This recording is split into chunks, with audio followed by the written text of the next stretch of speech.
Chapter 1869. Not sure if they sensed something, but the moment Alice and Patrice exchanged glances, the surrounding girls quietened down. This wasn't the first time Ramilia had witnessed Alice and Patrice, who were usually calm and indifferent. Whenever they met, they would quarrel with each other like needles against a wheat mang. Ramilia felt a headache coming on. Gumming-Di-Ju seemed to have read some information from Alice and Patrice. He looked at Alice, Patrice, and even Wu Yan with an odd gaze before retreating to the side, with Spirit Wu Lakong and Flaming Cat Phosphor. As for Yonglin and Ling Xian, they chose to observe silently. Mount Penglai's bright knight rolled his eyes and revealed an expression of watching a show. Even Fran and Gumming-Di-Ju, who were lying on Wu Yan's back, widened their eyes, waiting to see what would happen next. Seeing this group of despicable fellows choosing to remain silent, Wu Yan could only bitterly laugh and let Alice and Patrice go. Just when everyone thought that Alice and Patrice were going to quarrel like before, the two of them revealed helpless smiles at the same time. It was as if they had thought through something and gotten over it. "I thought you weren't coming." Patrice smiled faintly. "Fortunately, I'm not too late. Since you've invited me, of course, I'll come." Alice nodded her head calmly, as though everything she had done before was just like a child playing around. "Moreover, wouldn't it be a loss if I didn't come to such a large-scale banquet?" "That's right. I don't know how long it has been since I attended such a large-scale banquet. In the past, such a banquet would only be held once a year at Boli Shrine, right? It's a pity that Boli Shrine hasn't held such a large ceremony for many years. Indeed, it's a pity." Immediately, Alice and Patrice ignored the surrounding people and started chatting with each other. Moreover, they seemed to be having a good time, causing Ramilia to be at a loss. What's going on? This question was also what Wu Yan wanted to ask. Looking at Alice and Patrice, who are chatting like old friends, Wu Yan couldn't help but think of this possibility. Could it be that these two Yuri girls have gotten over it? Could it be that he was just smiling on the surface and secretly made an appointment to find a place to fight to the death later? While Wu Yan had such a thought, Patrice suddenly spoke to Alice. "Right. Marissa is over there with Princess Lingmeng. If you want to find her, you can go over there." "Marissa?" Alice was startled. Her face was filled with curiosity. "Why should I find Marissa?" This time, it was Patrice's turn to be startled. She hesitated for a moment before speaking. "But didn't you have feelings for Marissa? I don't understand what you're talking about." As if she didn't want to hear anything, Alice interrupted Patrice and looked straight at her. "If we really want to talk about it, shouldn't you be the one looking for Marissa?" "How could that be?" Patrice's brows twitched. "Marissa and I are just ordinary friends." Patrice's words weren't forced at all. Anyone could tell that she wasn't lying. At the very least, she wasn't lying. Naturally, Alice also heard it. She narrowed her eyes. "But Marissa and I are also just ordinary friends." Similar to Patrice, Alice's words didn't feel like she was lying at all. Her credibility was at least 90%. In other words, because of a certain matter, the two of them had mistaken Marissa, who used to have a Yuri plot, as an ordinary friend. Because of this matter, they also mistakenly believed that the other party still had a Yuri plot towards Marissa. Simply put, the reason why Patrice and Alice didn't quarrel like before was because there was no longer a need to quarrel. Their orientations had been twisted by a certain wolf, and they no longer coveted Marissa. Therefore, they couldn't be at each other's throats anymore. Then, here comes the question. Since both of their orientations had changed, then who was the one who had changed their orientation? Even though they didn't know why the other party no longer coveted Marissa, Patrice and Alice sharply sensed who the problem was. They lifted their heads and shot their ice-cold gazes at Wu Yan. Wu Yan started sweating profusely when he heard Patrice and Alice talking to each other about what happened. Whether it was Patrice or Alice, both of them used to like Marissa. Now, it seemed like they no longer had any feelings for Marissa. However, the one who changed them was him. Wu Yan had a rough idea of what would happen next. On the other side, upon witnessing Wu Yan's sweat-drenched appearance, Patrice and Alice instantly understood what was going on. Their gazes turned sharp. Could it be that you also, toward Alice? Could it be that you also, toward Patrice?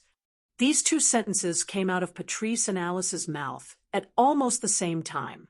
At the same time, Patrice and Alice understood what was going on. They fell into silence, and their gazes toward each other were no longer as harmonious as before. Instead, their gazes were filled with the smell of gunpowder. Actually, I know about the matter between you and Marissa. After a while, Patrice revealed a sincere smile. Don't worry, I will support you. Please allow me to return those words to you. Alice neutralized Patrice's attack with an indifferent expression. Even though Marissa and I are just ordinary friends, we can still be considered neighbors. If there's anything I can help you with, don't hesitate to tell me. I will definitely help if it's within my means. It's a pity that Marissa and I are also just ordinary friends. Moreover, I feel that the two of you are quite compatible. That must be your misconception. I feel that since Marissa often goes to your place, she should have a good impression of you. Marissa only goes to my place to steal books. Perhaps she only pretends to steal books and secretly visits you. What about you? Didn't you say before that you always wanted to take time out to play with Marissa? You two should have a good relationship, right? Of course our relationship is good, but it can't be compared to the two of you. No, you must be too polite. No, you must be too modest. Patrice and Alice simultaneously revealed a bright smile that didn't contain a trace of a smile. The content of their conversation changed from a joyous conversation to an intense battle of offense and defense. Remilia's blank expression became more and more intense. What the hell is going on? Era. Mount Penglai covered her mouth and laughed. That's interesting, sigh. Gu Ming sighed as he glanced at Wu Yan, who was sweating profusely. What a grave sin. Wu Yan laughed dryly. He could only laugh dryly. Unknowingly, time passed by. At this moment, the demons that filled the empty space in front of Bori's shrine quietened down and cast their gazes forward. Wu Yan stood in the hallway of Bori's shrine under the gazes of all the demons present. It was as if he was standing on a stage. He looked at the familiar and unfamiliar people and demons below and closed his eyes. Thank you very much for coming to this banquet. I believe many of you have more or less heard of my name. Here, let me reintroduce myself. My name is Yakumo Bai. I am the head of Yakumo family and also the housekeeper of Scarlet Devil Mansion. Looking at the demons below, Wu Yan's face slowly revealed a smile. Truth be told, although I have the surname Yakumo, I am actually an outsider. I have only been in Fantasy Village for less than 10 days. During this period of time, I've met a lot of people, encountered a lot of things, traveled to a lot of places, and caused a lot of trouble. But because of this, I've also made a lot of connections, felt the beauty of the fantasy town, and seen a lot of interesting things. It makes me feel that the fantasy town is really a very incredible place. Wu Yan recalled what happened to him in the short span of 10 days in Gensokyo. He grinned as he looked in a certain direction. There, Remilia, Fran, Patrice, Suiyi, Alice, Guming Diju, Lingwu Lakong, Flaming Cat, Mount Penglai Kagaya, Yonglin Ba-yi, and Ling Xian were all standing there. They seemed to have resonated with Wu Yan's words and their expressions softened. Ling Meng, Marissa, and Fumaru-sensei were also standing on the other side. They seemed to be reminiscing. In the sky, in a pitch-black spatial crack, Z, Lan, and Chung were there as well. They had sincere smiles on their faces, which calmed people down involuntarily. Wu Yan took in a deep breath. Today's banquet is not for any other reason, but for this fantasy village that has touched me a lot. I hope that this banquet will leave everyone with beautiful memories and let everyone feel the incredible things that only belong to Fantasy Village. Wu Yan raised his hand high up in the air. Let us enjoy this incredible Fantasy Village at this banquet. Oh, at this moment, cheers resounded in the sky of Fantasy Village and didn't die down for a long time. Chapter 1870. Night gradually fell, but the liveliness of the Boli Shrine did not decrease at all. At this moment, in the open space in front of the Boli Shrine, no matter where it was, there was a picnic cloth spread there, almost covering the open space in front of the Boli Shrine. And on these picnic cloths of various colors, hot dishes and bottles of wine had already occupied every picnic cloth. The monsters sat in twos and threes, like this, laughing and chatting while eating and drinking in a lively manner. Perhaps no one realized that almost 70% of the demons who gathered in twos and threes, laughing and chatting, were not even friends. They had only met each other once, and some had not even met each other before this banquet. They were pure strangers who had not even met each other before this banquet. It was this group of monsters who were strangers to each other. At this moment, they were like relatives and friends who had known each other for many years. They chatted and got to know each other, and they even put their arms around each other's shoulders. This scene could only happen in this inconceivable fantasy town. Whether it was humans or monsters, at this moment, they forgot their identity, forgot their race, forgot their friendship, forgot everything, and only enjoyed themselves for the sake of happiness. Under such circumstances, in the sky above the Boli Shrine, for almost the entire day, there were all kinds of noises echoing. But among these noises, there was laughter. It did not make people feel that it was noise, and it was annoying. Fortunately, before this banquet, Wu Yan had already prepared a variety of dishes and wine. In addition, before the banquet began, Zan Yi had also helped to prepare a lot.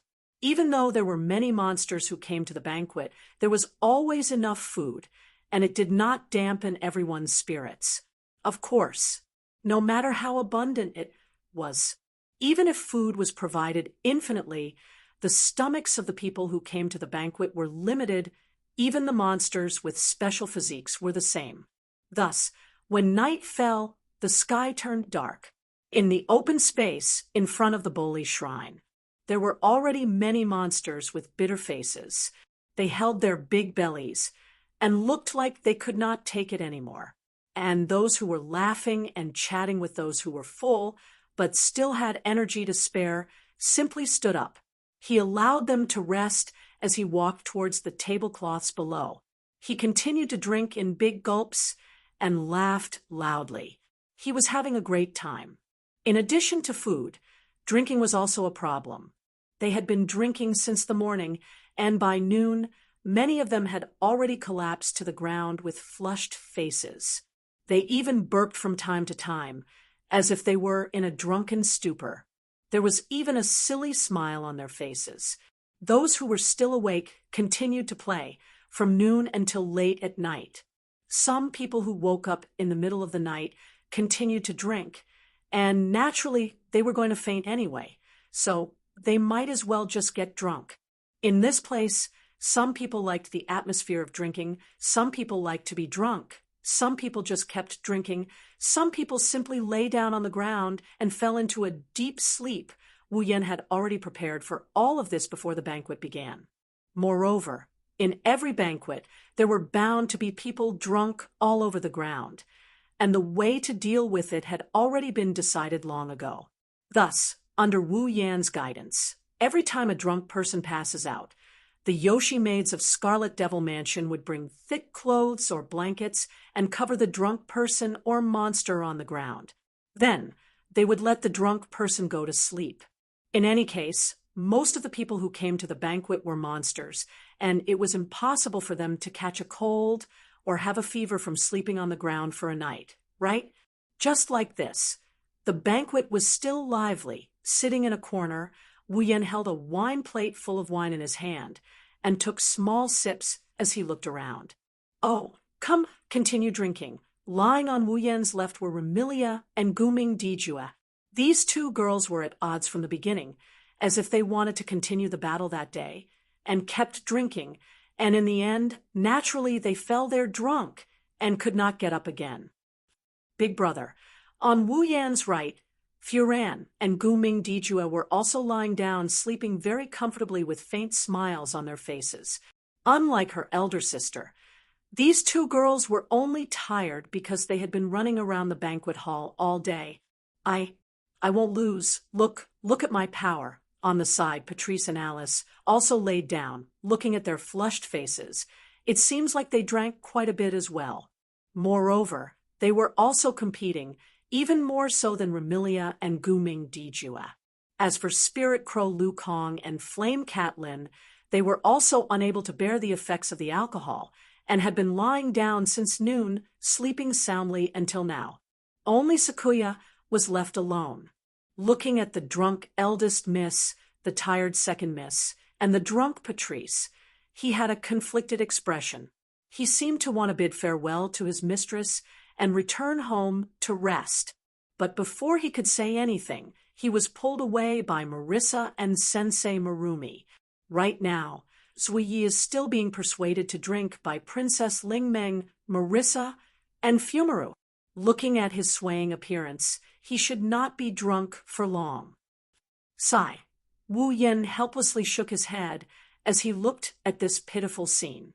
He gently picked up some clothes and covered the bodies of the drunk and sleeping girls with them. In the sky, a dazzling full moon had unknowingly risen. The clamor continued. Some of the demons who were not drunk were still chatting with each other and eating and drinking. Compared to the morning, the scene was a little quieter, but it was still very lively. Looking at the beautiful full moon in the distance, Wu Yan picked up a wine plate and poured wine into it. While admiring the moon, he continued to sip the wine in his hand. Not long later, light footsteps could be heard. The person who came did not have the slightest intention to avoid arousing suspicion, and directly sat beside Wu Yan, allowing that beautiful black hair to enter Wu Yan's eyes. Although he didn't turn his head to look, in his impression, among all the people he knows here, there is only one person who has such beautiful long black hair that cascades down like a waterfall. Moreover, he personally combed this long black hair before. Wu Yan chuckled. He didn't stop looking at the full moon. He didn't even turn his head around. Do you want a drink? Forget it. Like a dignified princess, the girl did not have any intention to play around. Her tone was tranquil. I just drank a little with Yonglin, but perhaps it's because I haven't drunk for too long. My alcohol tolerance can't be compared to before. Wu Yan didn't try to persuade him any further. He just filled his own plate to the brim. Mao Penglai did not reply. She raised her head and looked at the full moon that was emitting a silver light. Strange ripples appeared in her beautiful eyes. It's still as beautiful as ever. Is that so? Wu Yan gently shook the wine in the wine plate in his hand. You can't see the moon on the moon, right? But you can see the ground. Mount Penglai's face was serene as if he was reminiscing. It's different in the moon capital. You don't have to wait until nighttime to see the moon. In the moon capital, you can see the ground at any time. Perhaps it's because I've seen too much of the beauty of the ground and the coldness of the moon capital that I'm looking forward to life on the ground. That might be the case. Wu Yan closed his eyes and smiled, no longer answering. After a long time, Mount Penglai's Hui Yi suddenly spoke. You're planning to leave the land of fantasy, right? Can you tell? Wu Yan was not surprised. He knew that he could not hide it from Mount Penglai's Hui Yi. Even if he could hide it from Mount Penglai's Hui Yi, he could not hide it from Yonglin. Even if I say yes, you won't leave with me, right? Including this time, we've only met 3 times. Mount Penglai's Hui Yi said with a smile that was not a smile. Do you think that just because we've met 3 times I'll be able to follow you or follow you to another world? It's because I don't think so that I didn't mention this to you. Wu Yan's expression was still calm as he sipped his wine and said this. But you came to find me at this time. This proves that you're not that against it, right? Perhaps. Mount Penglai, Huey nodded his head in agreement. He stood up, turned around, and as he walked out, he lightly left behind such a sentence. I'll wait for the day when you can take me away. Looking at the full moon in the sky and listening to those clear words, Wu Yan's eyes began to ripple. He was a little drunk. Chapter 1871. When the moon rose to the highest position in the night sky, the clamor that had been resounding in the sky above the Boli shrine had disappeared without a trace, as if it had been completely extinguished. Ignoring those who were already drunk, those who were still sober had quieted down. They held their wine plates, raised their heads, and looked at the night sky. Except for the full moon, there was no light at all. In the endless, pitch-black night sky, all the sober monsters saw it. An extremely weak red stream of light, as weak as the flame on a match, suddenly rose from the back of the Boli shrine, broke through the air, and flew toward the deep night sky at a speed that was neither fast nor slow. Boom! Along with such a loud noise, the pitch-black night sky was instantly illuminated by an inexplicable light source. An incomparably bright and colorful flower exploded in the sky, and at the same time, a beautiful flower-like picture was imprinted in everyone's eyes. It was a firework that was bright and dazzling to the extreme, enough to cover the night sky in everyone's field of vision. When the firework exploded in the night sky, everyone present felt a ringing in their ears and a tremor in their chests. Their hearts stopped beating in an instant, and before the bright and dazzling flower of light disappeared from the eyes of the monsters, another loud noise, another explosion, and a bright flower of light bloomed in the night sky. Boom, boom, boom, boom. Not long after, the entire night sky above the Boli shrine was covered with bright fireworks, blooming in the sky along with the loud noises that rang out one after another. The pupils and faces of the monsters were all rendered colorful by the colors of the fireworks in the night sky. It looked so brilliant that everyone present seemed to be in a daze. They quietly looked at the fireworks blooming in the sky. They had forgotten everything else. As the priestess of the Boli shrine and the manager of the fantasy paradise, Ling Meng was drunk and unconscious, so she regretfully missed this scene. Marissa and soul-shooting Maru were also drunk and fell to the ground. He was snoring loudly. I can't do it again. Many of the monsters had been drinking for the entire day. There was so much wine, it was enough to make all the demons drunk. Some even drank until they vomited. After vomiting and drinking again, even their faces had turned green. However, the demons who were still sober were extremely glad that they didn't fall drunk and miss this wonderful night of fireworks.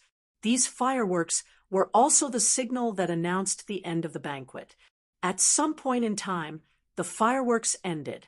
The drunk Gu Mingdi Ju and the sleeping Gu Mingdi Love were carried back to the underground world by Spirit Wu Lu Kong and Flaming Cat Lin, who finally woke up. Ling Xian is also drunk. Even Mount Penglai's Bright Knight is a little drunk, under the care of Yonglin, the only sober one. They leave quietly. As for Ling Meng, Marissa, and Fumi Maru, the 3 of them were directly thrown into the Boli shrine, where they continued to sleep. The rest of the demons also began to bid farewell to the others. Then, they brought along those they were familiar with and left in groups of 3 to 5. When they left, the demons didn't have a trace of reluctance. In the fantasy paradise, there would be a banquet every once in a while. Thus, there was no need to be reluctant at the end of the banquet. Thus, after a joyous farewell, the demons left the Boli shrine with a face full of joy. At this point, the banquet that was held for the sake of this incredible fantasy land was finally completed. It had come to an end. Ugh. Holding their heads, Patrice and Alice staggered as they walked. Their bodies swayed as though they could fall at any moment. Before the fireworks started, Patrice and Alice woke up. Perhaps it was an agreement, but they miraculously woke up at the same time. Thus, Patrice and Alice were fortunate enough to witness the rarely seen fireworks in the fantasy paradise.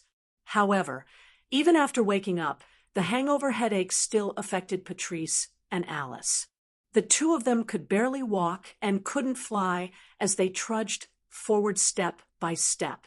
In order to take care of Patrice and Alice, Wu Yan and Zhang Yi, who were carrying Fran, and Remilia purposely slowed down their pace. They walked on both sides of Patrice and Alice, taking care of them while walking at a tortoise's pace. Wu Yan didn't know whether to laugh or cry. "Can't I just use spatial teleportation to bring you back? Why do you have to walk?" Muck. Patrice muttered cute words as she held her head. Her face was still red, but she stubbornly shook her head. "I haven't reached the stage where I can't walk." After speaking, Patrice shot a glance at Alice beside her, allowing Alice to put on a brave front and speak. "Me too. Obviously, the two of them wanted to compete with each other. That's why they didn't let Wu Yan carry them. It took them a lot of effort to walk." Wu Yan and Zhang Yi glanced at each other and could only reveal a bitter smile. Fortunately, Zhang Yi didn't get drunk by Ling Meng and Marissa. Otherwise, who knows what kind of mess it would be.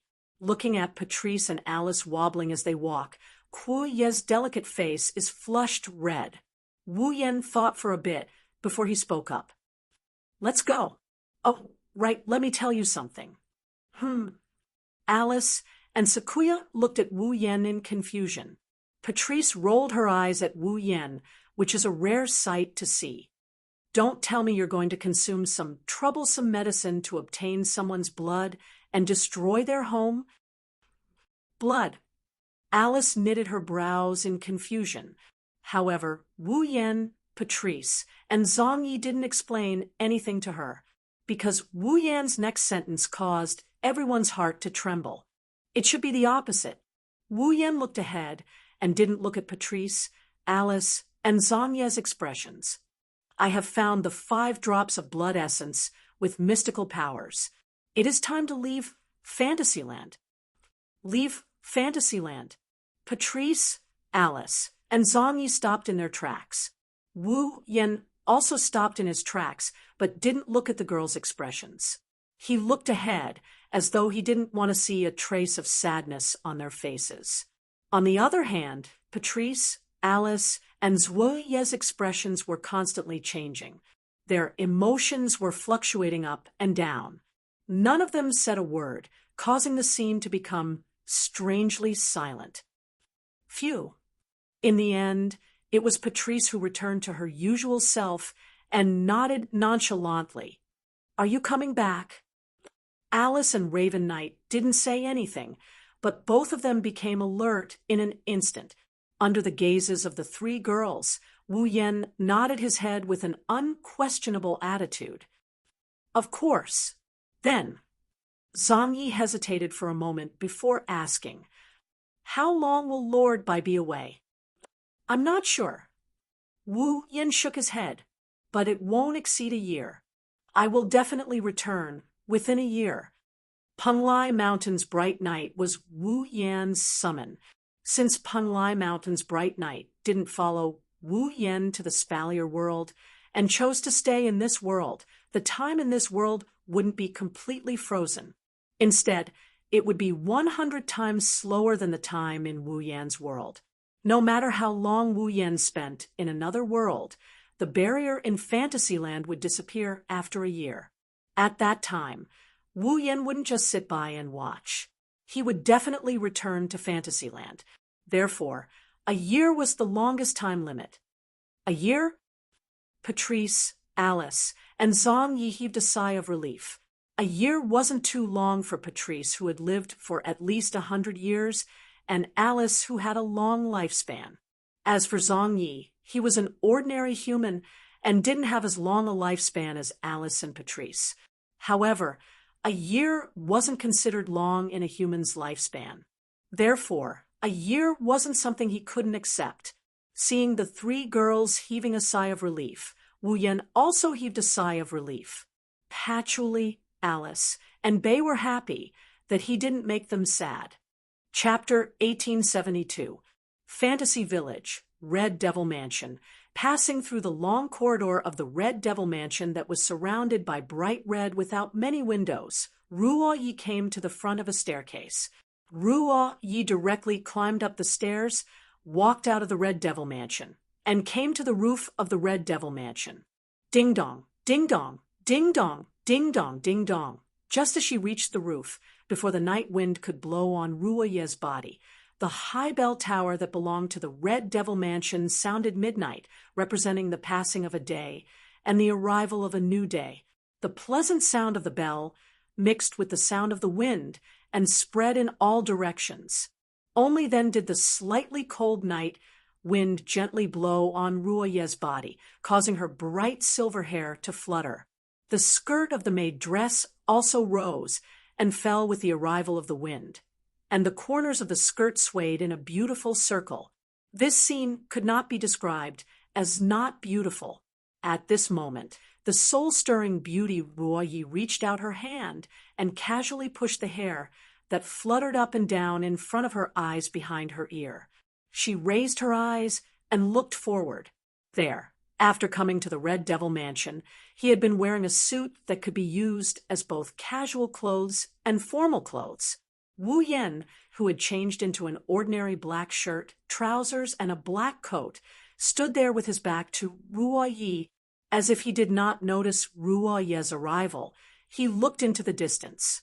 Looking at the figure that was looking into the distance, Ruo Yi unknowingly became infatuated. It had to be said that Wu Yan was really suitable to exist at night.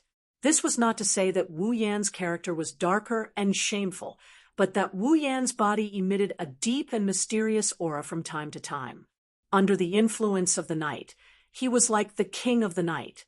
It made people reluctant to part with him, and Ruo Yi also knew the person in front of her was indeed the true king of the night, because he was the fantasy village and even the entire world, the one and only true ancestor of vampires. The person she served was originally a noble among vampires. Jaya was already used to the aura of vampires. In addition, an extremely important position in his heart had been taken away by the man in front of him in a short period of 10 days. Bu Yi couldn't stop himself from being obsessed with that figure, just as Lu Yi was reluctant to part with the figure that almost merged with the night. The owner of the figure finally couldn't help but chuckle. He spoke. "Since you are here, why don't you come over?" Only then did Ruo Yi come to her senses, as if she was startled awake. After realizing her performance just now, her pretty face couldn't help but blush slightly, but she still walked forward. However, Zhu Yi stopped some distance away from Wu Yan. This was Dark Knight's position. Zhu Yi had always positioned himself as a servant, not as a friend or lover who could sit on the same level as Wu Yan. Even if one day Zhu Yi would follow Wu Yan as a lover, she would never emphasize her position by Wu Yan's side as a lover. It wasn't that Zhu Yi felt inferior or that she didn't think she was worthy of Wu Yan. However, this kind of positioning was the only way for Zhu Yi to truly express himself. She would always be the perfect and chic head maid. There was no one else. the soft moonlight sprinkled from the sky, shining on the man and woman, who were like master and servant. Tonight, there were no bright stars in the night sky of the fantasy village, nor was there a mysterious light source. There was only the round moon emitting soft light.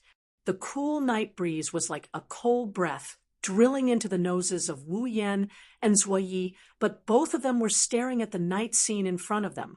The bright night sky, the walls of the Red Devil Mansion, the quiet courtyard, the huge clock tower, even the scenery of the entire fantasy village seemed to be seen by the man and woman who were like master and servant at this moment. Everything was presented in front of Wu Yan and Zuo Yi. Wu Yan didn't look back to look. Zuo Yi didn't express all the words she wanted to say. It was as if thousands of words were no longer important.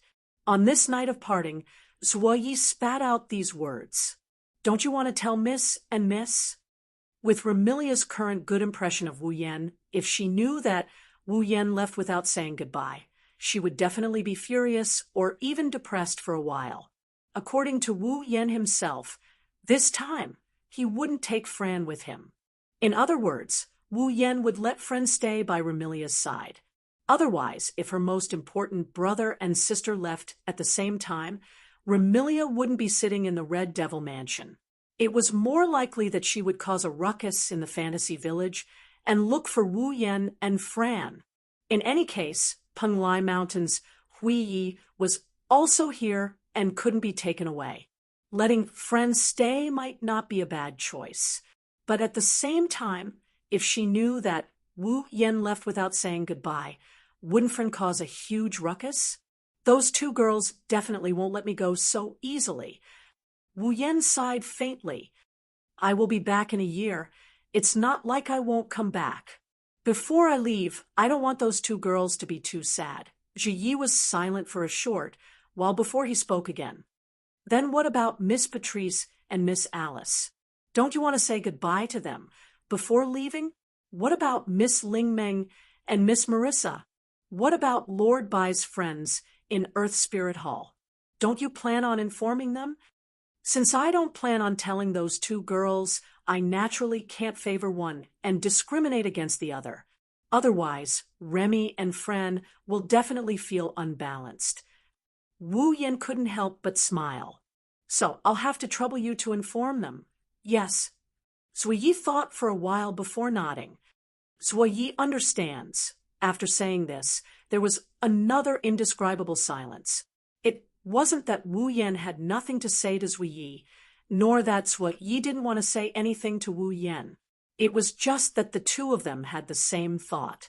1,000 words couldn't compare to a simple greeting at the moment of reunion. Since that was the case, it was better to not say anything and leave everything for the moment of reunion. Not long after, a pitch-black spatial crack filled with ferocious eyeballs appeared above the Scarlet Devil Mansion. 3 tall and petite figures walked out from it. They jumped up and lightly landed in front of Wu Yan and Zuo Yi, looking at the leader of the 3 figures. Zuo Yi cried out in surprise. Devil Sage. The newcomers were Violet's Shikigami and Violet's Shikigami, blue and orange. Violet smiled and nodded at Zuo Yi before looking at Wu Yan and shrugging. Looks like you're ready to leave. What about you? Wu Yan shrugged. You're not going to stay here? Back then, when Witch Boli borrowed the power of the dragon god to build the Great Barrier, I was also the one who assisted and witnessed everything. Even if someone else were to complete this job, I would still be responsible. Z replied vaguely. Besides, we're used to running around with you. Wu Yan couldn't help but laugh. Then let's set out. Yukari nodded nonchalantly. On the other hand, Lon stepped forward and bowed to Wu Yan. Lord White, I'll leave Lord Violet to you. Sorry to trouble you, meow. Orange quickly bowed as well. Lord White. Zuo Yi's eyes flickered before he bowed as well. I wish you all the best. Wu Yan quietly looked at Sakuya. Both of them stared at each other for a while. Neither of them looked away, until a certain moment, Wu Yen closed his eyes and didn't say a word. He disappeared with the silent violet. Sui Yi, blue, and orange stared in the direction the two disappeared in. They didn't react for a long time. No one noticed that at the entrance of the Scarlet Devil Mansion, several figures were standing in the corridor. They were Remilia, who was supposed to be drunk, Fran, who was sound asleep, Alice, and Patrice, who was in her library. Fran hugged Remilia tightly and held back her tears. She didn't cry, and only asked with a choked voice, "Big brother will come back, right?" "Of course." Remilia nodded heavily and hugged Fran tightly. Her voice was firm. "He'll definitely come back." Patrice and Alice looked at the pair of sisters who were tightly hugging each other and exchanged glances with the same expression in their eyes. Reluctance. But more than that, there was determination. Patrice and Alice also believed in him. Wu Yin will definitely do it again. Back to Fantasy Village. Chapter 1873. Behemoth Forest, Capital of Alternate Generations. It's a bright and sunny morning. In such a cold morning with cold winds blowing from time to time, it was believed that everyone would subconsciously resist leaving their beds the moment they woke up. Although the temperature isn't that cold, it's only around 11 or 12 degrees Celsius.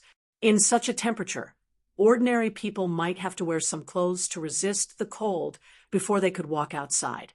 However, for those cultivators with a certain level of cultivation, that is, those warriors and mages with combat chi and mana flowing in their bodies, even if they wore summer clothes, they wouldn't feel the slightest bit cold.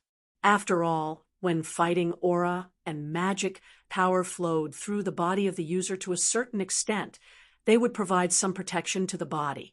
Unfortunately, in this spallier world where only warriors and mages can cultivate, there are people who don't have impetus and mana flowing through their body.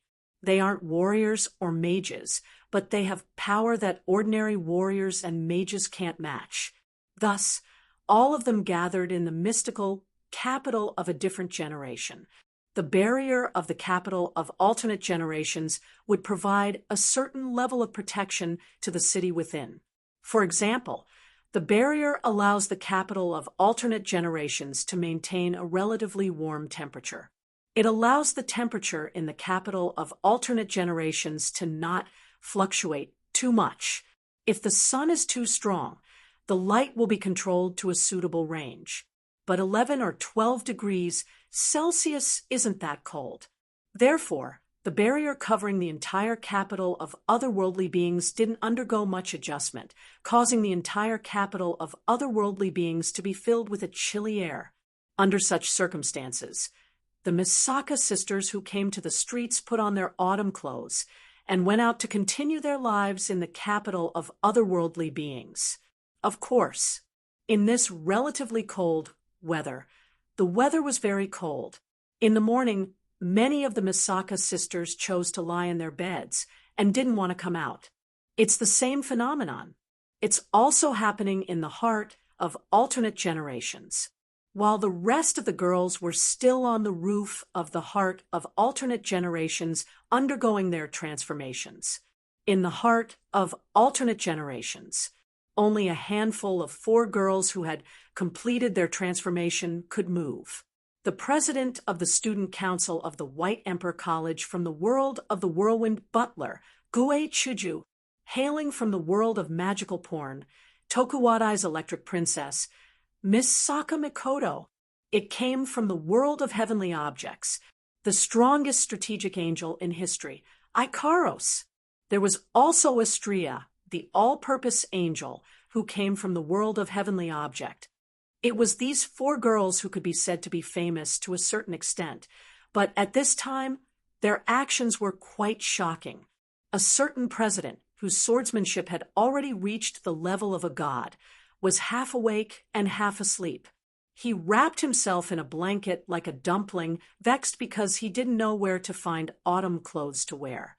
A certain popular idol of Tokuwadai, whose electric shock ability was equally godly, also hid under his blanket in his room because of the cold temperature.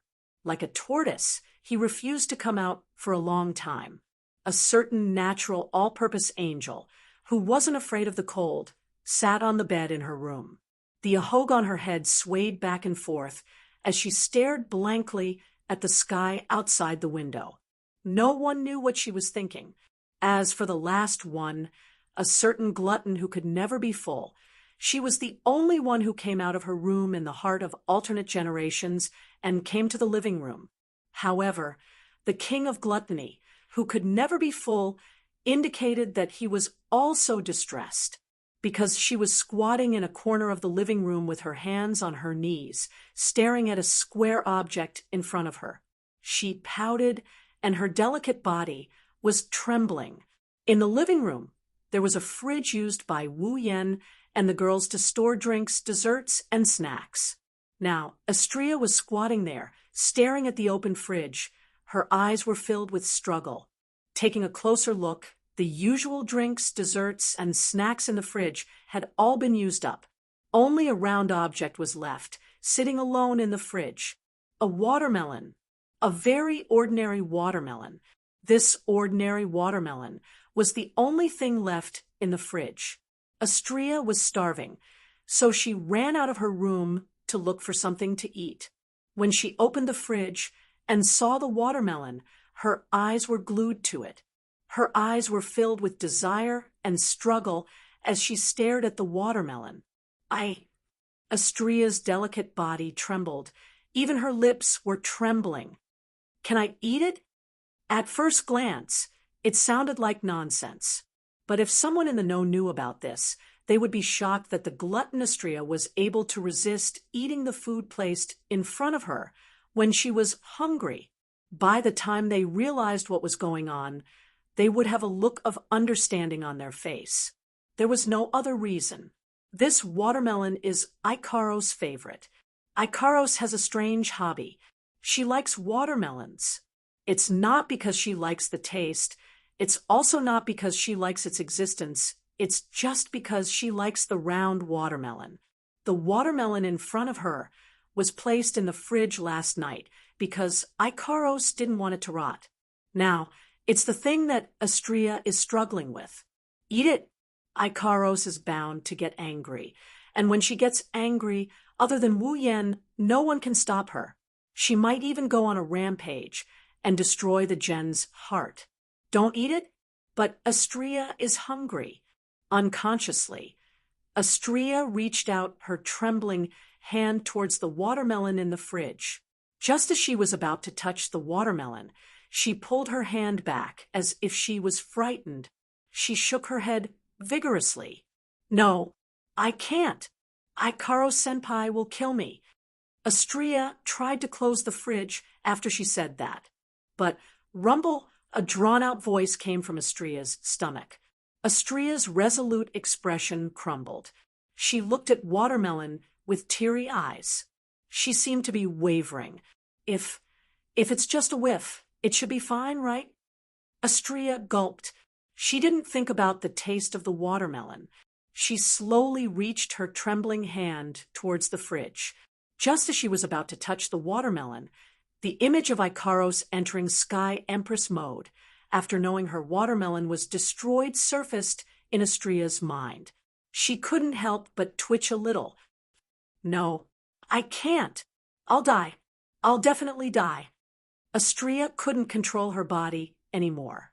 She reached out her hand and grabbed onto the hand that was reaching into the fridge. She struggled in pain. Don't blame Astrea for making a fuss. Mikoto once said that Ikaros doesn't seem like a saintess. She doesn't even know if there's anything she likes. Astrea heard it from Wu Yan, who refuted Mikoto's words. Who said that? Ikaros loves watermelons. She loves watermelons so much that if someone destroys them, even if it's her family or acquaintances, she'll go crazy. Not only Mikoto, even Hinajuku, and the other girls laughed out loud when they heard Wu Yan saying that they can't imagine Ikaros getting angry. Astrea was the same. Well, it can't be helped. Other than Wu Yan, Ikaros's expression doesn't change in the slightest no matter what she's facing. But it's one thing to not imagine it. It's another to not believe it. Astrea wasn't as attached to her master as Ikaros was. She wouldn't leave her master's side for even a second, regardless of love, loyalty, or obedience. Astrea was on the same level as Ikaros. That's why Astrea didn't think she'd get lucky. She covered her mouth and whimpered as if she was afraid her mouth wouldn't listen to her. Translation: I have to leave this dangerous place. Astrea was about to close the fridge when she heard a suspicious voice. What are you doing? Chapter 1874. What are you doing? The voice came from behind Astrea. Astrea's hand that was reaching for the fridge froze. Her face turned pale. Yua.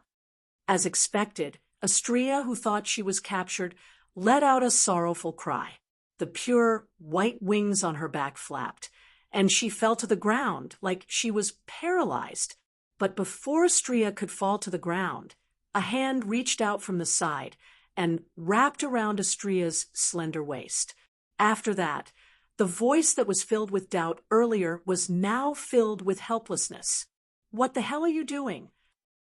Astrea was shocked. Astrea was familiar with the voice. Even the temperature of the hand around her waist was familiar.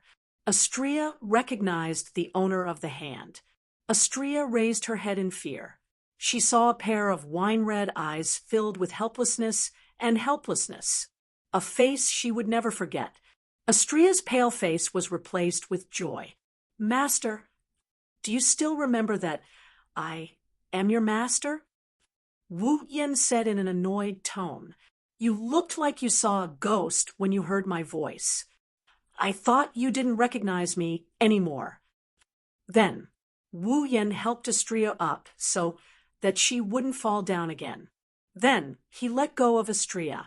Only then did Astrea notice that Wu Yin isn't the only one in the hall. There's also a girl with waist-length golden hair holding a paper fan. She's also looking at Astrea with a helpless expression. Sister Yukari? Era. I thought Astrea-chan didn't notice us. Yukari chuckled when she saw Astrea's shocked expression. She didn't seem to be able to react to the situation. Thank goodness. I'm not completely invisible. Astrea heard that. Astrea finally realized what was going on. Wu Yen and Yukari are back. Alas, before Astrea could cry out in joy, a voice came from the other side of the hall. In the hallway, a series of hurried footsteps and anxious shouts echoed in the air. What's going on? A voice came from behind. Several figures appeared at the entrance of the hall. Needless to say, it was Shoujo, Mikoto, and Ikaros. But this time, Shoujo was still wrapped in a thick blanket. Mikoto was still in her pajamas. The only one who was dressed properly was Ikaros. The three girls must have heard Astrea's cries and rushed over. They didn't even have time to tidy up their attire. Hinajuku, Mikoto, and Ikaros saw Wu Yen and Yukari standing next to Astrea when they entered the hall. Master? Ikaros, who was still as calm as an ancient well a second ago, now had an uncontrollable ripple in her indigo pupils. Yen, Hinajuku exclaimed in surprise. And Yukari? Yukari, you're back. Mikoto's face was also filled with shock. How did you guys get back so fast? Ha! It was indeed a little fast. Wu Yen stayed in Gensokyo for less than a month. He only stayed in there for a couple of days. With the time ratio of 100, a dozen days wasn't even half a day in Silveria's time. Only 3 to 4 hours had passed. Shoujo, Mikoto, Ikaros, and Astrea just sent Wu Yen, Yukari, and few ran away early in the morning. Shoujo and Mikoto went back to sleep. When they woke up, Wu Yen and Yukari were back. Ikaros and Astrea, who didn't need to sleep, weren't surprised. Unlike Shoujo and Mikoto, who woke up to Wu Yen and Yukari's return. After regaining her senses, Mikoto was the first to ask with uncertainty. Mission completed. Wu Yen and Yukari looked at each other and shrugged. I guess you can say that. Where's Furan? Hinajuku furrowed her brows. Why don't I see her? Well. Wu Yen scratched his cheek and sat down on the sofa. He poured himself a glass of water and drank it in one gulp. Furan is staying in Fantasyland with her sister for a while. So it's like that. Mikoto nodded thoughtfully. She looked at Yukari and asked curiously, Yukari, why don't you stay in your house for a while? Before I came to this world and became Yen Yan Summon, I spent most of my time in Fantasyland. Yukari replied, nonchalantly, Well, we have plenty of time ahead of us. Shoujo and Mikoto didn't know what Yukari meant by plenty of time ahead of us. However, Yukari didn't seem to have any intention of explaining, so they didn't ask. Oh, right, I heard Astria moaning loudly in the room just now. Hinajuku remembered why she rushed over in a hurry and looked at Astria. Asteria-chan, what happened? Huh. Astria, who was still in a daze, jumped in fright. She shrieked out loud. Don't kill me. Ha! Hinajuku's face was filled with confusion. Not just Hinajuku, even Wu Yen, Mikoto, and Ikaros, who snuck up behind Wu Yen like she's on standby, are all confused. Even Yukari, who is known as the sage, doesn't know what's going on. Don't kill me? What do you mean by that? Astria shook her head like a rattled drum when she regained her senses. No, it's nothing. I didn't mean to eat the watermelon. Ugh. Everyone was speechless. Is that self-destruction? As expected of an idiot with an IQ lower than 9. That's great. Both Hinajuku and Mikoto rolled their eyes at the same time, yawned, waved their hands, and walked towards their rooms. Let's go back and change. Hinajuku and Mikoto disappeared into the hallway, leaving behind Astria, who was sweating profusely and looking at Ikaros with a terrified expression. Before Astria could turn around, a hand landed on her shoulder. Astria froze. Yuwa! Astria's sorrowful wail echoed throughout the Heart of Generations once more. Just like that, a lively and peaceful day passed by. Endless darkness covered the clear sky, enveloping the entire Spalier world in darkness. Today, the behemoth forest didn't give off any ominous aura. Logically speaking, a place like the behemoth forest is filled with vicious demonic beasts. No matter how one tries to disguise themselves, they shouldn't be able to hide the ominous aura. But today, the behemoth forest is no different from a normal forest. The smell of demonic beasts that used to permeate the air has mostly disappeared. It's as if most of the demonic beasts in the behemoth forest are no longer in the behemoth forest. When midnight arrived, a silhouette rushed over from outside the behemoth forest. The silhouette seemed to be enchanted with some sort of magic that boosted her speed. She rushed towards the behemoth forest and stopped right in front of the behemoth forest. Moonlight shone down from the sky and shrouded the silhouette standing in front of the behemoth forest. Her face was covered in sweat, her breathing was ragged, and her eyes were filled with exhaustion. She wore a robe befitting of a sorcerer, but it wasn't a terrifying black. Instead, it was a beautiful silver-white robe. The silhouette had long black hair that reached her waist. She looked to be around 17 or 18 years old. She was very young, but her face was so beautiful that it wouldn't be an exaggeration to call her a beauty capable of causing the downfall of a city.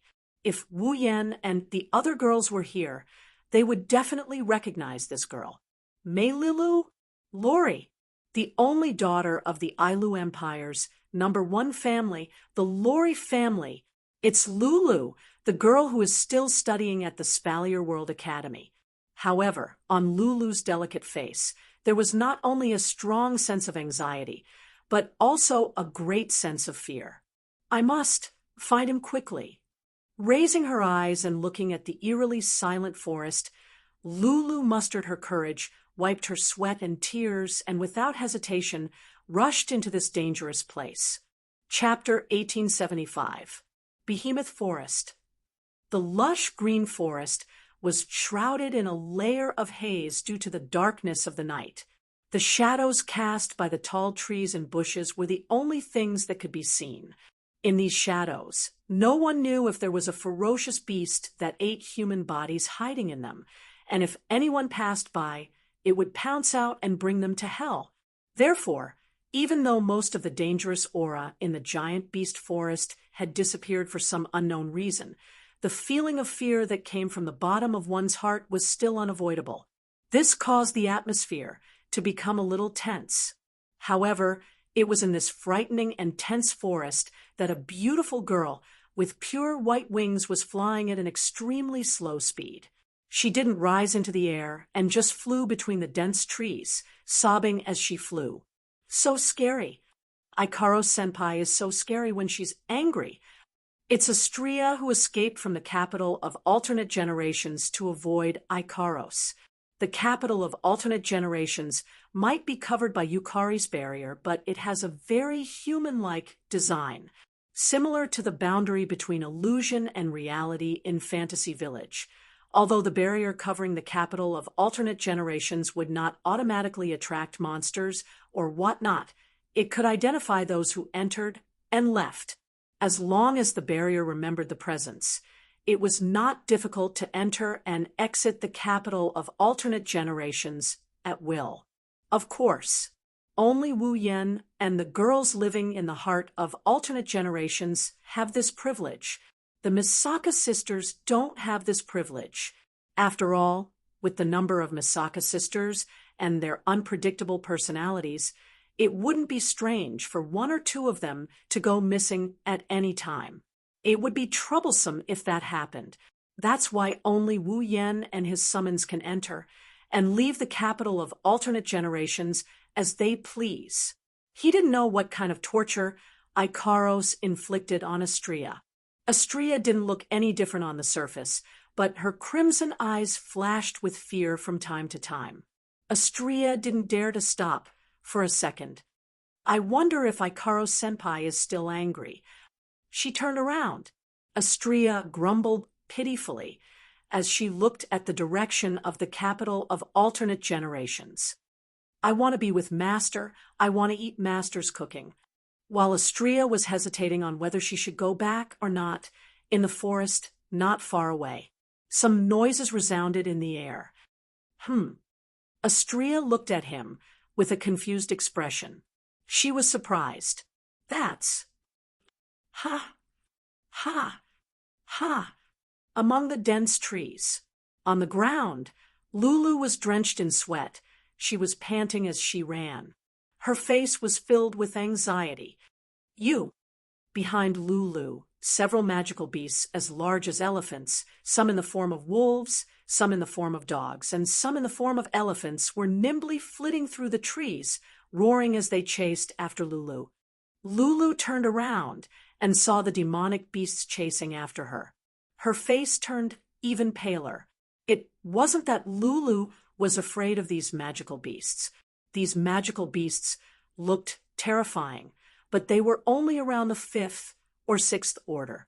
To Lulu, who had already reached the 7th order, they were nothing to be afraid of.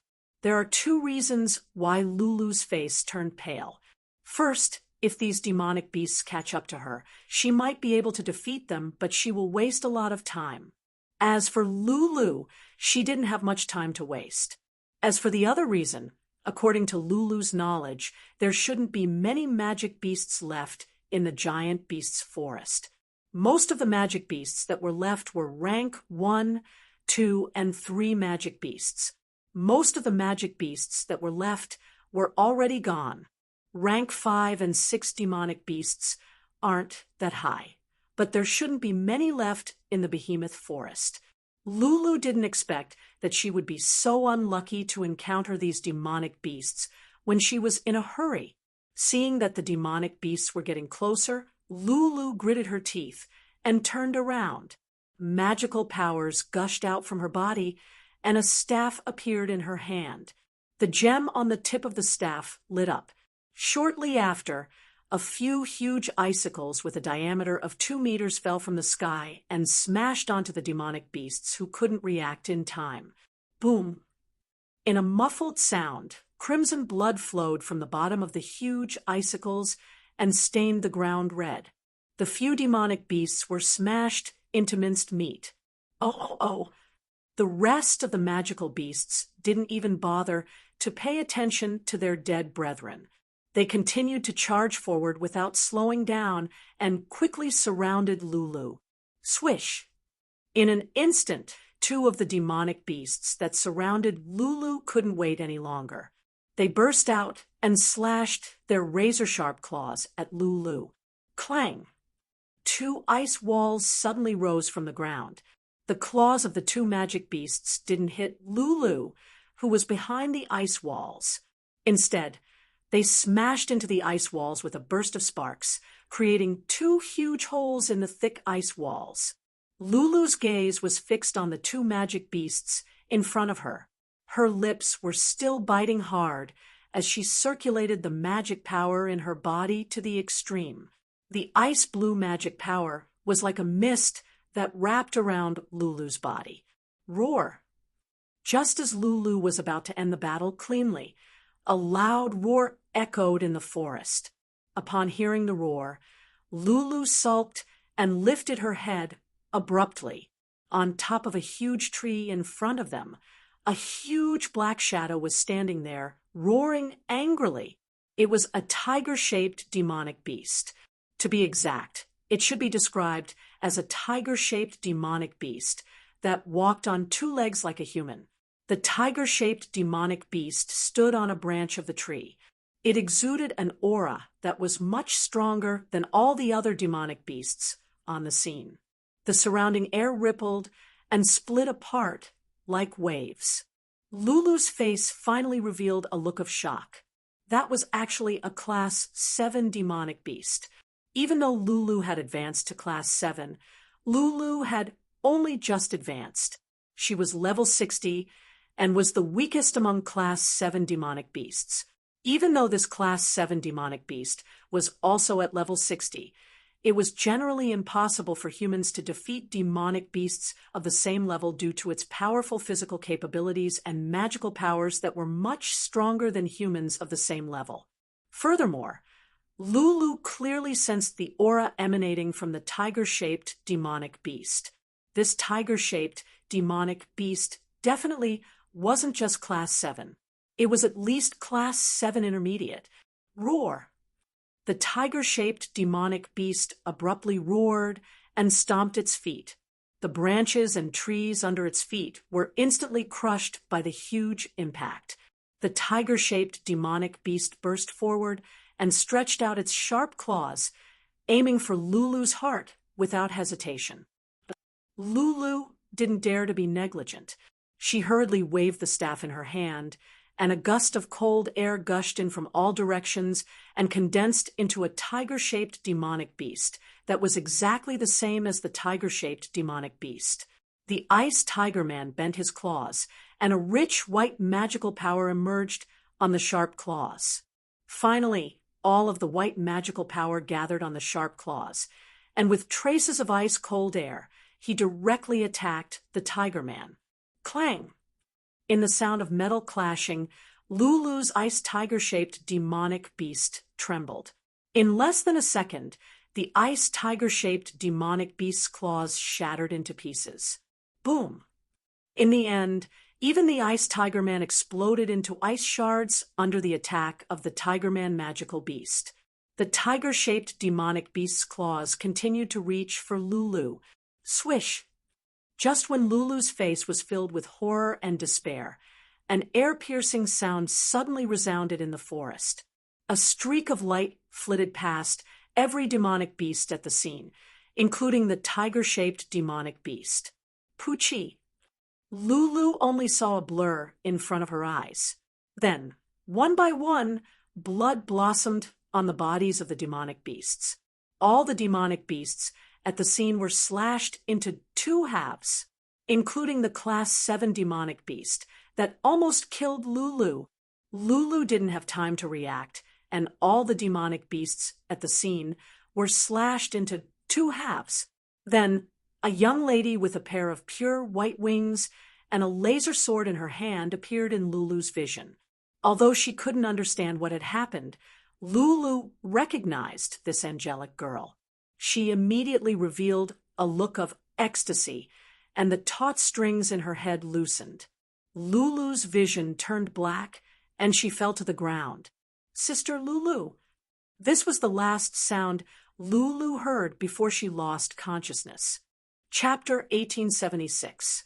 In an empty room, Wu Yen, Yukari, Hinajiku, Mikoto, Ikaros, Astria, and the others gathered together. They didn't say a word. Lulu was lying on the bed in the room. Beside the bed was Kanon, who was wearing a white blouse with red trimmings and a red pleated skirt. Her slender hand was raised about 10 centimeters away from Lulu's body, and there was a gentle glow emanating from it. Aside from Kanon, Wu Yen and the other girls looked at Lulu. Lulu's pale face was covered in sweat, and she looked like she's having a nightmare. They couldn't help but feel an indescribable pain in their hearts. It must be noted that Lulu was a lively, cheerful, and playful girl. She could even play with Furan.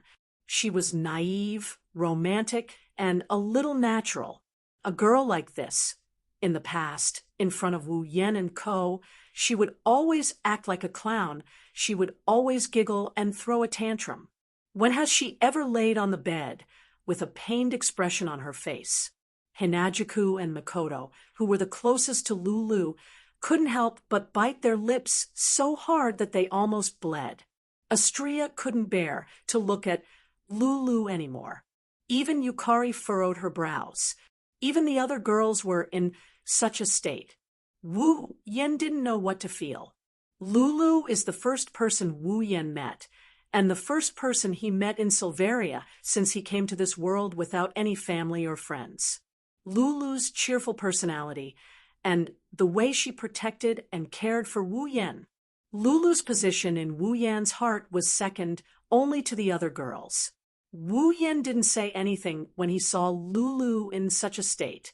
His expression was as calm as an ancient well.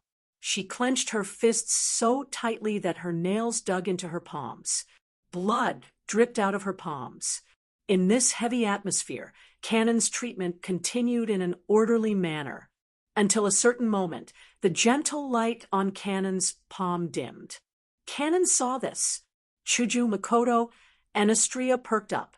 Wu Yen asked in a hurry, "Kanon, how are you?" I'm fine now." Kanon smiled.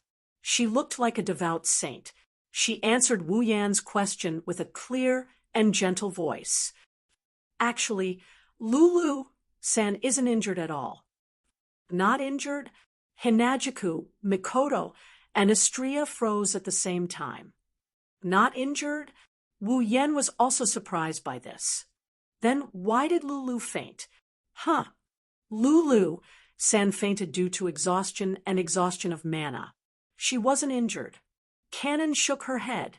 "That's why she'll recover after resting for a while." Wu Yen and the others sighed in relief. Kanon was familiar with healing abilities. Apart from that, she also had a purifying ability. She didn't have any combat abilities at all. Vassal beasts were synonymous with destruction.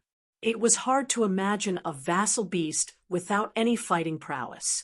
However, it was also because of this that Kanon's purification and healing abilities were extraordinarily powerful.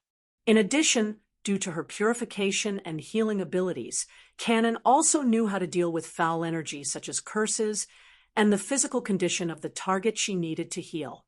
Since Kanon said that Lulu was just exhausted and wasn't hurt, then that must be the case. There was no doubt about it. "Kanon, thank you." Wu Yen rubbed Kanon's head. "Thank goodness you're here." We wouldn't have known what to do otherwise. I'm glad I was able to help Sensei. Kanon was a little shy as she enjoyed Wu Yan's pat. Then I'll be heading back. Wu Yan didn't object. He nodded and cut off the mana channeling to Kanon. Her body turned into particles of light and disappeared from the scene. When Kanon returned to Wu Yan's body, the girls looked at each other. Lack of stamina, too much mana, mental exhaustion. Mikoto used her finger to point at her cheeks. Her eyebrows furrowed deeply. Why is Lulu so exhausted? Why did she use so much mana? Huh. Hinajuku tilted her head and asked in confusion. Isn't it because of the battle with the demonic beasts? Lulu is a pure magus. Even if she used up a lot of mana fighting demonic beasts, there's no way she would use up all her stamina. Wu Yan said in a low voice. Besides, Kanon also said that Lulu was too mentally exhausted. That's the main reason why she fainted. So, Lulu definitely didn't fall into a coma because she was fighting a magical beast. That's strange. Shoujo seemed to have noticed the abnormality as well. Why did Lulu go to the Behemoth Forest? This is indeed a problem. Due to the existence of the Beast King, the Behemoth Forest is off-limits. Only the 3 empires have set up camps outside the Behemoth Forest, are allowed to enter the Behemoth Forest to hunt. Lulu is a special student studying at the Spalier World Academy. Logically speaking, the camps wouldn't allow a talented student to hunt in the Behemoth Forest. It's too dangerous. Lulu is also the only daughter of the Ailu Empire's #1 family, the Lori family. Even if she wanted to enter the Behemoth Forest, there would be plenty of experts protecting her. Lulu's grandfather, the Thunder King, and father, Lars, might even be escorting her. At the very least, Fei would be there. But this time, Fei isn't by Lulu's side. Lulu even entered the dangerous Behemoth Forest alone. This doesn't make sense. Could it be because she encountered a high-level demonic beast? Mikoto pondered for a moment before saying, maybe because they encountered a high-level magic beast, the team that escorted Lulu was annihilated, and only Lulu escaped. That's hard to say, right? I can't say that it's impossible. Wu Yan rubbed his forehead. But first, we have to figure out why Lulu came to the Behemoth Forest. Everyone fell silent. Yukari spoke up. Isn't the reason obvious? The group of people turned their heads and looked at Z. Yukari! Wu Yan turned his attention to her. Do you know why Lulu came to the Behemoth Forest? You're all too concerned. That's why you didn't think. Yukari laughed and shook her head. Isn't the most likely reason for this girl to come to the giant beast's forest to look for us? Find us. Realization dawned on everyone's faces. Find us? Only Wu Yan's frown deepened. Indeed, with the relationship between Lulu and Wu Yan's group, it's not surprising that she came here to look for them because she missed Wu Yan and the others. However, Wu Yan's intuition told him that Lulu didn't come here just because she wanted to see them. Yukari had her own considerations as well. She tapped her face with the paper fan in her hand and said thoughtfully, "What we're more curious about is why this girl exhausted her stamina to the point that she fainted due to exhaustion. Because the team escorting him was wiped out, he exhausted all his stamina trying to escape. Also because he was being chased by demonic beasts, his mental state was highly strained. In the end, when he saw Astria saving him, he let his guard down and fainted."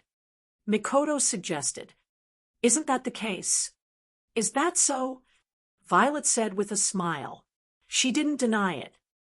"That's right. But I think something important must have happened to this girl.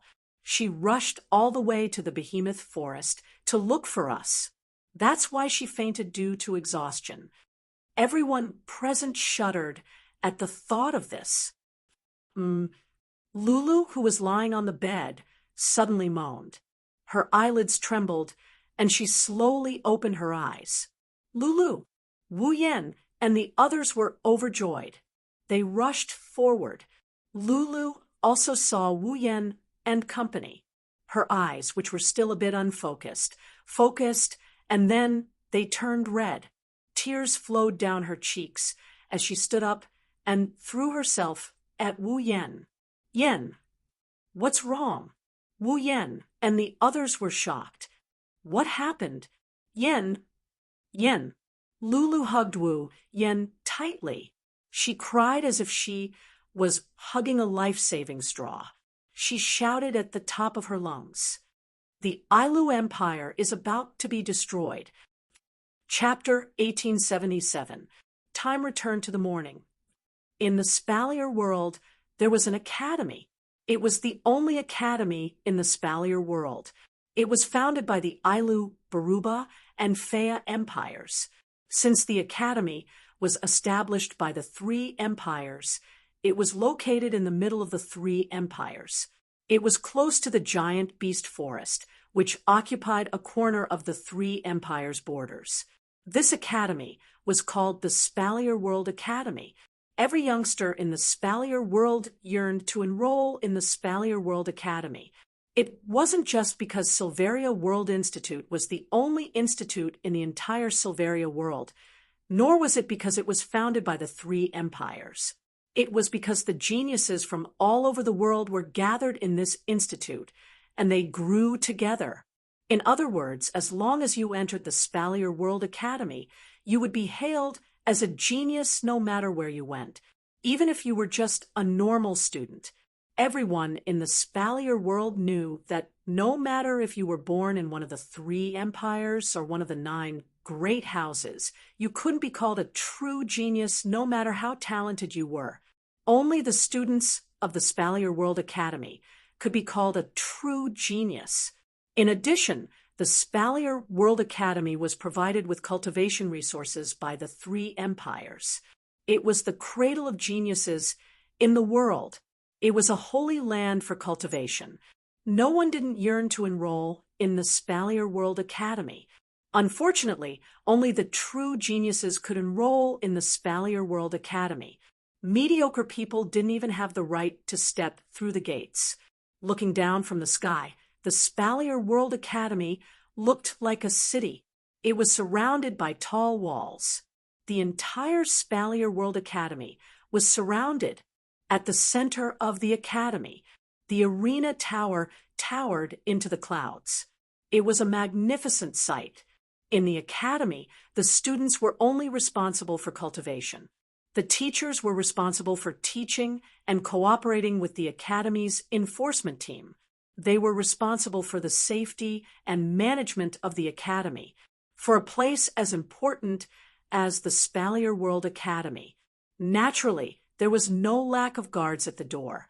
If one looked closely, they would notice, on the surrounding walls of the academy, there would be a small hall located at every set distance. Those were the resting places of the academy's guards. At this moment, the guards were armed with their own armors and were fully equipped with equipment. Some of the warriors were even wearing armor. They were patrolling the perimeter wall with solemn expressions. Especially on the perimeter wall where the main gate of the academy was located, there were the most number of guards patrolling the perimeter wall. They were also the strongest. Every single one of them was at least at the beginning of the 7th stage. There were at least 100 of them, 100 7th stage powerhouses guarding the academy. With such a level of defense, even if any of the 9 superclans were to launch an attack, they would also be sent away in disgrace, right? In fact, no one had ever dared to attack the Spalier World Academy. After all, it was an academy created by the 3 great empires. The 3 great empires were the 3 powers that occupied the Spalier world. Unless they were tired of living, who would dare to attack? Even if they succeeded, the invaders wouldn't even have a place to stay. Unless they went out to sea, they wouldn't be able to survive in the world of Silveria. They would be nothing more than rats on the streets. Because of this, many guards on the walls seemed to be patrolling solemnly, but in fact, they were not nervous at all. Some of them even secretly yawned, looking bored. It could not be said that they were not relaxed. At a certain moment, one of the guards who was looking into the distance was startled. He rubbed his eyes as if he couldn't believe what he saw. Far away from Silveria World Institute, the guards could see a cloud of dust rising from the horizon. It was slowly rising into the sky. The guard wasn't the only one who discovered this phenomenon. The other guards gradually discovered it as well. What is that? Is it fog? That's not fog, right? Could it be a sandstorm? How can there be a sandstorm in the Ailu Empire? Only the Baruba Empire has deserts. The guards on the walls started to clamor. Not long later, all of the guards gathered and looked at the dust rising from the horizon. After a long time, the sharp-eyed guards suddenly widened their eyes. They saw it. Below the cloud of dust, a large group of black figures was running madly. They were like cows running in the wild, kicking up clouds of dust. Roar. Oh, woo. Not long after, the roars of wild beasts began to reverberate in the air, causing the atmosphere to be filled with the atmosphere of a storm. Only then did the guards reveal a look of horror. Rumble. The ground was already trembling, proving that the troops formed by the black shadows were not illusions, but real. Roar. Oh, woo. The roar of the wild beast finally became clear. Not only did it reverberate into the ears of the guards, even some of the students in the academy could hear it. At the same time, the shadows also revealed their true faces. They were actually demonic beasts. Impossible. The guards cried out in unison. Demonic beasts only appear in the behemoth forest. They only move around in the behemoth forest. Why would they appear outside the behemoth forest? Why would they come to the Spalier World Academy? This was absolutely impossible. Even if the demonic beasts rushed out of the behemoth forest like the time when the Beast King was born, there were still camps set up by the three empires outside the behemoth forest. The elite members of the three empires and the 9 great families were there. It was impossible for the demonic beasts to rush out. However, the tremors on the ground, the tension in the air, and the magical beast army that was getting closer and closer, to the point where they could even feel their auras, told the guards that something was wrong. Everything in front of them was real. Quick, one of the guards roared. Inform the higher-ups of the academy and the elders of the academy council. It was a pity. It was too late. Roar. Oh, woo. Amidst the roars of the demonic beasts, the demonic beast army came into contact with the walls of the academy. Boom. An earth-shattering sound reverberated through the sky of the academy, causing the ground and buildings of the entire academy to tremble. What happened? In a villa of a special student, there was a rare moment of excitement. Lulu, who was about to cultivate, was shocked by the sudden loud sound and vibration. She quickly rushed out of the villa. However, the scene that appeared in front of Lulu made Lulu completely stunned. It was as if the end of the world. It was a scene of despair. Roar. Oh, woo. Numerous gigantic magical beasts were swarming over from all directions. They roared and destroyed the buildings in the academy. Help! No, some of the weaker students were running for their lives. The lucky ones were still running for their lives. The unlucky ones were already caught by the demonic beasts. Go! Kill them! The rather powerful students had already gathered together and formed a battle line. Amidst the angry shouts, They fought against the magical beasts one after another. However, there were too many demonic beasts. There were so many of them that the students in the academy could not compete with them. Even if they formed a battle line, the battle line was constantly shrinking and retreating. For a moment, the roars of the demonic beasts, the screams of the students, and the angry shouts of the people who were fighting against the demonic beasts echoed in the academy. What happened? Lulu's delicate body trembled. Her beautiful face was pale. What happened? What happened? Wasn't it obvious? The demonic beasts attacked the academy, but it was such an obvious fact, because it was too surreal, not to mention Lulu. Even those who were fighting the demonic beasts could not accept it. Lulu. At this moment, Fei, who was holding her beloved sword, appeared beside Lulu and grabbed her hand. Are you okay? Fei. Lulu looked like she was saved. She grabbed Fei's hand tightly, her voice trembling. What's going on? Fei opened her mouth to say something, but before she could say anything, a figure flashed through the air and landed in front of them. Grandfather, old clan leader. It was the Lightning King. Let's cut the crap. The Thunder Sovereign's expression was rather unsightly as he spoke in an unquestionable tone. No one knows the real reason, but I must tell you that not only this academy, every city in the Ailu Empire is being invaded by demonic beasts. If this continues, the Ailu Empire will be destroyed sooner or later. Fei and Lulu's expressions changed. Right now, we have to deal with the enemy in front of us. Fei, come with me. The Lightning King shouted without turning his head. Lulu, hurry to the Behemoth Forest and find that little guy. We need his strength.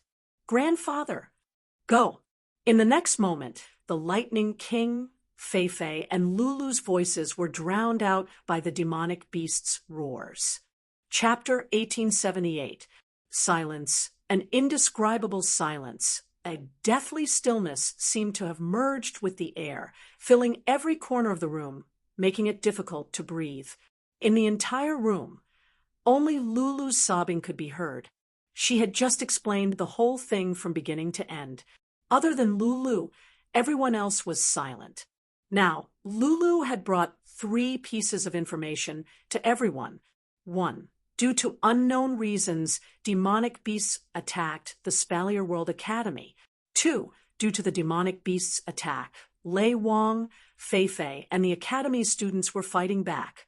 Their current situation is unknown. 3. The demonic beasts didn't just attack the Spalier World Academy. From Lei Wang's words, every city in Ailu Empire was attacked by demonic beasts. Based on these 3 pieces of information, many guesses began to surface. First of all, even though they didn't know the current situation, they could guess. Even if the situation wasn't that bad, it was at least an emergency. Otherwise, Lei Wang wouldn't have sent Lulu alone into the demonic beast space to search for Wu Yan and the others. Secondly, since the demonic beasts had rushed out of the Behemoth Forest and attacked the cities in Ailu Empire, then the Behemoth Forest base must be in a bad situation. After all, the Behemoth Forest base was built right outside the Behemoth Forest. If the demonic beasts wanted to attack the cities in Ailu Empire, they would have to rush out of the Behemoth Forest and pass through the Behemoth Forest space to enter Ailu Empire's borders. Now that the demonic beasts had started to attack the cities in Ailu Empire, it was obvious that the Behemoth Forest space was in danger. Even the supply town might have been destroyed. No matter how one looked at it, the situation had reached a critical point. But soon, more and more questions appeared in everyone's mind. Why did the demonic beasts rush out of the Behemoth Forest? Why did they attack Ailu Empire? Of course, it was just a question. However, he believed that many people who were in the know could guess the answer to this question. Is it the Beast King? Shoujo took a deep breath. One could even faintly hear the sound of him gnashing his teeth. Other than the Beast King, no one can break the rules of the magical beasts and make them rush out of their own territory. In other words, the Beast King, who had been hiding in the behemoth forest to recuperate, has fully recovered from his injuries. Mikoto clenched her fist and said angrily, "Could it be that he wants to take revenge for what happened before? Then why didn't they come to us?" Ever since the Beast King had become a demigod, he had only appeared twice. The first time, it was Violet who had severely injured him. The second time, it was Wu Yan who had used Violet's ruby mode to almost kill the Beast King. If the Beast King had to say who he hated the most, it wouldn't be the humans of the Spalier world who treated the magical beasts as prey, but Wu Yan and Violet. Since the Beast King had attacked Ailu Empire, there was no way he wouldn't go after Wu Yan's group. Compared to the outside world of the Behemoth Forest, the Behemoth Forest's capital of Otherworld should be the first to be attacked by the Beast King and his magical beasts. No matter what, the capital of Otherworld is located in the Behemoth Forest, in the enemy's main camp. I'm afraid it's not that the Beast King doesn't want to bother us. It's just that he hasn't found us yet. Wu Yan's tone was unexpectedly calm. Even if it's him, he wouldn't be able to guess that we're in his territory and have set up a base. Violet's barrier also provides us with concealment. Normal people wouldn't be able to detect the capital of Otherworld from the outside. That's why the Beast King didn't attack us first. A blind spot. Mikoto agreed with Kirin's statement. She seemed a little frustrated. If I knew this would happen, I would have left a way to communicate with the outside world. When the capital of Otherworld was built, Wu Yan's group didn't want to have anything to do with the camp. They didn't want to cause too much trouble. That's why they only told Sylph, Feifei, Lulu, and a few others about the location of the capital of Otherworld. They cut off all contact with the outside world. Originally, this consideration was not without reason. In the entire Silveria world, within the 3 empires and the 9 great clans, there were only a dozen or so Type 9 powerhouses. As for the demigod realm, there were only 5 of them. On Wu Yan's side, Shoujo, Mikoto, Ikaros, and Astria are all Tier 9 powerhouses. Ikaros and Astria, who can use Pandora mode, are considered rare even among Tier 9 powerhouses. Wu Yan, who's at the pinnacle of Tier 9, and Violet, who's at the demigod level, they have enough power to rival any of the 3 empires. Not to mention the 20,000 Misaka sisters, who are at least Tier 7, and the girls who are still in the process of transforming. If Wu Yan wants to gain a foothold in the Spalier world, they're more than enough. It's a pity that Wu Yan doesn't have the ambition to conquer the world. He just wants to live a peaceful life with his summons. Even the capital of Otherworldly was built to give his sisters a place to settle down. Even if Wu Yan doesn't have any ambition, there are bound to be people in the Spalier world who are on tenterhooks because of Wu Yan's group. In order to avoid causing too much trouble and disputes, it wasn't entirely unnecessary for them to conceal themselves. But now there's a drawback. It's hard for news from the outside world to reach the capital of Otherworldly. Otherwise, there's no way Wu Yan's group wouldn't be in the dark. Yen, what should we do now? Lulu's eyes revealed a hint of excitement. Grandpa and Feifei are fighting against the demonic beasts at the academy. I don't know how Dad is doing. Everyone must be in danger. We have to save them. There's no need to call for help anymore. Violet shook her head and said, "According to what you said, the demonic beast's attack started in the morning. You only arrived at the Behemoth Forest at night. In addition to the time you were unconscious, it's almost dawn now. 1 whole day is enough for them to successfully resist the demonic beasts, retreat, or die. In other words, the Thunder Lord and Feifei have either repelled the demonic beasts and are safe and sound, or they were defeated by the demonic beasts and have retreated. Otherwise, they died in the academy. No matter how you look at it, there's no need to rescue them now. Then what should we do? Lulu waved her hands helplessly. Grandpa said that he needs your strength now. Lulu, come down first. Wu Yen patted Lulu's shoulder and looked at Violet. Violet, what do you think we should do? You should be asking, what do you think we should do? Yukari asked Wu Yen back with a question.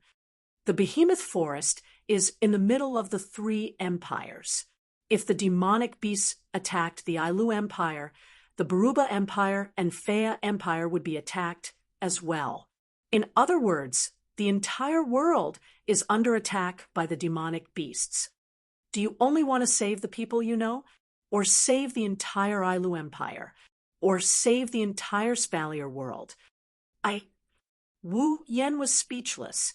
He admitted that he wasn't so noble as to save the entire world.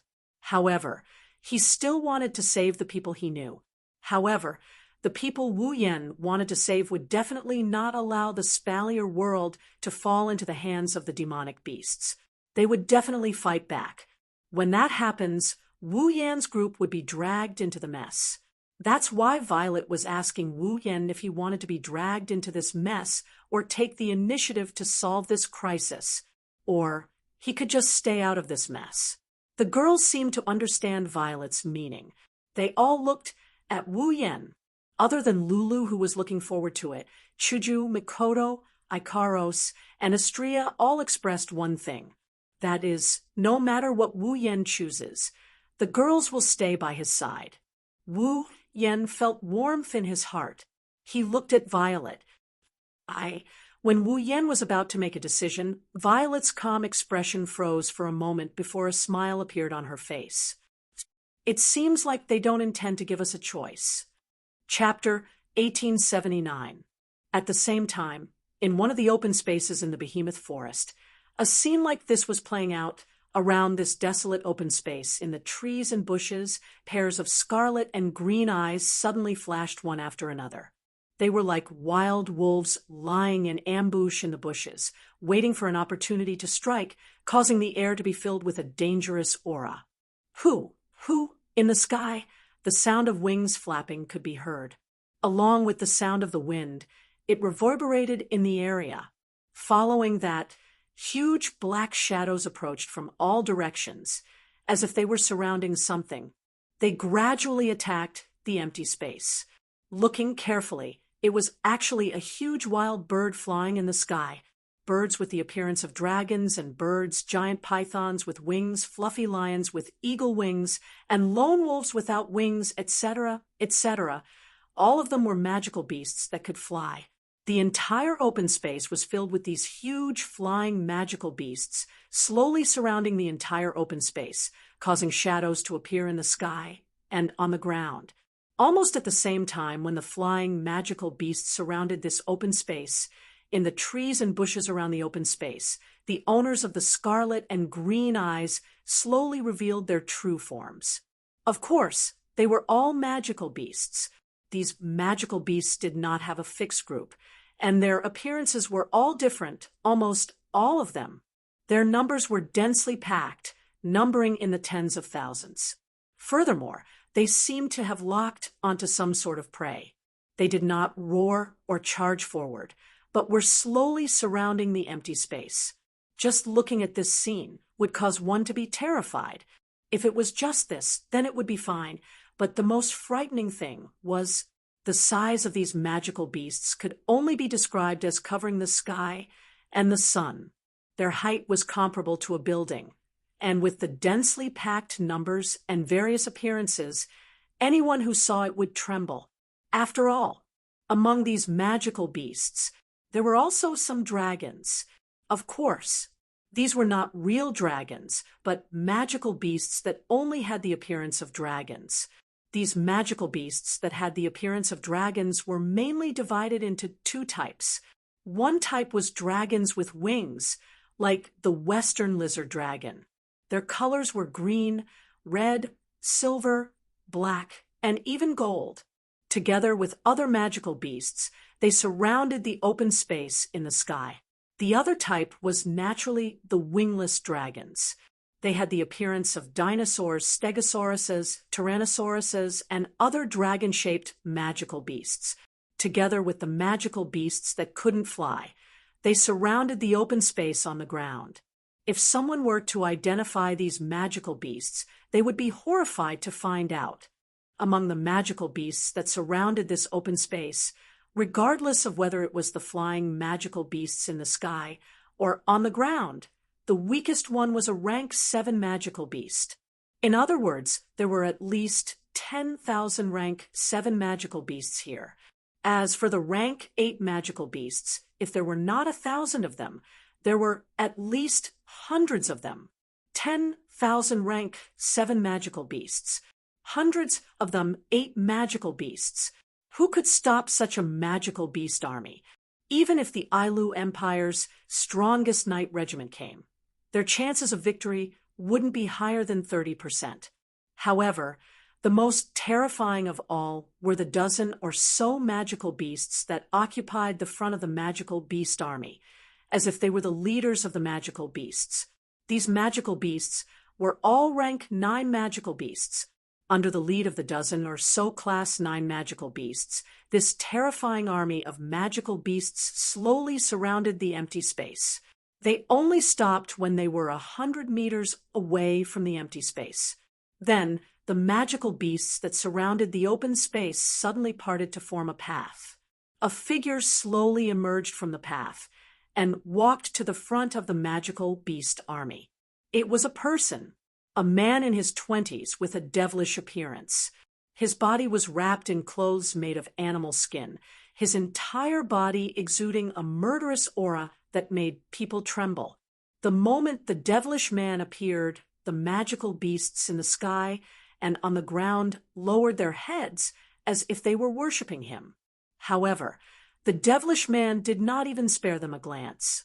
A pair of beast-like eyes stared at the open space below.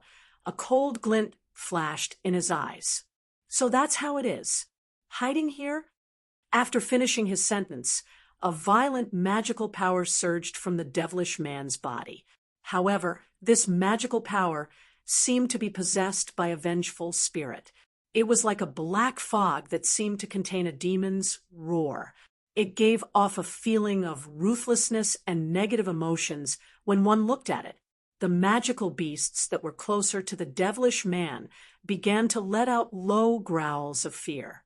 The devilish man ignored them completely. The corners of his mouth curled into a cold arc. A cruel glint flashed in his eyes as he looked at the open space below. They don't intend to give us a choice? As soon as Purple said this, everyone present was stunned. Boom! Before they could react, a terrifying force suddenly descended from the sky and landed on the enchanted field that enveloped the capital of a different era. The enchanted field of the capital of a different era emerged abruptly and flickered with a rich radiance. The Misaka sisters, who were doing their own things on the street, all raised their heads expressionlessly and looked at the thin, film-like barrier that appeared above them. What's going on? Wu Yan and the others who were still in the room were shocked. Violet closed her paper fan and looked out of the window. Boom! Another terrifying force descended and slammed into the barrier of the capital of a different era. This time, the entire barrier trembled as if it could not bear the burden. A part of it even cracked, allowing the residual force that surged in through the cracks to take effect. The entire capital of a different era trembled violently as if it was hit by a magnitude 10 earthquake. Ah! Lulu screamed and almost fell to the ground. Ikaro stepped forward and caught Lulu in time. What's wrong? What's wrong? Astria was a little flustered. Barrier? Hinajiku, Mikoto, and Yukari raised their heads and looked outside the window. When they saw the cracked barrier, they froze on the spot. The enchanted field cracked. Wu Yan didn't look out of the window, but his expression turned ugly. Someone's attacking this place. Boom! Just as his voice fell, The third attack also arrived. Compared to the previous two attacks, this attack was even more terrifying and heavily fell on the cracked barrier, causing the barrier to shake violently. Kacha, kacha, kacha. Finally on the barrier, such a voice could not help but reverberate. The barrier couldn't withstand the third attack. It couldn't withstand it any longer. Boom!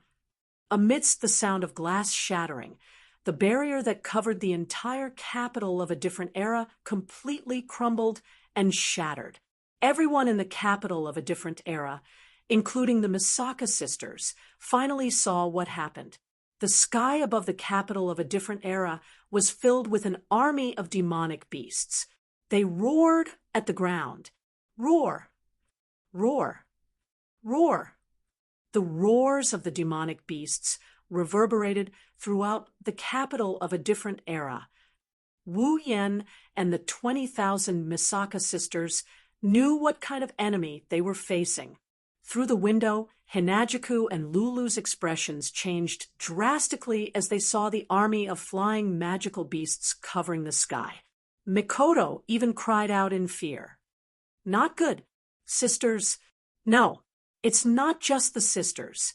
Everyone here, no matter if they're in the buildings or on the streets, is within the attack range of the flying demonic beasts. As long as the flying demonic beasts release a long-range attack, the capital of a different era will definitely be destroyed, and the Misaka sisters won't be able to escape unscathed. Mikoto, Shoujo, Ikaros, Astria. Wu Yen suppressed his anger and yelled at the four girls. Go and gather all the sisters.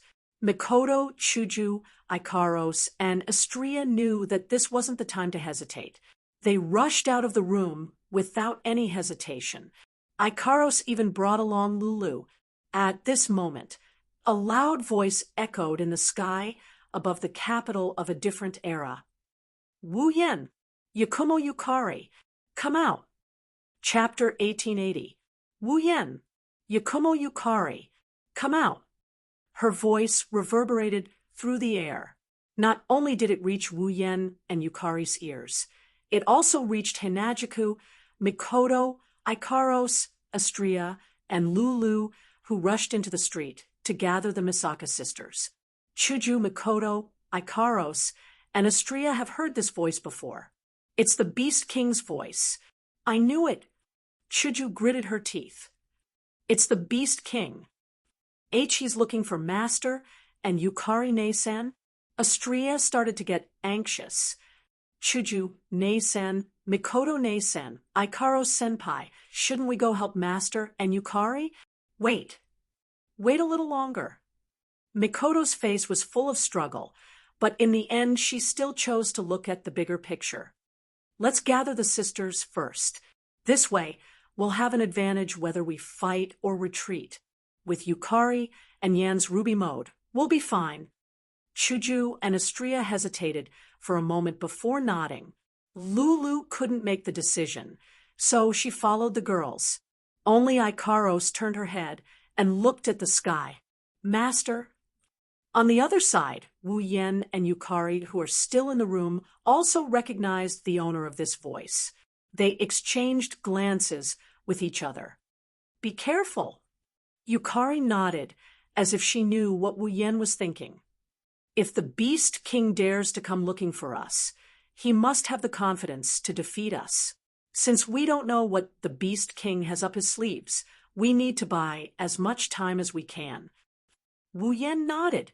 He looked at the sky filled with flying demonic beasts. A golden light flashed in his eyes. In the sky, all kinds of flying magical beasts flapped their wings as they let out low roars. There were at least hundreds and thousands of magical beasts densely packed in the sky. It was truly a scene that made people tremble from the bottom of their hearts. Outside the fortress-like sturdy walls of the capital of alternate generations, there were a shocking number of various magical beasts on the ground. In front of the capital of alternate generations, there are more than a dozen gigantic demonic beasts. These demonic beasts are all rank 9 demonic beasts that have lived for God knows how long. In front of this group of demonic beasts, there's a human standing in the air. It's a demonic man. A dark golden fur robe, made of beast skin, fluttered in the wind. His body emitted an aura that made people's hearts palpitate. The bewitching man coldly looked down at the Misaka sisters, who were methodically gathering in one place. He didn't make a move and just quietly floated in the air. Not long after, a pitch-black crack filled with ferocious eyeballs appeared not far from the bewitching man. Wu Yen and Yukari walked out from the crack, and they were surrounded by the flying demonic beasts in the sky. Roar! Roar! Roar! The army of flying demonic beasts that surrounded Wu Yen and Yukari let out roars that were strong enough to form airwaves. However, Wu Yen and Yukari ignored these demonic beasts that were bluffing. They shifted their gazes to the demonic man opposite them. At the same time, a stream of light flashed in their eyes from the system's perception. Beast King. When the system sent this message to Wu Yen and Yukari, they were stunned. What does this mean? Could it be that the Beast King's strength has broken through to the point where even the system can't sense it? Wu Yen aside, even Yukari couldn't come up with an answer to this question. She didn't have the time to find out. This was because when the Beast King saw the two of them appear at the same time, a ferocious glint flashed in his eyes, and he sneered. We finally meet again. The two of you, I wonder if the gifts I gave you are to your liking? Gifts? Wu Yen narrowed his eyes slightly. Gifts? Yukari smiled. Even in the face of tens of thousands of flying demonic beasts, her expression remained unchanged. Are you referring to the entire world being attacked by you, or are you referring to breaking a barrier here? All of these are just the prelude. The Beast King looked directly at the young lady who had defeated him effortlessly. Since I have shown myself once again, the entire world should be under my control. The beast race should be spread across every corner of this world. Humans are nothing but food for us demonic beasts. Wu Yen couldn't help but laugh when he heard that. His laugh was filled with disdain. Do you think you have the humans under your control? Why can't I think so? The Beast King waved his hand.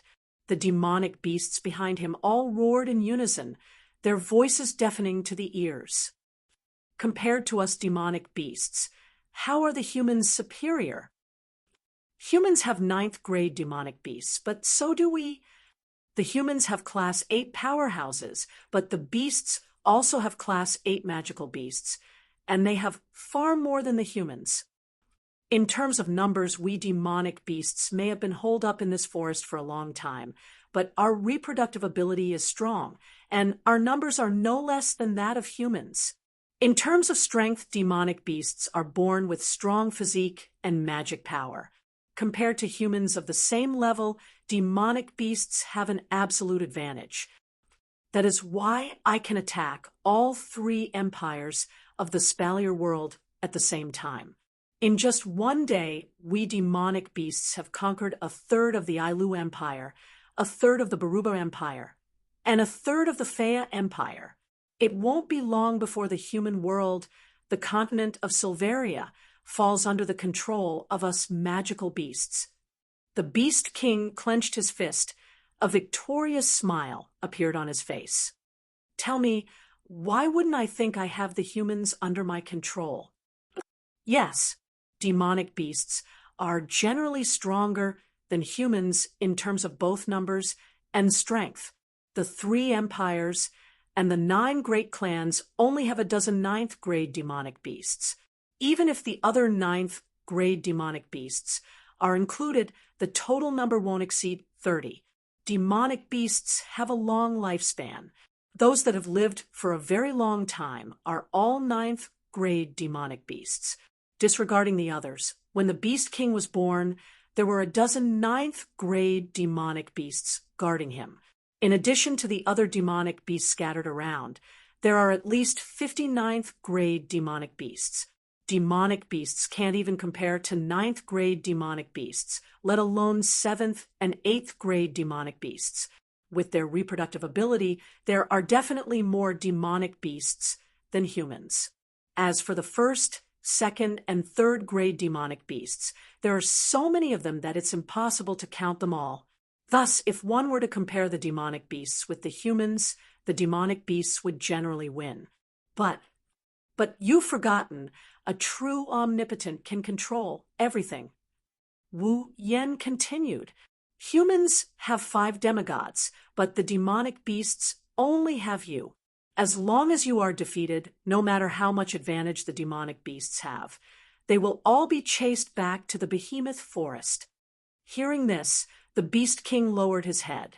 Just when Wu Yen thought he was going to get angry, he laughed like a madman. Ha ha, ha ha ha ha. Wu Yan's expression turned cold. What are you laughing at? What am I laughing at? The Beast King laughed heartily as he clapped his hands. I'm laughing at the fact that you're absolutely right. As soon as he finished speaking, the Beast King's aura suddenly surged like a violent volcano, stirring up a storm. Boom!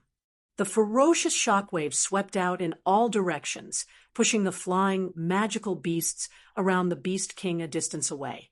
The flying, magical beasts all bowed down to the Beast King as they let out low growls. Under that terrifying aura, the Beast King's aura continued to rise from the demigod rank. It easily surpassed the Beast King's previous strength and continued to climb. Wu Yan's expression changed. Even Violet's expression turned grave. There was no other reason. The Beast King's aura continued to surpass Violet's. In Wu Yan and Violet's senses, it even surpassed the strength of the delicate fragrance Feng Jian in their memories. Even so, the Beast King's aura did not stop. In the end, it surpassed the peak of the demigod rank and continued to climb. The terrifying aura that far surpassed the peak of the demigod rank caused the air to become chaotic. The space also trembled. Wu Yan and Violet felt as if their bodies were filled with lead. It was so heavy that they almost bent over. This fact made Wu Yan and Violet hold their breath. Surpassed the peak of the demigod rank? Then wouldn't that be? You're right. A true powerhouse can control everything. The Beast King's voice reverberated in the sky. And I, who have become a god-rank powerhouse, will be the only powerhouse in this world. Chapter 1881.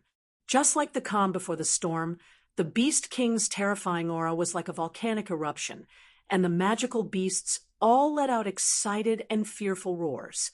Wu Yan and Yukari, who didn't show any change in expression when facing such a terrifying demonic beast army. Now, not only did their expressions change, even their hearts started to churn like raging waves. Divine-level fighter? The Beast King has become a divine-level fighter? Is that possible? Wu Yan did not want to believe this possibility. After all, if one wanted to become a divine-level expert, one must first reach the peak of the demigod realm. Secondly, one must find divine energy, absorb it, and borrow the divine energy to transform. Only then could one become a true divine-level expert. The Beast King had just broken through the demigod realm and became a newbie among the demigods. Now, it had only been half a year since the Beast King was born and met Wu Yan in the behemoth forest. In half a year, the Beast King rose from the demigod realm to the peak of the demigod realm. That was absolutely impossible. Moreover, even if the Beast King had used some shortcut to reach the peak of the demigod realm, it was impossible for him to become a divine-level fighter.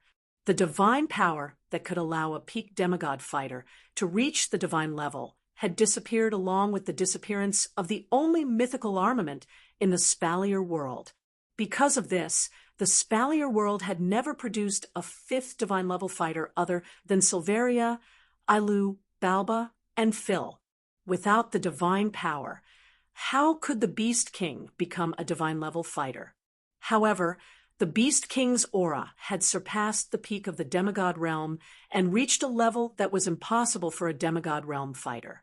Feeling the Beast King's aura that was as strong as a mountain, Wu Yan's heart sank. At this moment, Purple spoke with a serious expression. You should know just how many impossible elements were involved in what he said. I know. You won't believe me. The Beast King didn't retract his aura and smiled calmly. It can't be helped. Only after reaching the peak of the demigod level can a life form begin to contain the power of divinity. By absorbing the power of the gods, together with his body began to change. The barrier to the demigod realm would begin to melt, and at that time, peak demigod powerhouses could attempt to break through. Once you succeed, you can become a god. As for me, since I'm not at the peak of the demigod stage, it's impossible for me to possess the divine power that has already disappeared. In that case, I definitely can't advance to the divine level. If I hadn't found some other substitute, Wu Yan and Yukari were shocked. They stared at the Beast King. Since you two defeated me mercilessly, I'll tell you. The Beast King glanced at Wu Yan and Yukari. A secret belonging to the deities. The Beast King slowly retracted his aura so that Wu Yan and Yukari were no longer suppressed. However, their hearts were still heavy. Under such circumstances, the Beast King spoke. You should know why the power of divinity disappeared, right? Because of the War of the Gods. Wu Yan replied. Yukari hadn't heard of the secrets of the deities with him. The power of divinity was born from the only mythical armament in this world. The mythical armament could bring an unimaginable increase in power to the deities. Therefore, in order to fight for the mythical armament and the power of divinity, the four deities fought a war. In the end, the mythical armament disappeared along with it. That's right. The Beast King's tone didn't contain any praise. Then, why did the mythical armament disappear? Wu Yan was stunned. He really hadn't considered this question seriously. Who knew how many years ago this matter wasn't even recorded in history? How could Wu Yan know? Perhaps seeing through Wu Yan's thoughts, the Beast King curled his lips and smiled. Then let's change the question. How did the four deities die? Wu Yan and Yukari exchanged a glance. With just a glance, they understood each other's meaning. Wu Yan was talking to the Beast King, while Yukari tried to find some flaws in the conversation. Wu Yan retracted his gaze and answered as if nothing had happened. Wasn't it because they perished together in the process of fighting? Indeed, that's the most likely reason. Although he said so, the Beast King shook his head. But unfortunately, I want to tell you that the deities didn't die in the battle. They died in their own hands. Died in their own hands? Yukari narrowed her eyes. Died in their own hands? Wu Yan frowned tightly. What's going on? The Beast King sneered, as if he didn't care about the four deities. He slowly revealed a secret that no one in the Spalier world knew. There was no limit to human greed. The battle of the gods between the four divine-level experts had started because of greed. Since the power of God could allow experts at the peak of the demigod level to obtain the opportunity to break through to the divine level, one of the four divine spirits became greedy and attempted to seize the power of God to cultivate a divine-level expert for his own faction. Because of this, the other three deities couldn't stand by and watch all the deities being born in other factions. Naturally, they couldn't avoid conflict. In the end, the conflict even involved the only deity without a faction. In order to fight for the ownership of the divine power, the four deities broke out into a battle. Thus, the existence and secret of the mythical armament were dug out. From Kite, Wu Yan learned that the battle lasted for an unknown period of time. In the end, after it ended, All four deities fell, and the only mythical armament disappeared. However, how did they fall and how did they disappear? Even the 5 demigods didn't know, let alone Kite. However, at this moment, the Beast King revealed this secret. Actually, in that War of the Gods, the only mythical armament was destroyed during the chaotic battle of the 4 gods. Destroyed? Yukari was stunned. Wu Yen was even more shocked. The mythical armament was destroyed. Is it strange? The Beast King sneered. After all, the mythical armament is just a natural weapon. If it was attacked by 4 deities at the same time, it's not impossible for it to be destroyed, right? How could the 4 deities fall? Wu Yen refuted. If the source of the dispute, the mythical armament, was destroyed, then the 4 deities didn't have to continue fighting, right? That's why I said that the 4 deities didn't die in the battle at all. The Beast King threw out such a sentence impatiently. However, humans are indeed despicable creatures, and so are the deities. Their crazy ambition is the reason for the fall of the 4 deities. Ambition? That's right. That's right. The Beast King sneered, unwilling to accept the destruction of the mythical armament, unwilling to accept the disappearance of the power of God, and the fact that Silveria could no longer produce a divine-level expert. The 4 gods brought back the fragments of the destroyed mythical armament in an attempt to research the power of God and the manufacturing method of the mythical armament. In the end, the Beast King smiled disdainfully. It's this kind of ambition that brought them to the end of the mythical armament. You mean? Wu Yen said uncertainly. They failed. No, to a certain extent, they succeeded. The Beast King denied it. However, what they studied was not the divine power and the manufacturing method of the mythical armament. Instead, it was a byproduct that could help people break through the current level and improve their strength by chance. It's also because of this byproduct. The Beast King slowly raised his hand. That's why I am now. As these words came out of the Beast King's mouth, an indescribable aura suddenly rose from the Beast King's body. What kind of aura was that?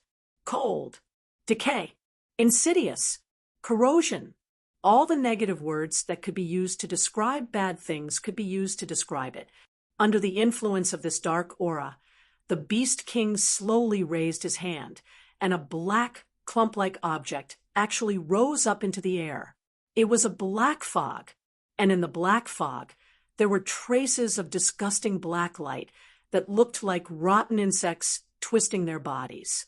Looking at the black fog and black light, Wu Yen and Yukari's face suddenly changed. Weren't the black fog and black light the things that could turn people into monsters? Chapter 1882.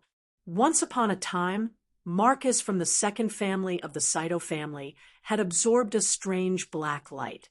Although he borrowed the power of the black light to reach the Type 9 Divine Warrior realm, his appearance had turned into a monster that was neither human nor ghost. In the end, he died without a complete corpse. The black light that escaped from Marcus' body returned to the Shoujo family's base. It possessed the second young master of the Shoujo family, Bing Mian. In the end, Wu Yen chased the Shoujo family's base and destroyed both the black light and Bing Mian. Not only that, but the strange black light also appeared in large numbers and wreaked havoc in the giant beast's forest. Many people died in the giant beast's forest camp, and many magic beasts were also affected. In the end, many of them died with grievances. Wu Yen had Ikaros and Astrea investigate the behemoth forest. In the end, he released cannon to eliminate the black light that wreaked havoc in the behemoth forest. How could Wu Yen not recognize the black light that can increase the power of the possessor, but at the same time turn the possessor into a monster? Yukari was the same. Don't forget that Violet personally came to the giant beast's forest to search for this black light. She even met up with 5 demigods from Silveria. It's impossible for her not to recognize this black light. I thought you too forgot about this. The Beast King revealed a sinister smile when he saw Wu Yan and Yukari's expressions change. You forgot about the power of a false god. False god. Wu Yan's expression darkened. Disgusting thing. Is this the power of a god created by the four great gods by researching the fragments of mythical armaments? Is this the substitute you speak of? That's right. The Beast King fiercely clenched his fist, and the black light and black fog were immediately absorbed into the Beast King's body. This is the byproduct of the power of divinity that the four great gods developed by chance. I think all of you have already seen its effects. This pseudo-god power can unconditionally increase the power of the user, and its effects are even more pleasing than the power of divinity that can only give a peak demigod a chance to advance to the divine level. Better, unconditionally? Wu Yan couldn't help but mock him. Indeed, it can increase the power of the possessed. However, it can also turn the possessed into a monster. From the looks of it, it can also affect the possessed's emotions. You call this unconditionally? Compared to the increase in power, what's the big deal about the body turning into a monster? The Beast King laughed mockingly. Let's talk about it later. Demonic beasts are monsters in your hearts as well? Wu Yan didn't know what to say. The Beast King was right. For humans, this was the case. Demonic beasts are monsters. However, compared to the monsters possessed by the black light, demonic beasts are more adorable. You reach the celestial rank by absorbing this so-called power of a false god. Yukari looked at the Beast King and finally spoke. Is this so-called power of a false god really that powerful? Could it allow someone who had just entered the demigod level to skip a level and directly advance to the divine level? One or two is naturally impossible. The Beast King laughed out loud. His laughter was filled with madness. But I absorbed hundreds of billions of rays of the power of a false god. I finally achieved this impossible miracle and became a celestial. Go. Wu Yan inhaled a breath of cold air. Hundreds of billions of rays of black light.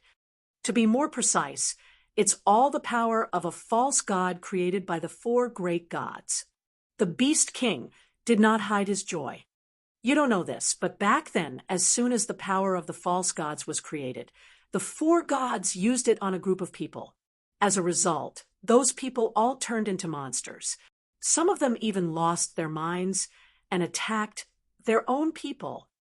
When the four gods discovered this drawback, more than half of the people in the three forces established by the three gods, which are the three empires today, had already been devoured by the black light of the fake god's power, turning them into complete monsters that only know how to kill. The four great gods realized that if this continued, let alone the three great empires, even the entire Spalier world would be harmed by the power of a false god. It would become a world of monsters. Therefore, the four great gods could only kill those who had become monsters.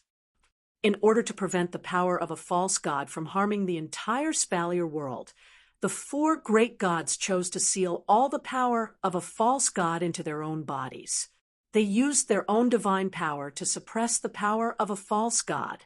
At this point, the Beast King's tone became regretful. In the end, the bodies of the four great gods were corroded by the false god's power, and their vitality was completely devoured. The god-level powerhouses who should have lived as long as heaven and earth died because of the disaster and ambition that they created. They used up their last bit of strength and turned their bodies into a seal, suppressing the false god's power in their bodies in a sealed place. And the place where the power of a false god was sealed is the behemoth forest. The Beast King spread his hands, as if he was very lucky. Very lucky, I found a small part of the power of a false god in the bodies of some of my kin who had turned into monsters. By absorbing the power of a false god, I was able to obtain this secret memory.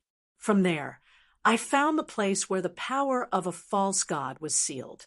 I absorbed all the power of a false god and became a celestial, listening to the Beast King's loud shout. As if he was announcing his own birth to the entire world, Wu Yen and Yukari both fell silent. Wu Yen finally understood why the Ailu Empire's god left behind an image in the land of gods that said he was the cause of the calamity. He also understood why the god said he was lying to himself and the people around him. It was because the power of a false god that caused the disaster was created by the four great gods themselves. In other words, it was the four great gods who brought the disaster to the entire Spalier world. They were unwilling to accept the disappearance of the mythical armament, unwilling to accept the disappearance of the power of a celestial, unwilling to accept the fact that a celestial could never be born again, unwilling to accept the fact that they had fought until the end and gained nothing. In the end, the four great gods could only use their own lives to make up for the disaster they brought upon themselves. They also left behind a seed of disaster for their descendants. It was really sad.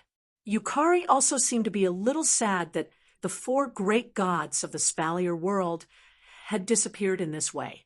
She shook her head.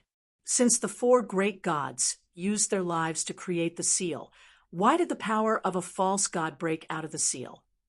Although there is no record of this secret in history, the power of a false god did endanger the entire Spalier world. It almost caused the destruction of the entire Spalier world. Even if the four great gods tried to hide the truth, it was impossible for them to hide everything. The Beast King sneered. Back then, some of the survivors of the disaster tried their best to find the truth. Finally, they found a clue and found the location of the seal. They spent a lot of effort and energy to find a way to tear a hole in the seal. I don't know why, but Marcus managed to get his hands on this method. The Beast King laughed joyfully. What happened next, you should have guessed. Guessed. Of course.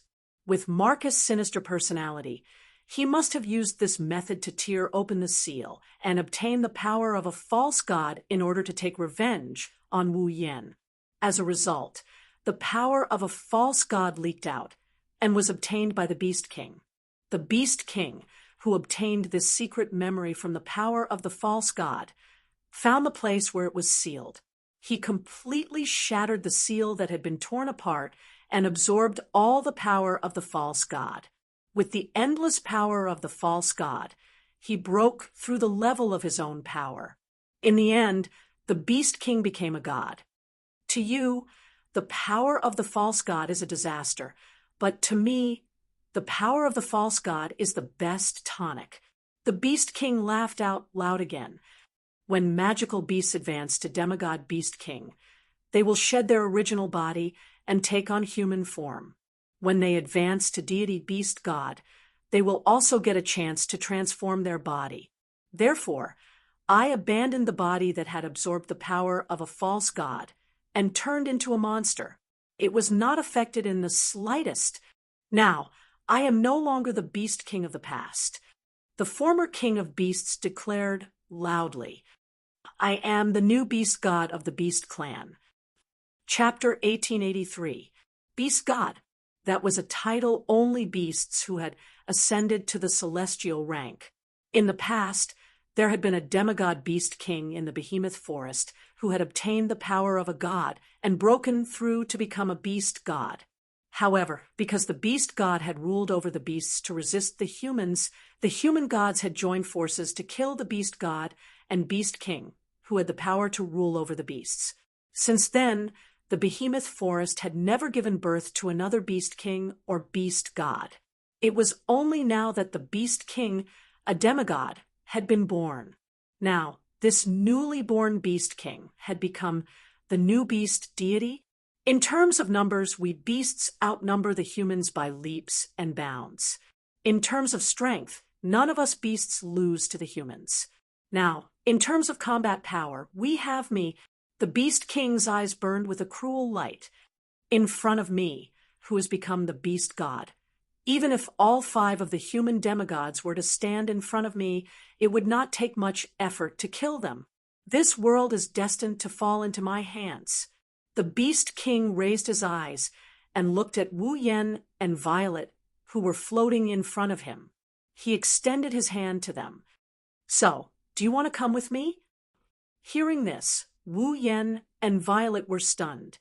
Together, Wu Yen looked at the Beast King in shock. Are you trying to recruit us? Don't doubt it. The Beast King's tone was neither sincere nor fake. It was completely calm. Both of you defeated me effortlessly. I can honestly say that among the 5 demigod-rank powerhouses in the human world, not a single one of them could do that, but both of you did. No one knows your abilities better than I do. The Beast King's lips slowly curved into a smile. Of course, the most important thing is that neither of you are human, right? Hearing this, Wu Yen and Violet finally understood. The Beast King was recruiting them not because he cherished talent, but because they were not human. Other than the humans and beasts, they were the third force. And now that the Beast King was planning to wage an all-out war with the humans, in order to not increase the strength of the humans, the Beast King wanted to recruit them as a third force. One had to admit that the Beast King was not only very thoughtful, but also very rational.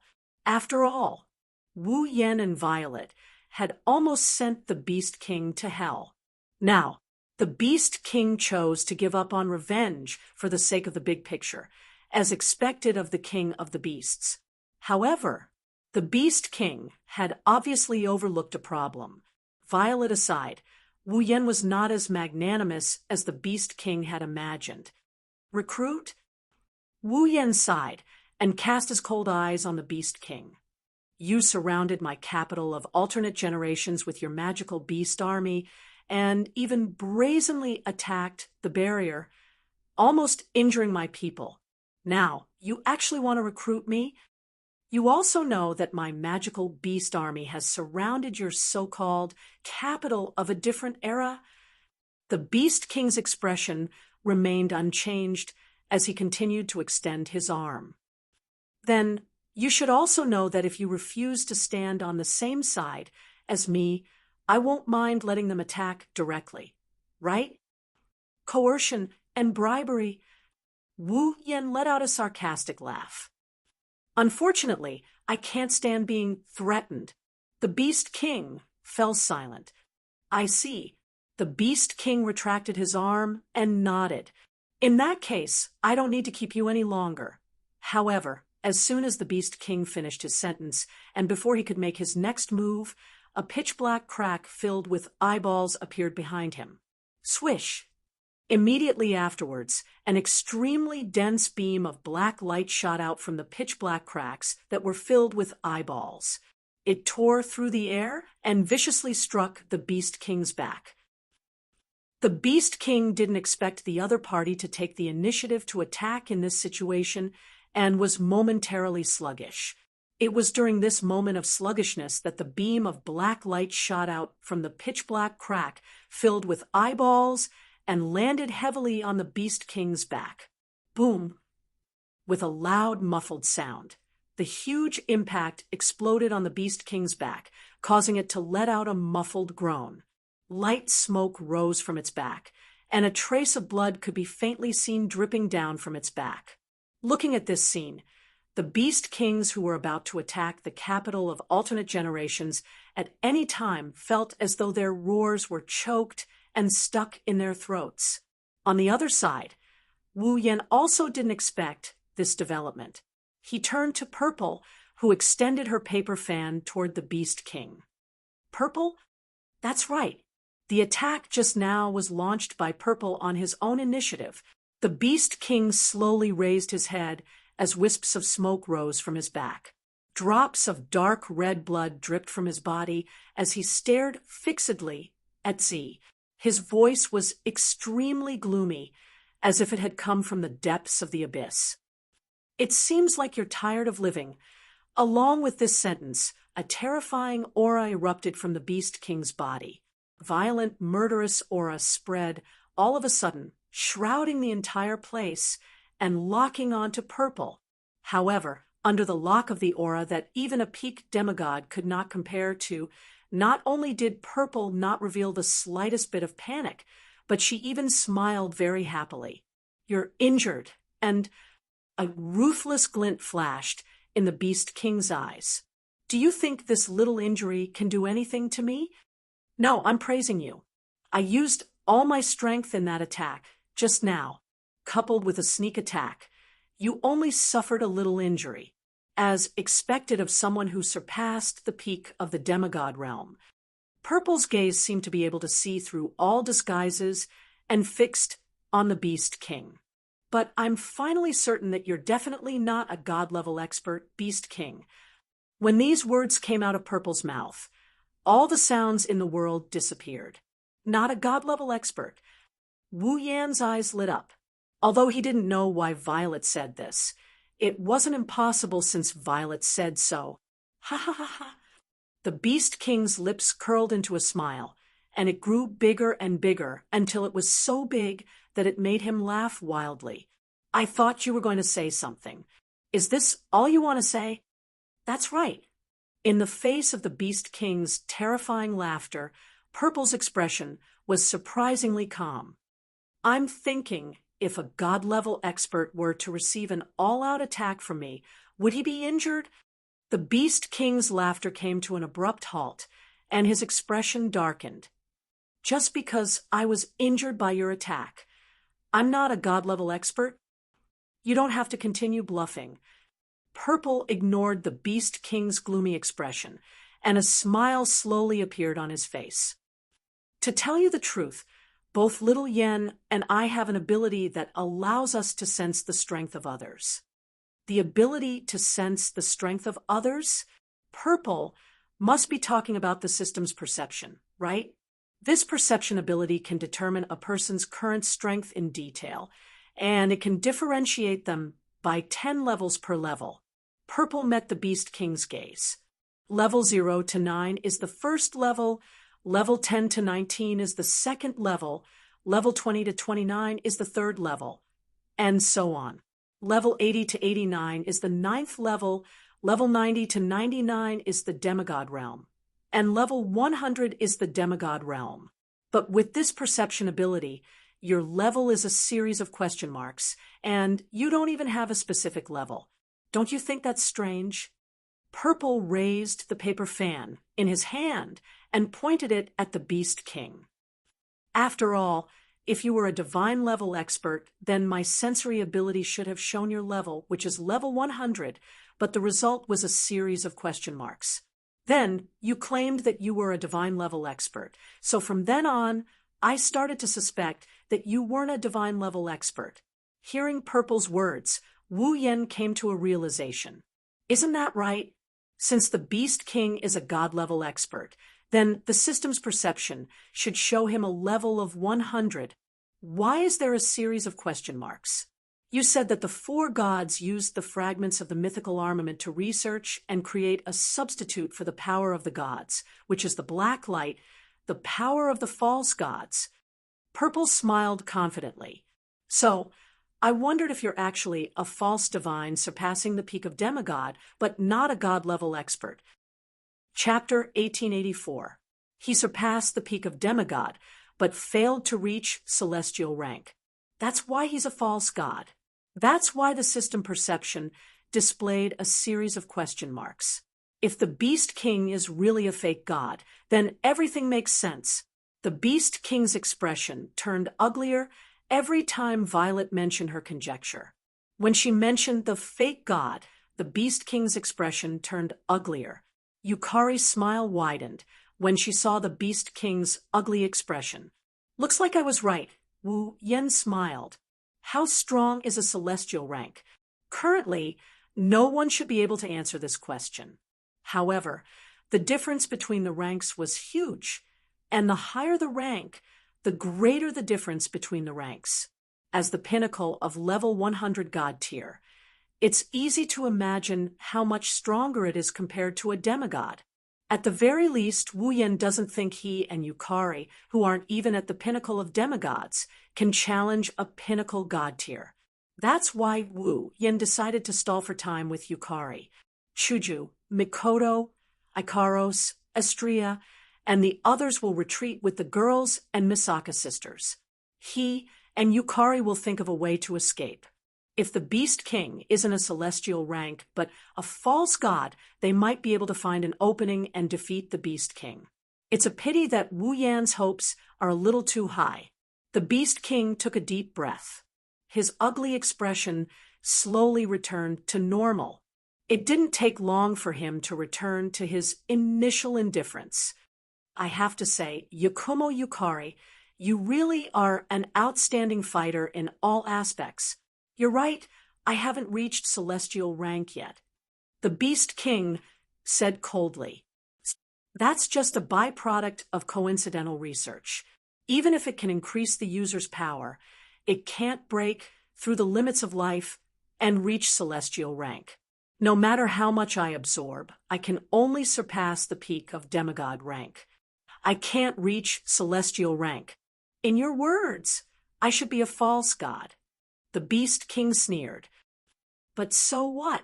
Don't tell me that the two of you, who aren't even demigods, can defeat me, who has surpassed demigods. Impossible, with just the two of us. Violet smiled calmly. What if it's not just the two of us? The Beast King was slightly taken aback. Wu Yen was also a little surprised that Violet would say such a thing. Could it be that there was another demigod on his side? Little Yen, Violet whispered to Wu Yen before the Beast King could say anything. Do you still remember the 5 gems I gave you when you summoned me? I went to the Behemoth Forest to investigate the power of the false gods. Wu Yen paused for a moment before he remembered. With a flip of his hand, 5 gems of different colors appeared in his palm. They were the gems that Violet gave to Wu Yen the day after he summoned her to the Spalier world. The next day, Violet went to the Behemoth Forest to investigate the ominous aura she sensed. She ended up encountering the power of the false gods. After explaining the situation to Violet, she tossed the gems to Wu Yen. At that time, Violet even told him that if he couldn't defeat his opponent in a fight, he could show off the gems. Perhaps he could scare his opponent away. However, Violet's expression was too casual at that time. It was as if she didn't care about the gems at all. Wu Yen didn't see anything special about the gems and gradually forgot about them. Violet didn't bother explaining to Wu Yen. With a wave of her hand, the gems in Wu Yan's palm exploded into powder with a bang. Buzz! Just as the 5 different colored gems exploded into powder, 5 ripples of the same color as the gems spread out in the sky like a door. The door gradually solidified like a reflection in a lake, swaying in an illusory manner. At a certain moment, with a crack, it opened at the same time like a real door. Then, 5 figures slowly descended from the 5 doors. They were an old man in a gray robe, a man in a white robe with a thunderbolt pattern on his chest, an old man in a black robe, a gorgeous woman, and a beautiful girl in a blue gauze dress. The 5 figures emerged from the doors in the sky and slowly descended. They didn't stop until they reached Violet's side and raised their heads. Looking at the 5 figures descending from the sky, the Beast King's face broke into a terrifying smile. Helpers? Wu Yen cried out in surprise. 3 guardian deities? Among the 5 people that appeared out of nowhere, there was an old man in a gray robe, a man in a white robe with a lightning emblem, and a beautiful woman. They were the 3 guardians of the Ailu, Baruba, and Fea empires, Jaren, Magnubi, and Linya. Not only Garen, Magnubi, and Linya, Wu Yen also had an impression of the old man in the black robe. One can imagine the shock on his face. Isn't he the owner of the magic crystal shop in the academy? This is the 4th demigod of Silveria, Mula. He met Wu Yanzi in the academy once before, the fourth demigod of Silveria. As for the beautiful girl, Wu Yen didn't recognize her, but he was also surprised. She looks like she's only 20 years old. She's just too young. This young girl is the fifth demigod in the Spalier world, Cynthia. At this moment, the 5 demigods in the Spalier world are gathered in one place. As soon as they appeared, apart from the young girl named Cynthia, the other 4 demigod-rank powerhouses all turned their gazes towards the Beast King, their eyes releasing shocking anger and killing intent. "You're the Beast King, right?" Jarlin suppressed his anger as his voice echoed. "You're the one who ordered the demonic beasts to attack my Ailu Empire?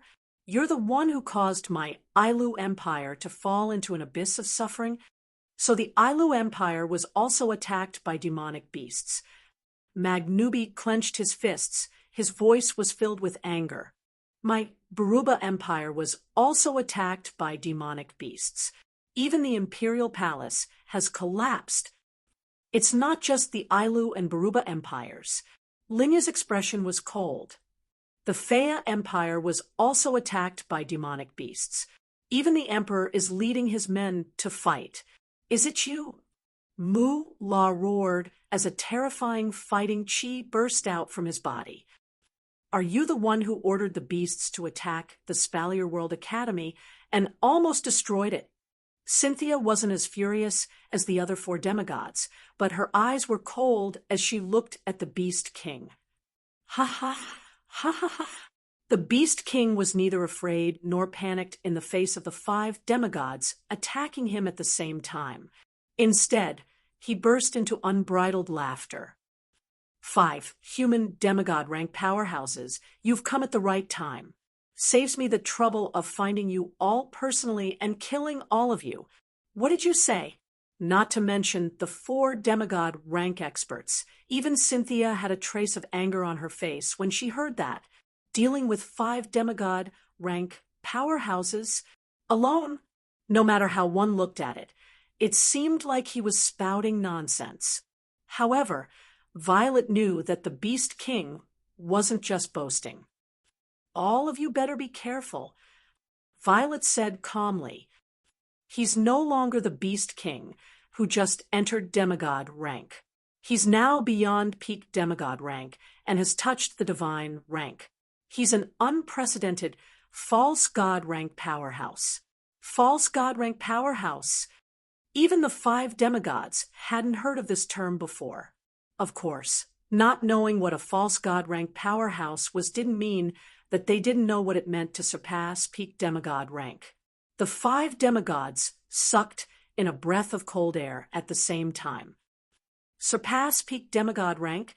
Cynthia looked at the Beast King in shock. He surpassed peak demigod rank? Impossible! Moolah exclaimed. He was just a demigod rank Beast King not long ago. How can he surpass peak demigod rank now? But Linya looked at the Beast King with a serious expression. His aura has indeed surpassed peak demigod rank.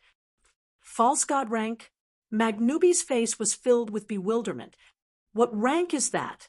Does such a rank exist? Everyone in the Spalier world knew that beyond peak demigod rank was the divine rank. There was no such thing as a false god rank powerhouse. If the Beast King didn't use the power of a false god, the false god rank wouldn't have appeared. Therefore, the Beast King was the only one who had reached the false god realm since ancient times. It was no wonder that the 5 demigod powerhouses were so surprised and bewildered. It's a bit troublesome to explain it. I'll explain it to you later. Violet looked at the 5 demigods. The 5 of you, do you still remember our agreement? Of course. Jarlin nodded. That time in the Behemoth Forest, we promised that as long as you give us the black light, we'll do one thing for you as long as it's within our power. We'll use the gemstone that can summon us from a distance as proof. All right, Violet said loudly. Then the 5 of you join forces with me to fight the Beast King. Hearing this, The 5 demigods nodded without hesitation. Fight the Beast King? Even without the agreement with Violet, the 5 demigods wouldn't let the Beast King go. Our 1152, Chapter 1885, Level 96, Level 95, Level 95, Mora, Level 94, Cynthia, Level 94. Wu Yen looked at the 5 demigods who were standing in a row against the Beast King. He exhaled a breath of hot air. Why was the boss of the magic crystal shop in the Spalier World Academy a demigod? How could a young girl who looked less than 20 years old be a demigod rank expert? Why did Yukari know these 5 demigods? Why would a special tool that could summon 5 demigod powerhouses be in Violet's hands? And through Violet's hands, it was given to him. Wu Yen had so many questions, but he couldn't ask them. It wasn't the right time. However, with the help of the 5 demigods from the Spalier world, Wu Yan's situation was much better. Yukari, who was hovering beside Wu Yen, lowered her voice and spoke again. Little Yen, you should have some kind of telepathy magic that can allow the 7 of us to communicate telepathically, right? Wu Yen paused for a moment. He nodded. It's not difficult to converse with one's mind, and it's quite simple to use. It doesn't even take much time. I can cast it now. Very good. Yukari raised her head and looked at the Beast King. Little Yen, help us to communicate telepathically. I have a plan. After a while, under the Beast King's gaze, Wu Yen turned around and landed in the capital of alternate generations. Seeing this, the Beast King frowned. The 5 demigods from the Spalier world didn't know that Wu Yen could use the power of a demigod. However, the Beast King knew. In the Beast King's opinion, the other party should have gathered the power of all the demigods to deal with him. With 7 demigods working together, the chances of winning would be much higher. If there was 1 less demigod, if that happened, their chances of winning would drop by a few percentage points. Now, why did you ask one of them to leave? While the Beast King frowned in confusion, Wu Yen stopped above the capital of a different era and didn't continue to descend. However, they didn't charge forward. Instead, they remained where they were, surveying the surrounding flying magical beasts. Seeing this, the Beast King understood. It turned out that those demigod powerhouses were worried that the surrounding magical beasts would suddenly launch a sneak attack while they were fighting, which would affect the battle. That was why they had one of them stay on guard at the side. Are you worried that I'll let the magical beasts around me attack you? The Beast King smiled disdainfully. Don't worry, I alone am enough to deal with all of you. Upon hearing the Beast King's words, the 5 demigod powerhouses of the Spalier world didn't respond. Instead, they gazed at the Beast King coldly. Dense battle aura and magical powers rose from their bodies, stirring up turbulent winds that swept in all directions. The disdain on the Beast King's face intensified. Around him, twisted magical powers that were violent, cold, and filled with rich negative energy surged wildly like a rotten aura. Upon sensing the dark and powerful magical powers from the Beast King, the 5 demigod powerhouses of the Spalier world grimaced. Then they exchanged looks and nodded in unison. Swish! At the next moment, apart from Z, Linya, and Cynthia, Garen, Magnubi, and Mora transformed into razor-sharp arrows that shot toward the Beast King at their maximum speed. The Beast King swept a glance at the 3 demigod powerhouses from the corner of his eyes and let out a sneer. He extended his palm gradually, and the dark magical powers around him gathered and coalesced into an enormous black blade. The Beast King suddenly opened his eyes as he gripped the black blade. A vicious look that only magical beasts would possess flashed through his eyes. Soon after, the black blade in the Beast King's hand turned into a black blur. With a sonic boom, it cut through the air like a black windmill. With the Beast King as the center, It viciously slashed through the surroundings. Almost at the same time, Garen, Magnubi, and Mura, who were charging towards the Beast King, suddenly sped up and rushed in front of the Beast King. However, before they could attack, they were met with a windmill slash. Immediately, Garen, Magnubi, and Mura were shocked. The Beast King had actually seen through the trio's intention to speed up midway, and had taken the initiative to attack them. In this situation, it seemed as though Garen, Magnubi, and Mura were the ones who collided with the Beast King's attack. How could they not be astonished? But now wasn't the time to be astonished. Sensing the powerful wind coming towards them, Garen, Magnubi, and Mura hurriedly raised their hands. An ancient knight sword appeared in Garen's hand, a pair of razor-sharp claws appeared in Magnubi's hand, and a pitch-black stick appeared in Mura's hand. The three unknown weapons stood before Garen, Magnubi, and Mura and welcomed the Beast King's attack. Clink! The black blade that the Beast King had turned into a black windmill swung in front of the Beast King. Wherever it passed, sparks flew in all directions like fireworks, and a crisp sound of collision rang out. Garen, Magnubi, and Mura felt a great, violent force coming from their weapons, which hurt their perlicues and almost knocked their weapons out of their hands. However, before Garen, Magnubi, and Mura could heave a sigh of relief, the Beast King sneered again. The black blade that he had just swung was pulled back according to the trajectory of the swing. Once again, the wind will spun in the opposite direction and slashed the weapons in Garen, Magnubi, and Mura's hands. Clang! Garen, Magnubi, and Mura groaned in pain as they were sent flying with their weapons at an even faster speed than when they came in. Buzz! Garen, Magnubi, and Mula were just sent flying. Before they were 3 meters away from the Orc King, a pitch-black crack filled with ferocious eyeballs appeared between the Orc King and Garen, Magnubi, and Mula, who were sent flying. In the dark crevice, Z was like a loaded arrow.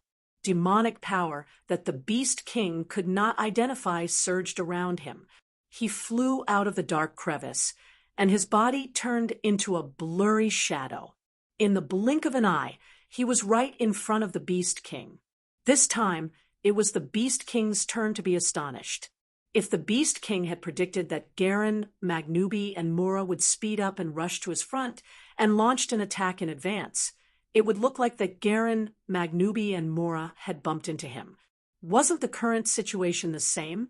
Purple seemed to have predicted that the Beast King would send Garen, Magnubi, and Mura flying.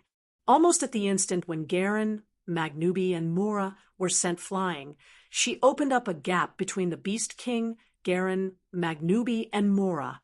In the end, it was as though the Beast King had sent Garen, Magnubi, and Mura flying in order for Purple to appear here. Of course, even though he was astonished, the Beast King's expression turned cold at the sight of Purple dashing toward him. He brandished the black blade in his hand and couldn't retract it. All he could do was to raise his massive fist and clench it tightly. Twisting his elbow, the Beast King's dark mana rapidly gathered on his fist. Just like that, the Beast King viciously smashed his fist towards Violet, who was charging towards him at lightning speed. Z's expression didn't change. He suddenly stretched out his hand. Above his hand, a majestic demonic energy rapidly spread out and collided with the Beast King's fist. Boom! In the instant that a low, muffled sound rang out, an inexplicable wave surged from Yukari's hand, disintegrating the chi and dark magic on the Beast King's fist. Such a familiar, domineering, and almost unreasonable method of disintegrating without the Beast King's consent reminded him of this move that made him suffer greatly in the past. That was the realm of being and non-being. You're indeed full of strange tricks. The power of your realm is really strong. Yakumo Z, I'm looking forward to seeing more of you. The Beast King snorted. However, such a small trick is no longer of much practical use to the current me. Show me what you're really capable of.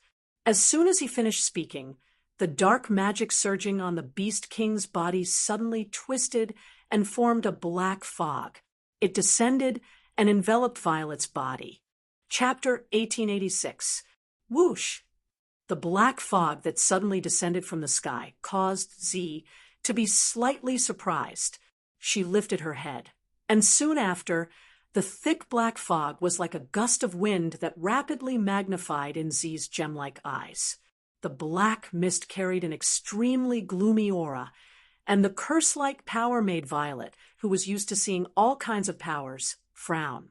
She staggered, tapped her foot, and retreated like a bolt of lightning. Swish! However, just as Purple's figure turned, the thick black fog was like a sharp arrow that instantly flashed and arrived before him. Seeing that the black fog that contained a dark aura was about to hit Purple like a tide, Purple's face turned solemn. He forcefully pointed the paper fan in his hand forward, and a crack suddenly appeared in front of Purple. It stood in front of Purple like a shield. The black mist containing a gloomy aura rushed into the gap without slowing down. It was unknown where it was transferred to, but it disappeared in front of Violet's eyes. However, the solemn expression on Violet's face didn't weaken at all. Instead, it became more intense. That was because Violet clearly felt it.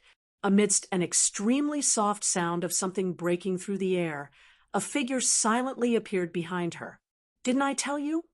Staring at Violet's slender and tall figure, the Beast King raised one of his hands. Above his palm, a poisonous black mist condensed and covered the Beast King's palm. Show me what you're capable of. As these words were spoken, Yi Zichen's eyes lit up. The Beast King's palm, which was shrouded in black mist, viciously smashed towards Z's back. Looking at the violent vibrations in the air, even if it was Z, he would definitely be gravely injured by such an attack. Swish! Just as the Beast King's palm, which was covered in black fog, was about to smash down on Violet, a faint sound of impact suddenly rang out. Buzz! Purple, whose back was facing the Beast King, suddenly trembled slightly. His figure actually trembled after this tremble. After the trembling, her figure became illusory. Boom! The Beast King's violent blow landed solidly on Violet's back. However, this blow was like hitting a rock. It penetrated Violet's body without a single drop of blood. Then, his body was like a shattered piece of glass. Slowly it shattered. Moreover, there were still ice shards falling from the sky. That figure was just a block of ice. Ice. The Beast King was slightly startled. Then, as if sensing something, he forcefully turned his head to look behind him. There, a beautiful girl in a blue gauze dress was holding up a staff that was blooming with rich magic power, and an icy blue mist was surging around her. Cynthia. That piece of ice was made by Cynthia. That girl may be very young, but she has a very unique magic, a cold voice echoed in front of the Beast King. As long as she can create ice, that girl can teleport the ice she creates to any place in an instant. If necessary, she can even swap places with other things. Even if that thing is a human, the moment he finished speaking, a burly figure appeared in front of the Beast King. Taking a closer look, this burly figure had rushed out from the gap that Violet had left behind to divert the black fog. Roar! Then, a huge beast shadow appeared behind the burly figure. Its entire body was wrapped in lightning, and it roared towards the sky. It was a beast battle technique unique to the Baruba Empire. As for Magnubi's beast battle skill, it was even more special. It was a beast battle skill that contained the power of lightning. Magnubi rushed to the front of the Beast King and bent one of his hands into the shape of a claw. The claw-like armament in his hand surged with a majestic aura. Magnubi fiercely swung the claw and compressed the air in front of him into a ball, blasting the Beast King. Boom! Amidst the low, muffled explosion, the ripples of air waves rapidly spread out, causing the space to tremble slightly. However, such a violent attack did not directly land on the Beast King. Instead, it smashed into a bone wall that had appeared in front of the Beast King out of nowhere and smashed the bone wall into pieces. Playing tricks all you want. Behind the bone wall, the Beast King shook his palm abruptly. In an instant, black fog surged out and transformed into 3 arm-thick black snakes. They circled around the bone wall and darted out abruptly. Their hideous mouths snarled silently, filling the air with a foul stench. The black snake instantly shot forward and circled around the bone wall. It rushed towards Magnubi, who had clawed at the bone wall from the top, left, and right, and surrounded him. Magnubi's expression became incomparably solemn when he sensed the faint, dark, demonic energy being transmitted from the 3 black snakes. He slowly spread out his claws and violently swung them at the black snakes that were shooting over. Roar! As Magnubi swung his claws, the beast shadow behind Magnubi roared violently. It raised its huge claws and crushed the space in front of it, as if it was squeezing it into a ball, then smashed it down heavily. Boom! Just as he passed by, the 3 black snakes that were circling around him were immediately crushed into a cloud of black mist under this earth-shattering claw, just like the space around him. Buzz. At the same time, after Magnubi dealt with the 3 black snakes, the space around the Beast King trembled abruptly. 2 gaps split open and spat out 2 figures as though something was being spat out. Hiya! Garen and Mura darted to the sides of the Beast King like loaded bullets. They brandished their simple, unadorned knight sword and pitch-black, long stick in a crescent arc and smashed at the Beast King's head. Humph! Facing the merciless attack, the Beast King snorted in disdain. With a move of his palm, a surge of black mist gushed out from his body. After a wave of rolling, it actually condensed into a sticky barrier around the Beast King like a swamp. Boom! Garen's slash and Mura's blunt blow smashed into the thick, viscous protective barrier in a deep explosion. 2 ripples spread across the pitch-black, viscous protective barrier. The 2 armaments that were considered top-notch, even among gold-grade armaments, contained a terrifying force. The knight's sword and staff smashed a dent into the viscous black barrier. However, they were unable to break through this layer of defense. They stopped half a meter away from the Beast King's head. The strength and combat aura of the 2 armaments were completely dissolved by the mysterious power of the viscous barrier. Boom!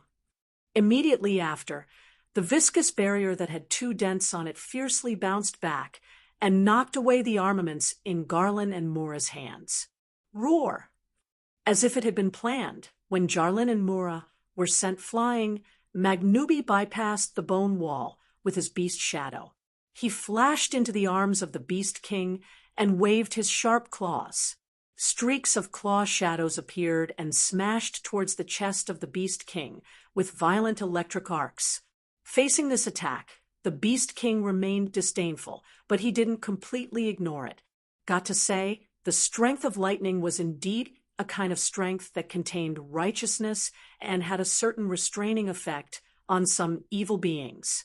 Coincidentally, the pseudo-god strength in the Beast King's body was one of such evil beings. Therefore, the Beast King couldn't ignore the claws that were wrapped in electric arcs. Bone armor. Immediately after, the dark magic power around the Beast Monarch surged like lightning.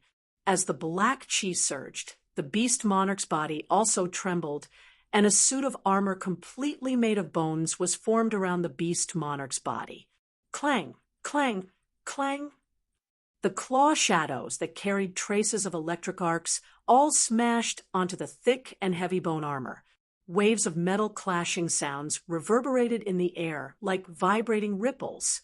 The defensive power of the bone armor was obviously very strong as well.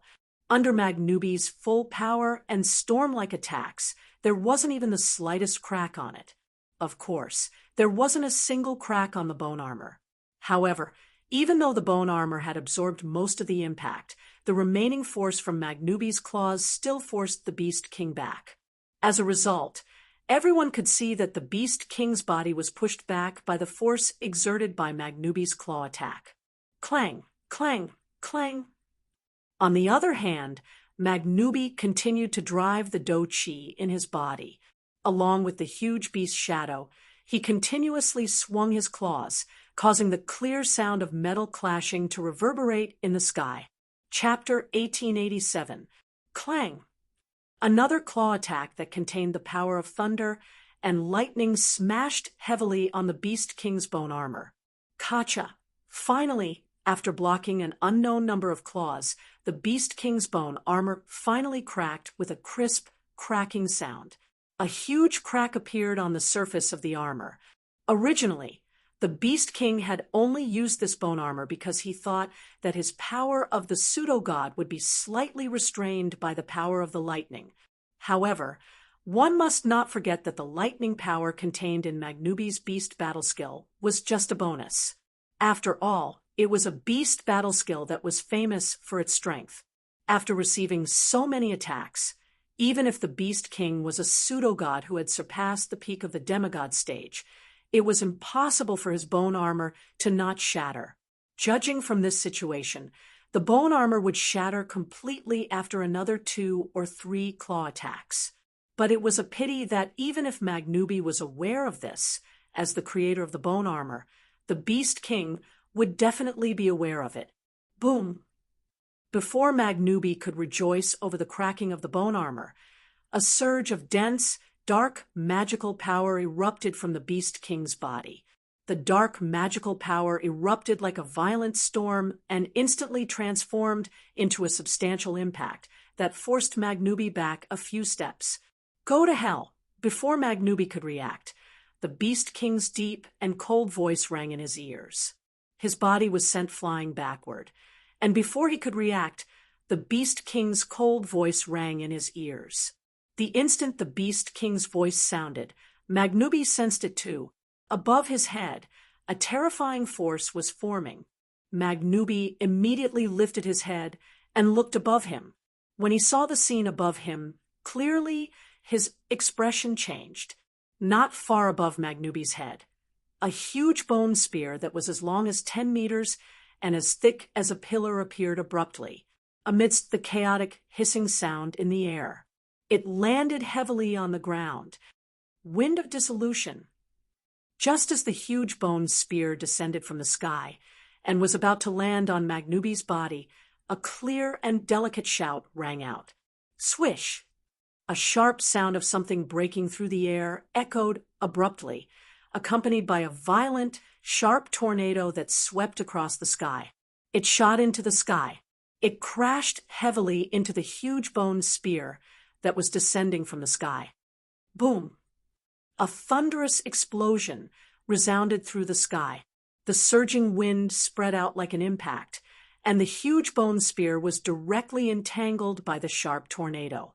Then, as if it had melted, it was broken down into magic residue and dissipated into the air.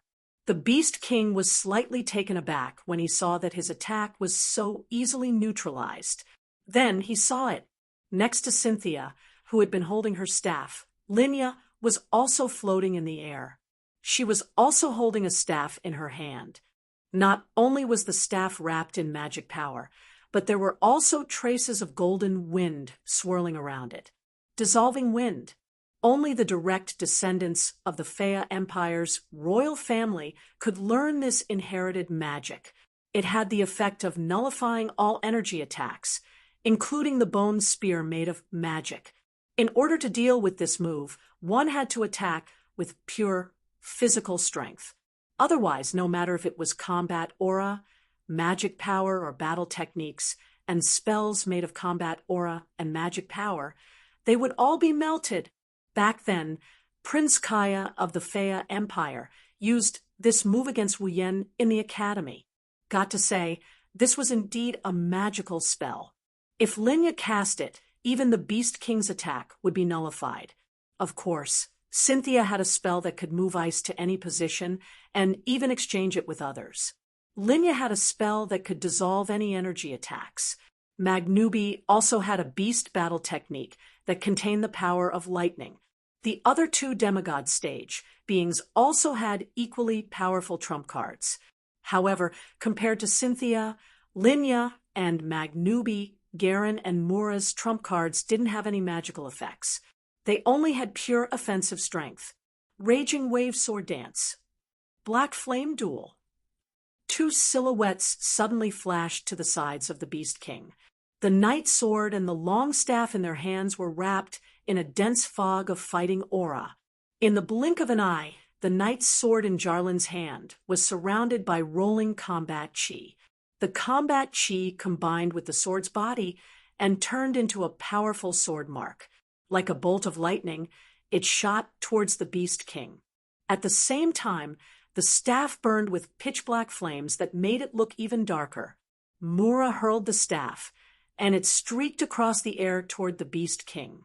In the face of such a powerful sneak attack, the Beast King's face also showed traces of anger. Its body trembled, and an overwhelming amount of black fog immediately surged out from its body. It was like a pool of sewage covering the Beast King's body. The sword marks and pitch-black staff penetrated the black mist around the Beast King, like a hot knife through butter. The power contained in the sword marks caused the black mist to fluctuate violently like layers of clouds. Not bad. The Beast King let out a sneer, but not good enough. The black mist surging from the Beast King's body immediately boiled like boiling water. It suddenly expanded, causing the sword marks and pitch-black fire sticks that were about to pass through the black mist and shoot towards the Beast King's body to be locked in place. They directly froze and solidified within the black mist. Jaren and Mula's expressions changed drastically when they saw that their most powerful attack was easily neutralized by the Beast King. However, Garen and Mura weren't even in the peak demigod stage. The gap between them and the Beast King, who had entered the pseudo-god stage, was too huge. Swish! Suddenly, a sound that sounded like a wild gust of wind was emitted from the black fog, while Jaren and Muele's expressions changed drastically. Immediately, the edge of the black fog surged and directly charged out. It heavily collided with Jaren and Mula, who were unable to dodge in time. Boom! Humph!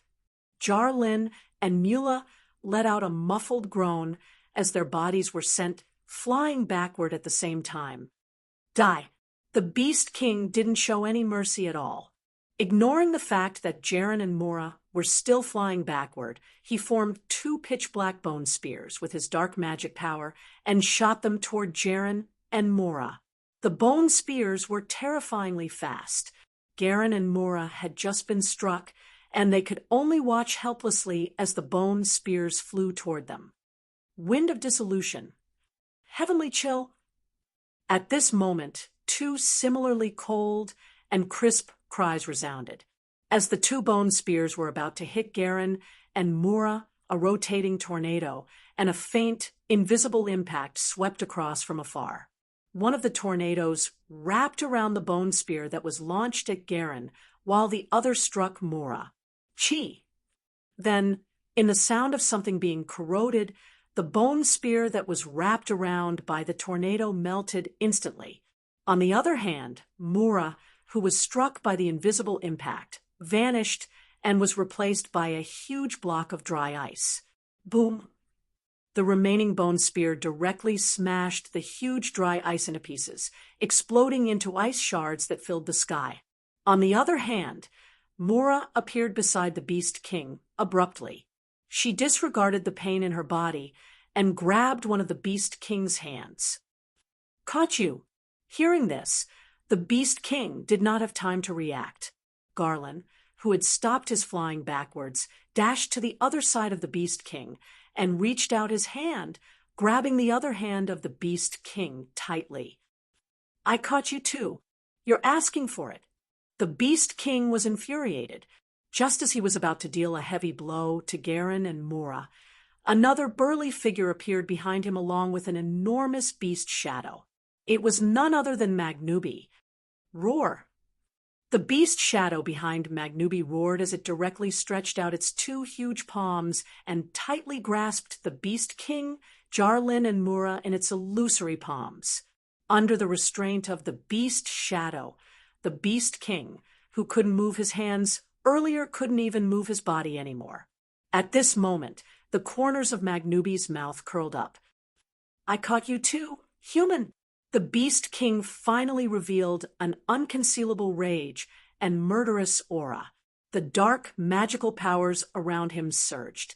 At the same time, the familiar, mysterious tornado descended from the sky, passed through the Beast Shadow's palm, and drilled into it like a viscous liquid, covering the Beast King's body. Chi! In an instant, the dark, magical powers around the Beast King dissolved entirely. Chapter 1888. TSK. TSK. Amidst the sizzling noises, the magic power on the Beast King's body was completely melted by the wind of dissolution and dissipated into nothingness. In order to deal with the wind of dissolution, one had to resist it with pure physical strength. However, the Beast King's body was also restrained by Garen, Mura, and Magnubi. In other words, in this state, the Beast King could not move at all, and there was nothing he could do. However, the Beast King wasn't worried at all. Comparing physical strength, magical beasts were stronger than humans, not to mention the Beast King. Even if he was bound by Garen, Mula, and Magnubi, he would definitely be able to break free if he put in some effort. When that happened, the Beast King could also dissolve the wind of dissolution on him. Garen, Mura, Linya, and Magnubi's joint restraint only brought some trouble to the Beast King and wasn't a threat to him at all. At this thought, the Beast King forgot about it. Garen, Mura, Linya, and Magnubi weren't the only ones present. In the distance, Linya nodded to Cynthia as she watched the Beast King's hands being tightly grabbed by Garen and Mula.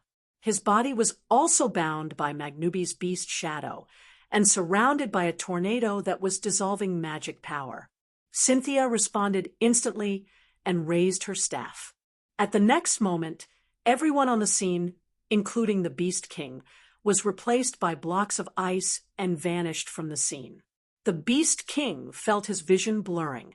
When his vision recovered, the scene that appeared before him left him dumbfounded. This was a platform at the edge of the capital of alternate generations. Above the platform stood an ancient tree that was 10 meters tall and had an extremely thick canopy that covered the entire platform. It emanated an aura of vicissitudes and emanated a gentle green radiance all over its body. If the guardians of the Emperor Island were here, they would definitely be astonished to see this ancient tree. This was because, apart from its size, this ancient tree was identical to the guardian tree on the Emperor Island. Not only that, but its aura, energy waves, and appearance were also exactly the same. It was none other than the sapling of the guardian divine tree that Wu Yen had brought back from the land of God. Next to the guardian tree's sapling, Wu Yen placed his hand on it and injected traces of mana into it. Seeing Wu Yen here, the Beast King's expression changed slightly. Wasn't Wu Yen on guard against his magical beast army? Why was he here? Of course, there wasn't enough time to answer the Beast King's question. Under the infusion of Wu Yan's mana, the guardian tree sapling kept blooming with a soft green light. The green light distorted the space in front of the guardian tree sapling and tore it apart, forming a huge spatial vortex. Looking at the spatial vortex, the Beast King was shocked. Opening up space. Yes, the sapling of the guardian tree itself had the ability to open up space. And now, Wu Yen was using this ability of the guardian tree to open up a huge space. However, as the guardian tree was still young and not as powerful as the guardian tree on the Emperor Island, it could only open up a small space the size of a room. However, this space was more than enough for him. "Ha!" Magnubi yelled. The beast figure behind him roared and lifted the Beast King's hand above its head.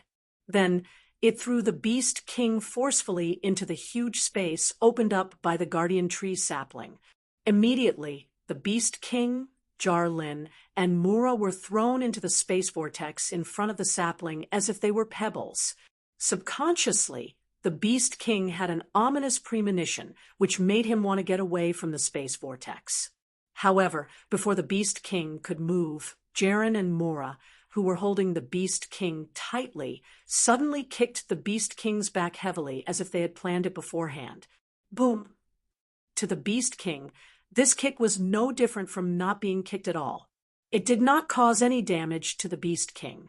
However, the Beast King was kicked into the spatial whirlpool, while Garen and Mura used the Beast King's back as a springboard to jump out of the spatial whirlpool. Linya and Cynthia yelled at Wu Yen when they saw Jaren and Mula jumping out of the vortex. Now, Wu Yen loosened his grip on the guardian tree sapling without hesitation. Buzz! After the supply of mana was cut off, the sapling of the guardian divine tree trembled, and the gentle green light that it was emitting gradually dimmed. At the same time, the spatial vortex that had been opened up gradually closed. The Beast King finally understood what was going on. "You're trying to lock me up in this huge space." The Beast King sneered. "Do you think that a tiny space can trap me?" After saying that, the Beast King raised his fist, intending to shatter the space. It wasn't difficult for the Beast King to do so with his current strength. The instant the Beast King raised his fist, Wu Yan's indifferent voice sounded in his ears from outside the spatial vortex. "Of course, a tiny space can't trap you. But not only do we want to lock you up, but we also want to seal you up." As soon as he said that, a power that didn't belong to the Beast King's body started to take effect. Buzz! With the sound of space trembling, the Beast King's body suddenly burst out with a dazzling light, causing the Beast King's fist to stop in its tracks. Then, 5 translucent, crystal-like beads the size of a palm flew out from the Beast King's body. They emitted a strong light as they circled around the Beast King, circling it. "What's that?" The Beast King's pupils shrunk. "Why are these things on me?" "Huh." Perhaps in response to the Beast King's words, the radiance emanating from the 5 translucent beads intensified until it fluctuated all of a sudden. Clink! Along with the crisp sound of wind chimes, 5 translucent white chains suddenly shot out from the 5 translucent beads at an extremely fast speed. So fast that even the Beast King could not react in time.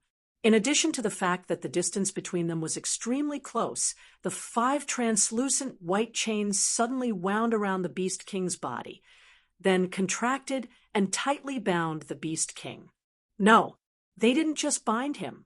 The Beast King could clearly feel that when the 5 chains bound him, the power of the false god in his body was like an extinguished flame, like stagnant water that had lost its vitality. There was no way for it to circulate anymore. Impossible. The Beast King couldn't help but yell. How can there be something in this world that can completely silence the pseudo-god powers? Nothing is impossible. Outside the space vortex, Wu Yen smiled. That's because the 5 beads were created by the 4 gods to deal with the so-called power of the fake gods.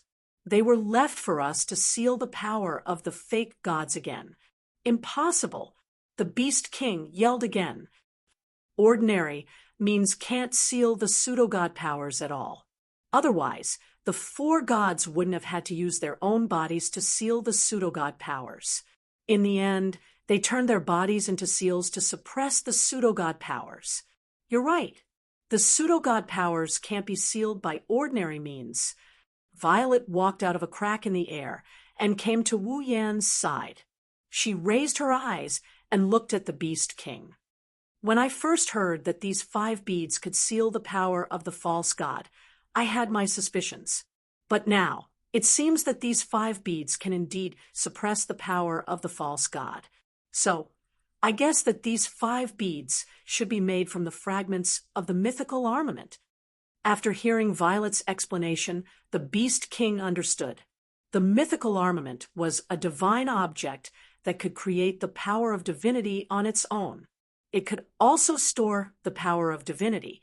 Therefore, if these 5 beads were made from the fragments of the mythical armament, it would not be strange for them to be able to suppress the power of false gods. It was precisely because of these tools that the Beast King could miraculously do what he thought was impossible. Realizing this, the Beast King finally understood something. He glared at Wu Yen, Violet, and the 5 demigods of the Spalier world outside the space vortex, and roared for the first time since he appeared. "You tricked me." Our 1152, chapter 1889. A scheme? That's right. This was a scheme. From the looks of it, only the Beast King, who had obtained this secret memory from the pseudo-god's power, knew the secrets of the pseudo-god's power. However, back then, the 4 deities had also realized that the seal they had formed with their bodies could be broken. Therefore, they had formulated a precautionary measure before they died. In order to prevent the false god's power from turning the Spalier world into a world of monsters, the 4 gods could only seal the false god's power in their bodies. Then, before their life force was completely devoured by the false god's power, they used all their strength to make 5 pearls from the fragments of the mythical armament. These 5 pearls made from the fragments of the mythical armament had the effect of sealing the false god's power. The 4 gods gave these pearls to Ailu, who locked them in the Ring of Power. He also left the key to unlock the Ring of Power, the sapling of the guardian tree, in the land of gods, leaving a clue for future generations. Then, together with the other 3 gods, he sealed the false god's power in his body in the behemoth forest. Wu Yen and the others didn't know this secret, but since they already knew that the false god's power was the so-called disaster, they naturally knew that the 5 pearls they got from the Ring of Power were tools that could deal with the false god's power. That was why Amethyst thought of this. She asked Wu Yen to open the telepathic dialogue and asked Garen for the 5 pearls in the Ring of Power. During the telepathic dialogue, Garen, who had the 5 pearls, was honest. After his research, the 5 pearls seemed to have some kind of sealing effect. After knowing this, Amethyst asked about the abilities of the 5 demigods in the Spalier world, and before the battle with the Beast King, she formulated this plan. First, she asked Wu Yen to retreat to the side. She pretended to be on guard against the Beast King's army, and then let Amethyst and the 5 gods of the Spalier world restrain the Beast King. To distract the Beast King. When that happened, Wu Yen would have to seize the opportunity when the Beast King's attention was diverted to quietly retreat from the battlefield with the few pieces of ice that Cynthia had secretly created and head to the Guardian Tree's sapling. Using the sapling of the Guardian Divine Tree, he opened up a sealed space. The rest was up to Yukari and the 5 gods of the Spalier world. They had to think of a way to capture the Beast King and restrain it. Cynthia would then use her unique heavenly frost magic to switch everyone's positions with the ice that Wu Yen had created. At that time, things would be much simpler. After locking the Beast King in the space created by the Guardian Tree sapling, the sealing effect of the 5 beads was triggered. The 5 beads were specially made to seal the power of the false god. Once they sensed the power of the false god in the Beast King's body, they would activate the seal. Previously, there were 5 beads that were specially used to seal the power of false gods. The Beast King's power of the false god would no longer be able to be used. Even if the Beast King's body was filled with the power of the false god and could still move, there was still the space created by the Guardian Tree. Without the power of the false god, the Beast King would not be able to escape. In other words, the Beast King had fallen into Amethyst's trap from the very beginning. Speak. The Beast King growled angrily at Amethyst, who was outside the space vortex. How did you transfer these 5 beads to me? If Amethyst had transferred something that did not belong to the Beast King to the Beast King should have noticed it. Besides, when did Amethyst transfer the 5 beads to the Beast King's body? That's right. Even the Beast King himself did not know. From the beginning, Amethyst saw through the Beast King's thoughts, and there was a flash of wisdom in her eyes. Have you forgotten? When we first fought, I had direct physical contact with you. Indeed, not long after the battle began, Amethyst rushed to the Beast King and exchanged blows with him. At that time, Amethyst used the realm of being and non-being to neutralize the Beast King's attack and transferred the 5 beads to the Beast King's body. Why didn't I notice it? The Beast King couldn't believe his eyes. It's so obvious. There's no way I didn't notice it. You won't notice it. Amethyst blurted out. I buried the 5 beads in your body. Impossible. The Beast King wanted to laugh, but he couldn't. If that's the case, there's no way I didn't notice it. Who wouldn't notice that there were 5 extra beads in his body? At the very least, he should have noticed something was amiss, right? Despite knowing this, Amethyst still smiled leisurely. No, you won't notice it. I buried them in your back. The Beast King was stunned for a moment before his eyes widened in shock. The Beast King remembered. Before the battle began, Violet had sneakily attacked him and injured his back. It wasn't a big deal for the Beast King, but the pain was unbearable. Did Amethyst use the pain from the injury on his back to bury the 5 beads in his back? Did she use the pain to cover up the feeling of the beads being buried in his body? But at that time, the 5 gods of the Spalier world hadn't shown up yet. Amethyst didn't know that the 5 beads that the gods left behind to deal with the cataclysm were the 5 beads that could seal the power of the gods. In other words, there were only 2 possibilities for Amethyst to take advantage of the injury. 1. Amethyst only thought of using the injury on the Beast King's back after knowing everything. 2. Amethyst didn't know the effects of the beads, but she knew about their existence. For the sake of her plan, she ambushed the Beast King and left the injury. In other words, Amethyst didn't know the specific effects of the 5 beads, but she was planning to use the items left behind by the gods to deal with the cataclysm. That was why she ambushed the Beast King. If it was the former, it proved that Amethyst was very good at strategizing.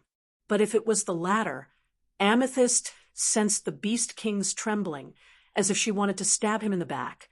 A faint smile appeared on her face. There's no need to doubt me. I've been planning to summon the 5 demigods to help me, and use the items left behind by the gods to deal with you. That's why I left that injury on your back. The Beast King's heart turned cold. Amethyst's ability to plot to such an extent was beyond that of a normal person. Only a monster could do that. The Beast King didn't know that Amethyst was a monster, a real monster. She was also a sage of monsters who had lived for thousands of years. Her intelligence had long turned into that of a monster. The Beast King could only blame himself for seeing Amethyst's strength, but not her intelligence. As a result, even if the Beast King had the power of a demigod, he still fell into Amethyst's trap. Do you think you can seal me like this? The Beast King roared. I won't let you get away with it.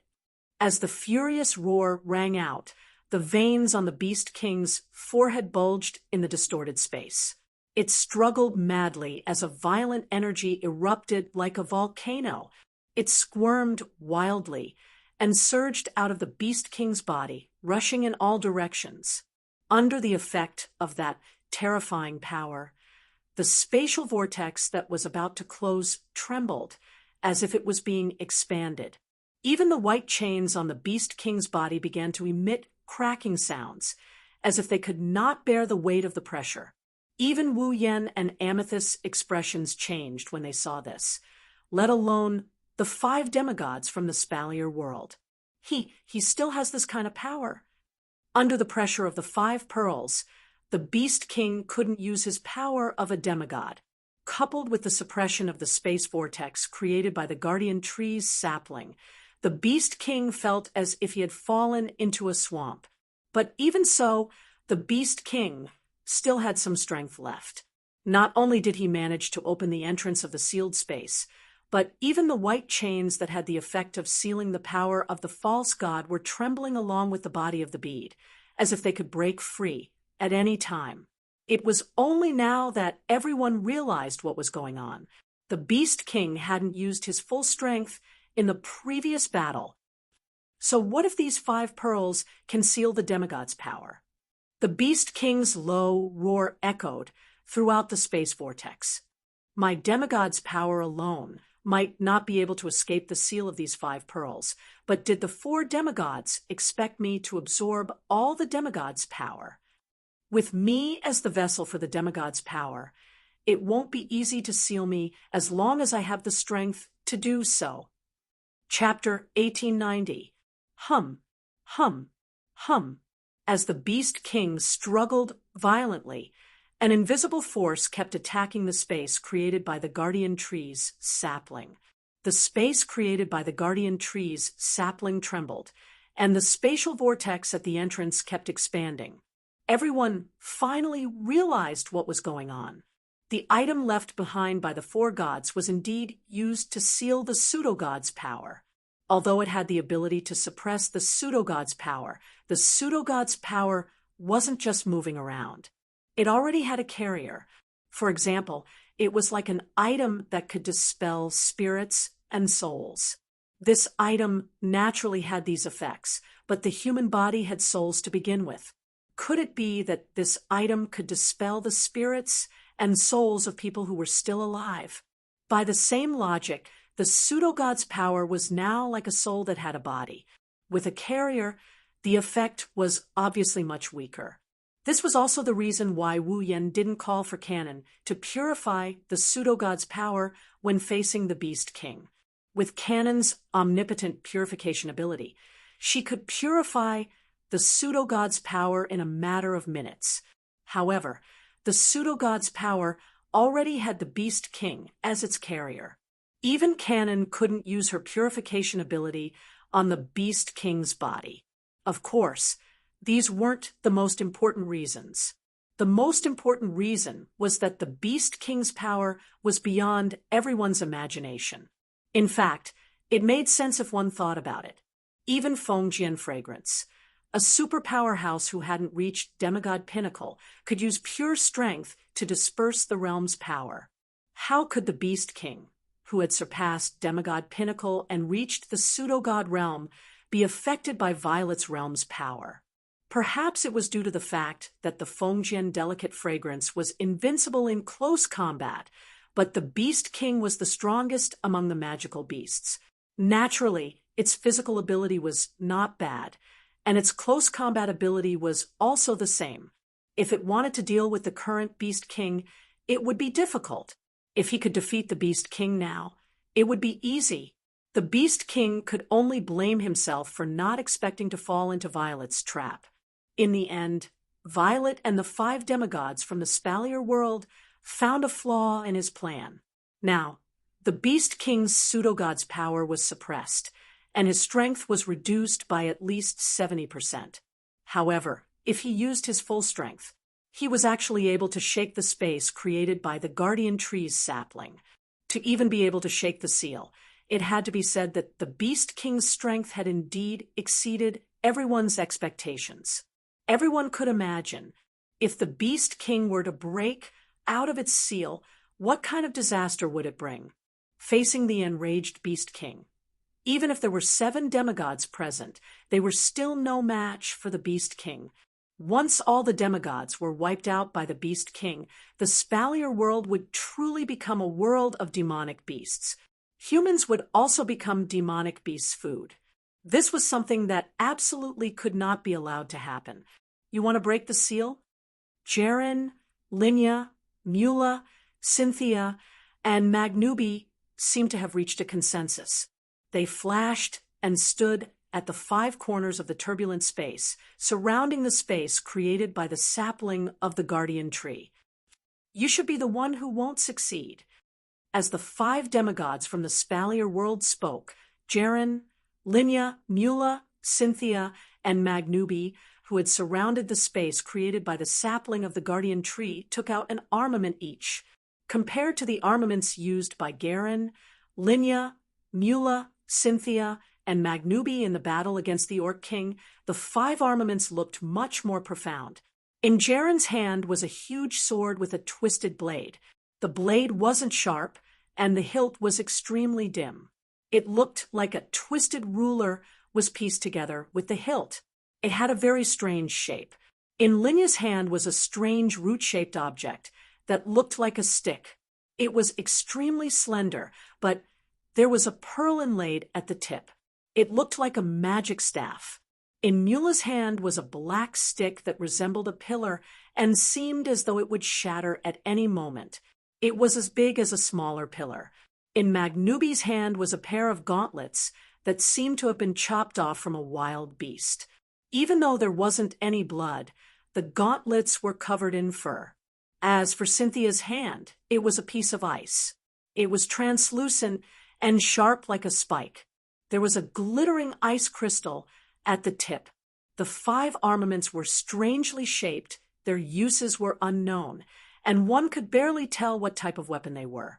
However, the moment they appeared, they exuded an ancient, profound, mysterious, and powerful aura.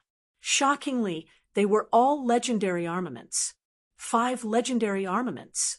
Holding the 5 oddly shaped legendary armors, Garen, Linya, Mula, Cynthia, and Maganubi simultaneously poured all of their warrior power and magic power into the armors, as if they didn't cost any money. Buzz. At the next moment, a majestic, turbulent wave surged from the 5 armaments, forming a colorful light curtain above the distorted space vortex that enveloped the entire space vortex. Boom! The violent energy from the Beast King collided with the light screen. Both sides shook violently, and ripples of energy that could kill a Type 8 powerhouse spread out. Finally, they turned into a gust of wind that blew in all directions, smashing onto the platform and slowly dissipating. Under the impact of the Beast King's strength, the surface of the light curtain rippled like water waves. It seemed as though it was about to crumble, but it didn't turn into nothingness. In an instant, it reached a stalemate with the Beast King's strength and reached a balance. The Beast King, who was trapped in the space opened up by the guardian tree's sapling, felt as if his body was being pressed down by dozens of mountains. He sank heavily, and the white chains around his body also stabilized with the help of this force. In other words, the Beast King was truly confined in the space opened up by the guardian tree's sapling. Despicable humans. The Beast King was furious. You actually used the strength of external objects to strengthen the seal. That's right. Garen, Linya, Mura, Cynthia, and Magnubi had used the strength of the 5 legendary armaments to strengthen the seal on the Beast King and the space opened up by the guardian tree's sapling. External objects? A mocking smile appeared on Cynthia's face. Her body was surging with icy blue magic power, and she was holding a legendary weapon that was inlaid with ice crystals. Didn't you also use the strength of external objects to reach the pseudo-god realm that no one can reach? Do you think you can seal me like this? The Beast King's expression turned terrifyingly grim. He sneered. Right now, the 5 of you can't move at all in order to strengthen the seal and space. I still have thousands of my kind outside. When they rush in, you don't have to worry about that. Wu Yen sneered, as if to strike a blow to the Beast King. What do you think Violet has been doing after burying the 5 beads in your body?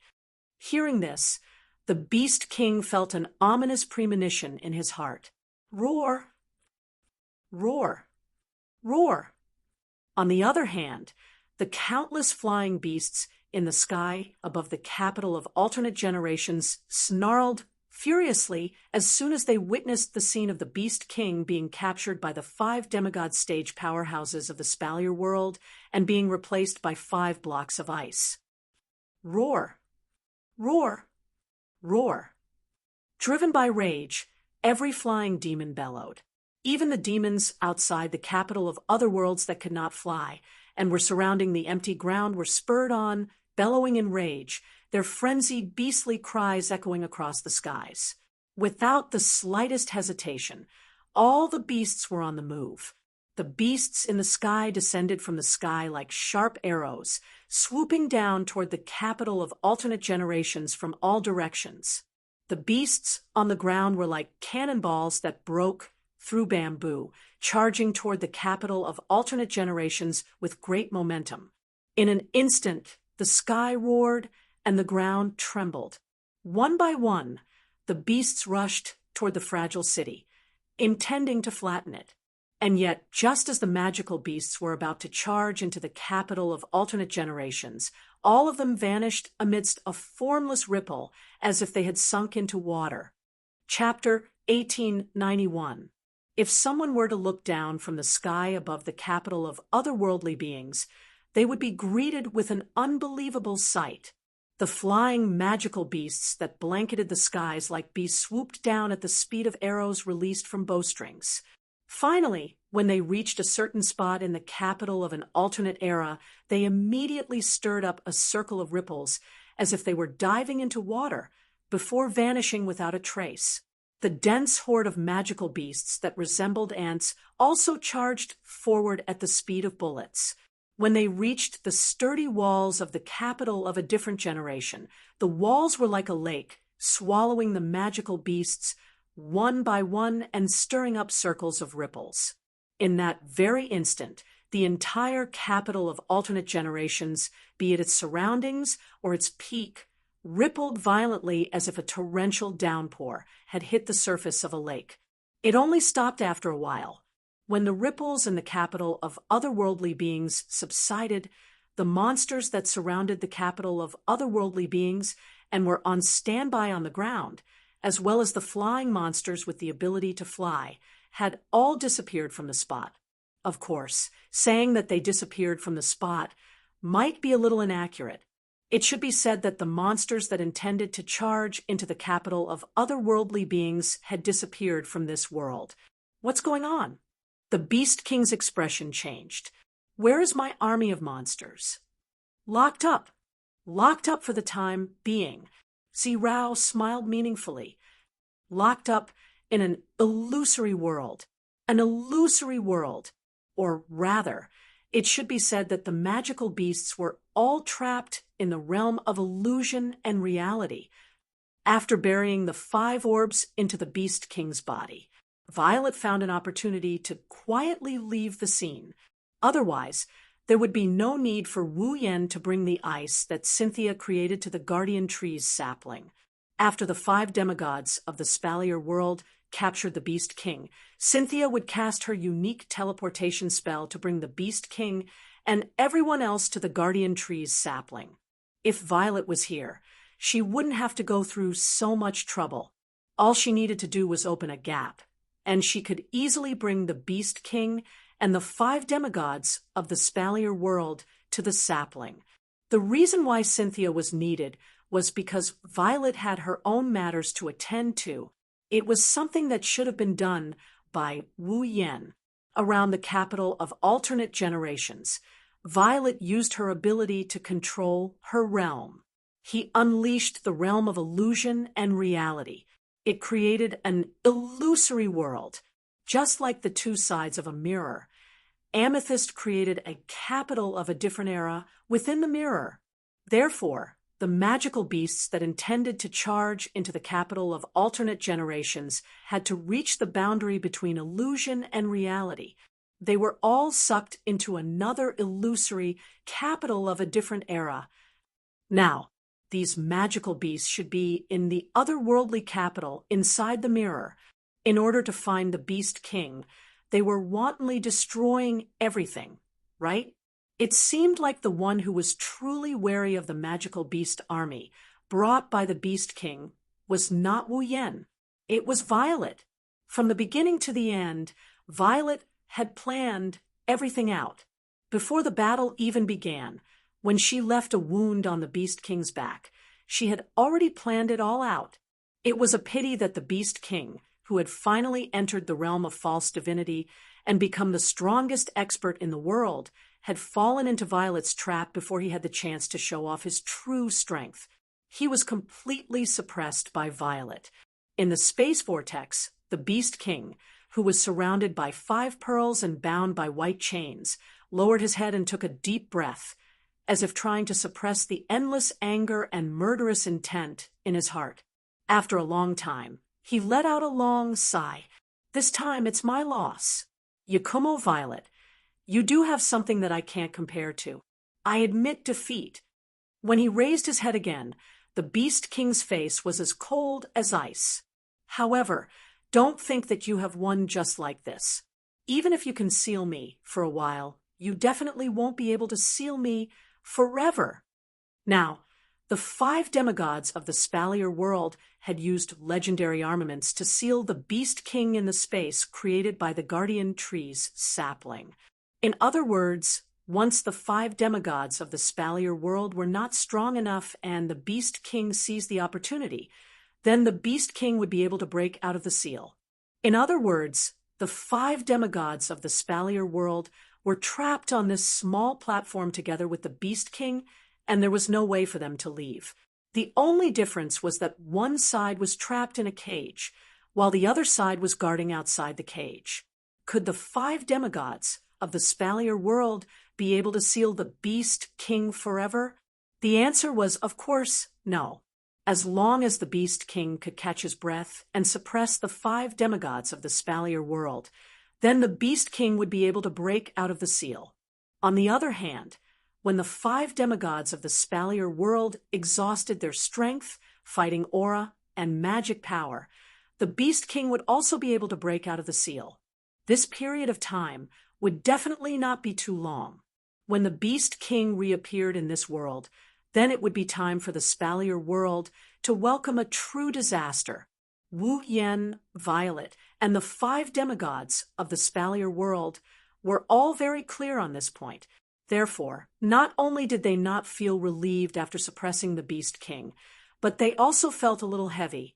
On the other side, the Beast King slowly withdrew his power, as if he had given up. He was like an ordinary person, and the aura of his whole body was withdrawn. However, everyone understood that the Beast King didn't give up. Instead, he wanted to accumulate enough strength to break through the seal of the 5 demigods of Silveria and break the time limit of the seal. Without the Beast King's power, the space created by the Guardian Tree's sapling began to slowly close. The space vortex also began to shrink. Everyone silently watched as the Beast King's figure gradually disappeared into the space vortex that was getting smaller and smaller. In the end, the Beast King left everyone present with an unchanging cold smile. Since you all made me fall today, I'll give you a kind reminder. Don't think that without me, the demonic beasts will stop attacking the Spalier world. Hearing this, the 5 demigods of the Spalier world were shocked. What does this mean? Each of the 3 empires of Silveria has a guardian deity behind them.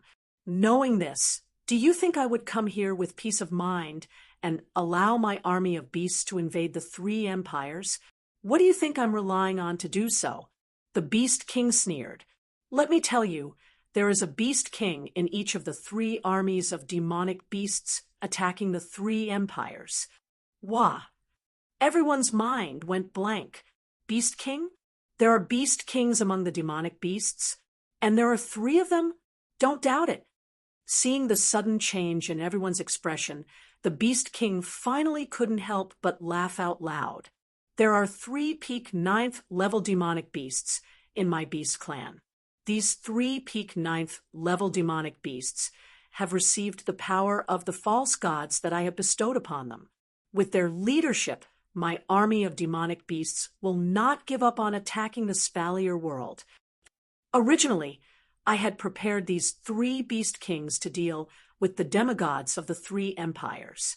But now, all of you are here, and in order to seal me, you can no longer retreat. The Beast King's voice was filled with joy. What do you think will happen to the 3 empires that have lost their 3 guardians under the attack of 3 beast kings? What will happen? Does it even need to be said? In the face of a demigod, if there were no other demigods, no matter how many demigods there were in the 3 empires, they would be nothing but fodder.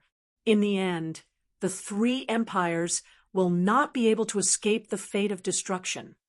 I would like to see how the Spalier world will resist my army of demonic beasts after losing all 5 of their demigods. The Beast King slowly closed his eyes. I hope that when I reappear, the Spalier world will still be the world of humans. After leaving this sentence, the Beast King's voice completely disappeared into the closed space vortex. What was left was a small, transparent vortex that was covered by the 5 demigods of the Spalier world. It was slowly rotating, and there was a stifling silence. Chapter 1892.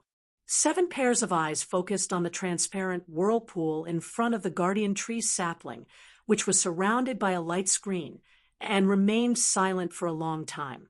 Although it looked like the transparent whirlpool was only rotating slowly, and there was nothing strange about it. Everyone present knew that if they were not careful, a demon king would come out of the whirlpool. This was definitely not a joke. What was even more serious was the words left behind by the demon king when he fell into a short slumber. 3 demigod beast kings.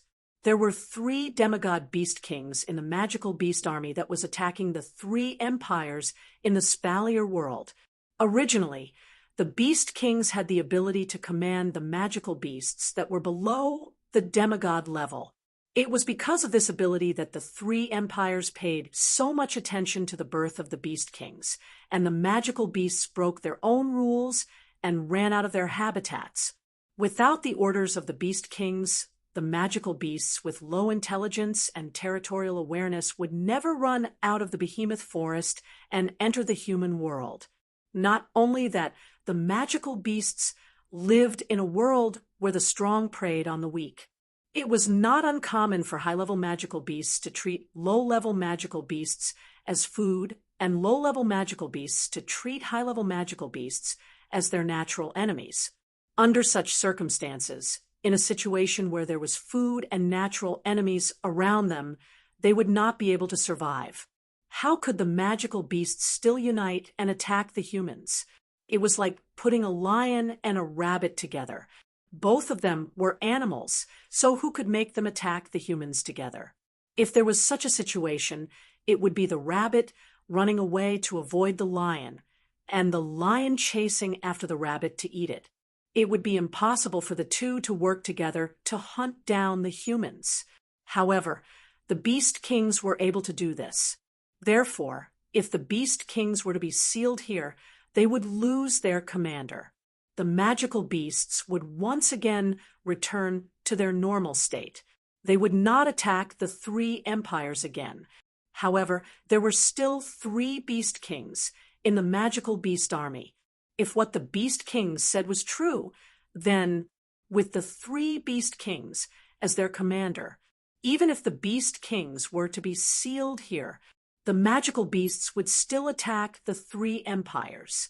The 3 guardian gods of the 3 empires had to stay here to maintain the seal of the beast kings. The situation was really urgent. Compared to the magical beasts, the humans were weaker than the magical beasts. They were already weaker in both numbers and power, now that they had lost their guardian deity. The 3 great empires would definitely not be able to defeat the magical beast army, which had 3 beast kings. Therefore, the 3 guardian gods, Garen, Lena, and Magnubi, were already anxious. Miss Z. At that moment, the 3 guardian deities all looked at Z as if they were grasping at a life-saving straw. They spoke somewhat anxiously. What should we do now? The 3 of you, please calm down first.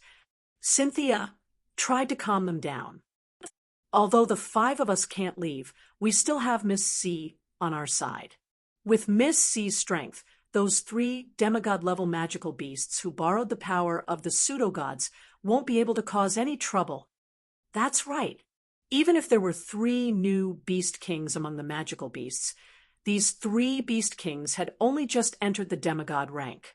For Z, who had already walked a long way in the demigod rank and had the power to control the realm, even if they joined forces, they might not be able to defeat Z. If Violet were to attack them one by one, these demigod-level demonic beasts that relied on the power of pseudo-gods to advance wouldn't be a match for her. If Z were to take action, the problem would not be too big. Unfortunately, Z shook her head with a bitter smile. No, just like you, I can't leave this place. Garen, Lena, and Magnubi became even more anxious when they heard this. Why? Don't forget that the power of the five of you, the seal, and the guardian tree sapling has formed a balance with the beast kings. That's why the beast kings can't escape. The one who answered the three guardian gods was not Z. It was Wu Yen who smiled bitterly as well. Under such circumstances, it only takes one small magical beast to break in and affect you. The balance will be broken. By then, the beast kings will break the seal, and the Spalier world will fall even faster. Unlike the realm of illusion and reality in Fantasy Village, the realm of illusion and reality that covered the entire capital of a different era was much higher in level. The realm of illusion and reality in the Fantasy Village was just to position the Fantasy Village as an illusory world to attract the monsters. It was just like a door that could lure the monsters. On the other hand, the realm of illusion and reality that covered the capital of a different era positioned the capital of a different era as a real world. Violet had personally created an illusory world to imprison the magical beast army. One was creating a door, the other was creating a world. It was obvious which was more difficult and burdensome. Therefore, unlike the Fantasy Village, Z could not leave this place as long as she maintained the realm of illusion and reality. Otherwise, the illusory world she created would definitely fall apart. At that time, the terrifying magical beast army would launch an attack on the capital of alternate generations and attack the 5 demigod-level experts with their lives on the line. The 5 demigod-level experts who were unable to free themselves to protect themselves would become living targets. Once they were attacked, the balance would be broken. The Beast Kings would break the seal and return. Furthermore, they did not know if other magical beasts would attack again. In order to prevent the Beast Kings from breaking the seal, Z had to stay in the capital of alternate generations and maintain the realm of illusion and reality. Similarly, she could not leave. In other words, it was not just the 5 demigod-level powerhouses of the Spalier world. Even Z could not leave this place to deal with the 3 half-baked Beast Kings. Understanding this point, the hearts of the 5 demigod-level powerhouses of the Spalier world instantly sank. If the Beast Kings were sealed, the 3 empires would still be attacked by magical beasts. If the Beast Kings were not sealed, the Spalier world would still be destroyed. Wasn't this unsolvable? Of course, it was not unsolvable. The 5 demigod-level powerhouses of the Spalier world were indeed unable to leave, and Z also had to stay in the capital of alternate generations. However, Wu Yen did not have such restrictions. With the Red Jade mode, Wu Yen could obtain the same level of power as Z at any time. How could he not be able to deal with the 3 half-baked Beast Kings who had reached the demigod level through external means? It was just that the 5 demigod-level powerhouses of the Spalier world did not know this, which was why they were so gloomy. Thinking of this, Wu Yen sighed softly and took a step forward. Just as he was about to explain his ability to the 5 demigod-level powerhouses of the Spalier world, Z suddenly spoke. Everyone, please rest assured. The 5 demigod level powerhouses of the Spalier world were startled at the same time. Then their faces lit up with joy. Miss Z, Mura, who was the most impatient of them all, spoke impatiently. Do you have any way to deal with the 3 Beast Kings and save the 3 empires? Garen, Linya, Cynthia, and Magnubi also looked at Z expectantly. Z did not disappoint the 5 demigod-level powerhouses of the Spalier world. Z's gem-like eyes flashed with wisdom as if she had thought of something and nodded. Not only do I have to deal with the 3 Beast Kings and save the 3 empires of the Spalier world, I also have a way to deal with the Beast Kings who have reached the demigod level. This time, not to mention the 5 demigod-level powerhouses of the Spalier world. Even Wu Yen was pleasantly surprised. Everyone understood that even if the 3 Beast Kings and the demonic beast armies' attack on the human world were dealt with, the real problem was not solved. This was because the Beast Kings, who had reached the demigod level, were the real threat. As long as the Beast Kings broke out of their seal, no one would be their match. At that time, the Spalier world would still be faced with a great disaster. However, the Beast Kings breaking out of their seal was something that could not be avoided. If Z really had a way to deal with the Beast Kings who had reached the demigod level, then the real problem would be solved. Z looked at the 5 demigod-level powerhouses of the Spalier world and said solemnly, "However, we still need time to deal with them. So, I hope you can buy as much time as you can." Garen, Linya, Mura, Cynthia, Magnubi, and the other demigod-level powerhouses of the Spalier world looked at each other and said in a determined tone, in unison, "Please rest assured, Miss Z, we will do our best." Only then did Z smile in relief. Chapter 1893. From the moment the Beast King led his army of demonic beasts to the capital of otherworldly beings, to the moment the 5 demigods of the Spalier world sealed the Beast King in the space created by the guardian tree sapling, only 30 minutes had passed. In a short 30 minutes, the densely packed, locust-like magical beasts that had surrounded the capital of a different era were all gone. At the very least, they no longer appeared in this world, giving off a feeling that everything that happened just now was just an illusion. However, the Beast King destroyed the barrier around the capital of otherworldly beings, and the strange ripples that came from the platform at the edge of the capital of otherworldly beings told everyone that everything that happened just now was a false alarm. The Misaka sisters that were gathered by Shoujo, Mikoto, Ikaros, Astria, and Lulu have returned to their respective residences. However, they didn't continue with their peaceful daily lives. Even though he had escaped unscathed, being surrounded by a semi-divinity stage Beast King and a horde of demonic beasts, he had only managed to shatter a barrier, and none of the buildings were damaged in the slightest. That was an extremely fortunate thing. However, they were lucky enough to encounter such a thing once, but would they be as lucky a second time? At the very least, for the Misaka sisters who were more rational than emotional, they would rather rely on themselves than place their hopes on an illusory fortune. Thus, after returning to their own residence, the group of Misaka sisters all chose some clothes that were more suitable for battle as if they had agreed beforehand. They also brought some weapons along with them. Of course, these weapons weren't armaments or machine guns like the ones the Misaka sisters used in the Magic Catalog world. They were the display device that Wu Yen brought back from the date battle. I have to admit that the Misaka sisters are pretty good. From the time Wu Yen brought back the display device and distributed it to the Misaka sisters, it has only been about a month in the Spalier world. In this short period of time, the Misaka sisters learned how to use the display device. Therefore, at present, in the capital of alternate generations, people could see people wearing swimsuit-style tights and equipped with some large weapons on every part of their body.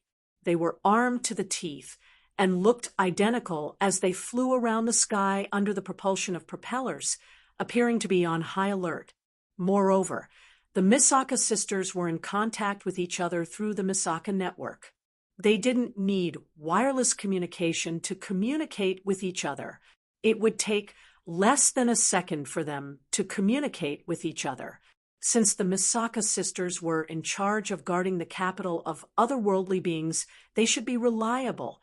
With Yukari's realm of illusion and reality, she could trap all hostile demonic beasts into her illusory world. Behind her, there were 20,000 Misaka sisters equipped with the most advanced display device guarding the capital of otherworldly beings. The capital of otherworldly beings was even sturdier than a fortress. There was no need to worry about its safety. Hinajuku, Mikoto, Ikaros, and Astria returned to the Heart of Generations with Lulu after assigning them the task of guarding the guardian tree sapling to the Misaka sisters, so they could report back to the Misaka sisters at any time. Everyone was either standing or sitting in the main hall. They listened to Wu Yan's explanation, including the truth behind the fall of the demigods, the birth of the demigods, the seal of the beast kings, and so on. The girls finally understood the urgency of the situation. Demigod beast kings. 3 newly born demigod beast kings. They split up and attacked the demonic beasts of the 3 empires. Mikoto bit her thumbnail. I didn't think things would get this bad. Now, the 5 demigods of the Spalier world can't leave the Beast King's seal. Yukari must stay here as well.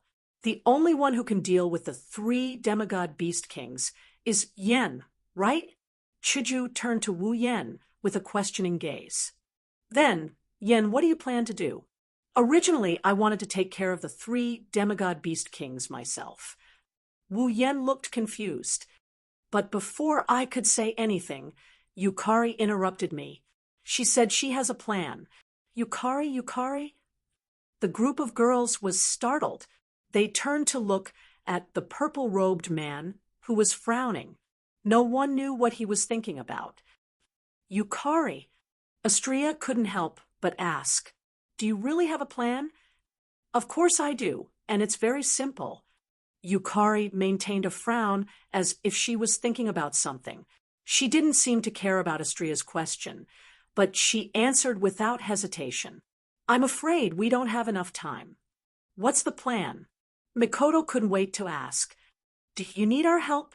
"No need. I don't need anyone's help." Yukari said calmly. "It should be said that no one is able to help. Yukari, don't keep us in suspense." Shoujo shook her head. "Hurry up and tell us this simple plan that requires time." "I'm not keeping you in suspense. You all know the method.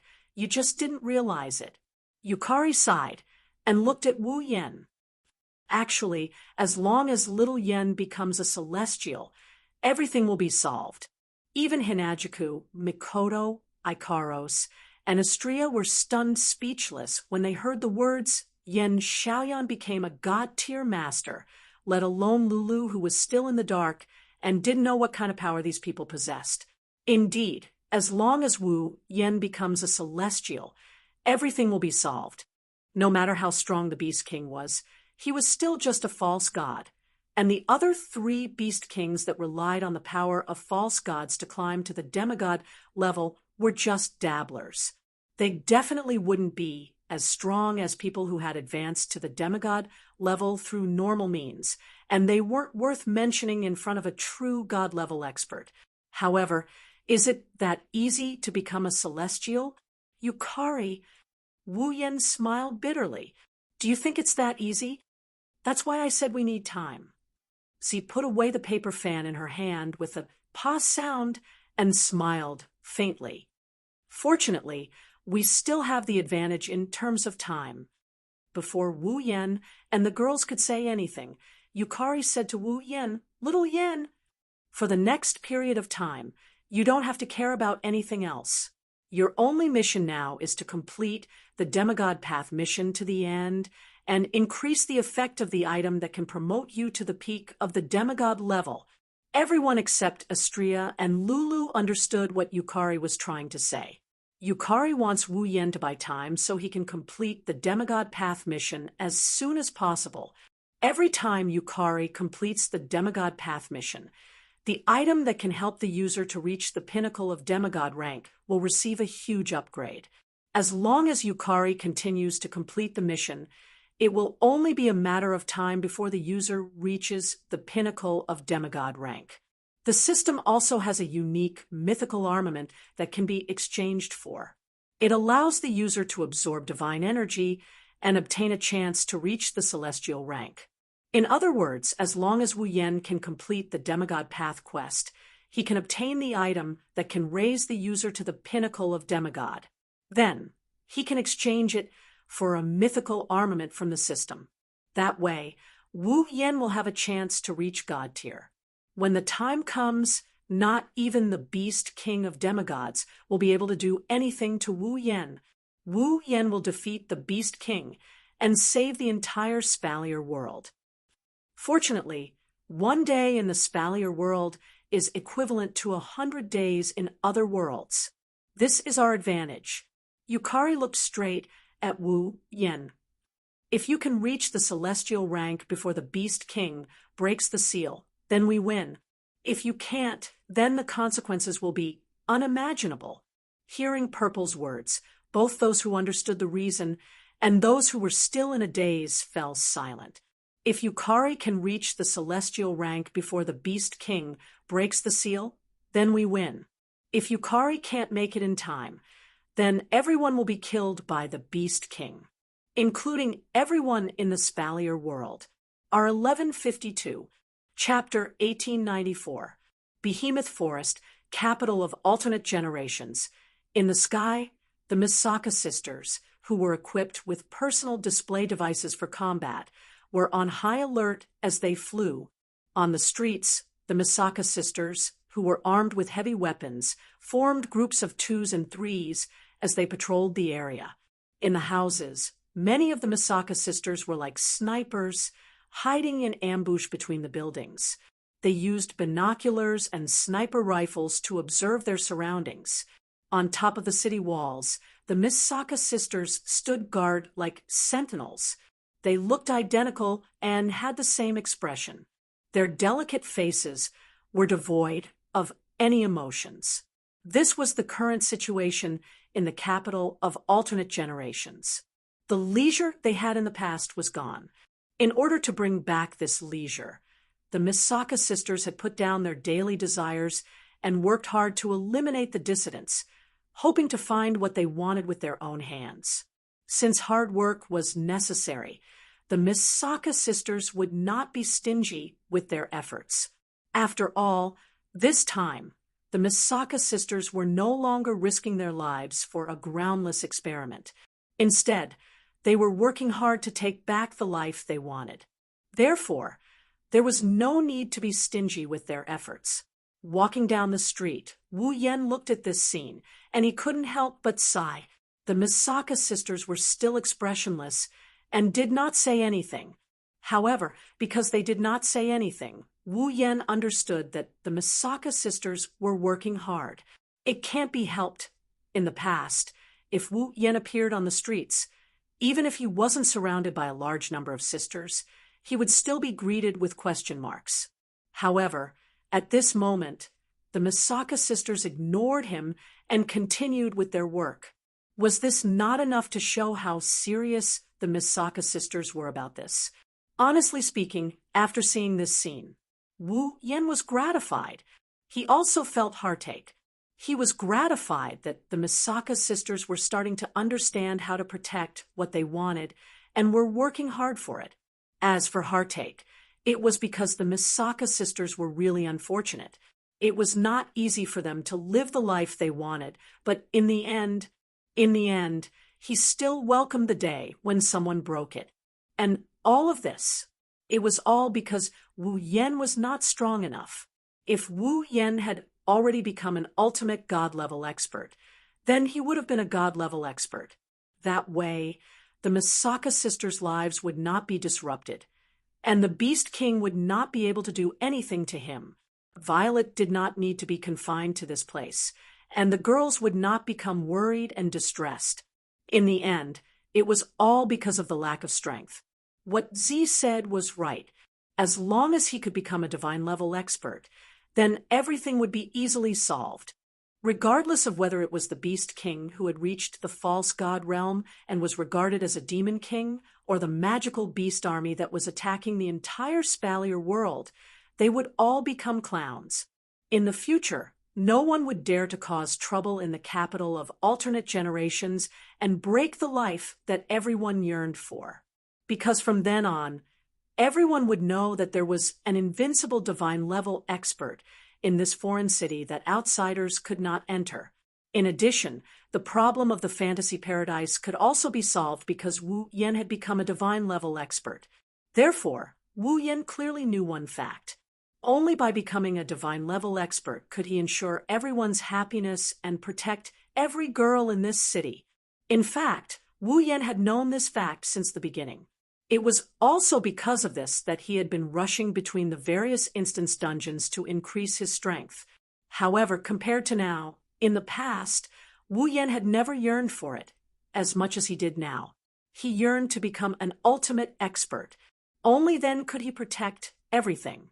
Therefore, he had to reach divine level. After making this decision in his heart, Wu Yan quickened his pace and walked forward. Violet had said that the Beast King could break out of the seal at any time. However, even Violet could not predict the exact time it would break out of the seal. Therefore, Wu Yan had to complete his demigod path mission as soon as possible and fight for every minute and second. The sooner he became a divine-level expert, the more insurance he would have. Because of this, Violet did not even intend to let Wu Yan deal with the matter of the 3 Beast Kings. Instead, she claimed that she would leave the matter of the 3 Beast Kings to her. Wu Yan only needed to focus on completing the demigod path mission. For this reason, Wu Yan wanted to refute with all his might. Now, the 5 demigod experts of the Spalier world were unable to leave the sealing platform. Violet also had no way to leave the capital of alternate generations. Apart from Wu Yan, the rest who could unleash the power of the demigod level could not make a move. Since that was the case, if even Wu Yan left, who would deal with the 3 Beast Kings? Of course, he wanted to refute, but this reason was not enough to convince Violet.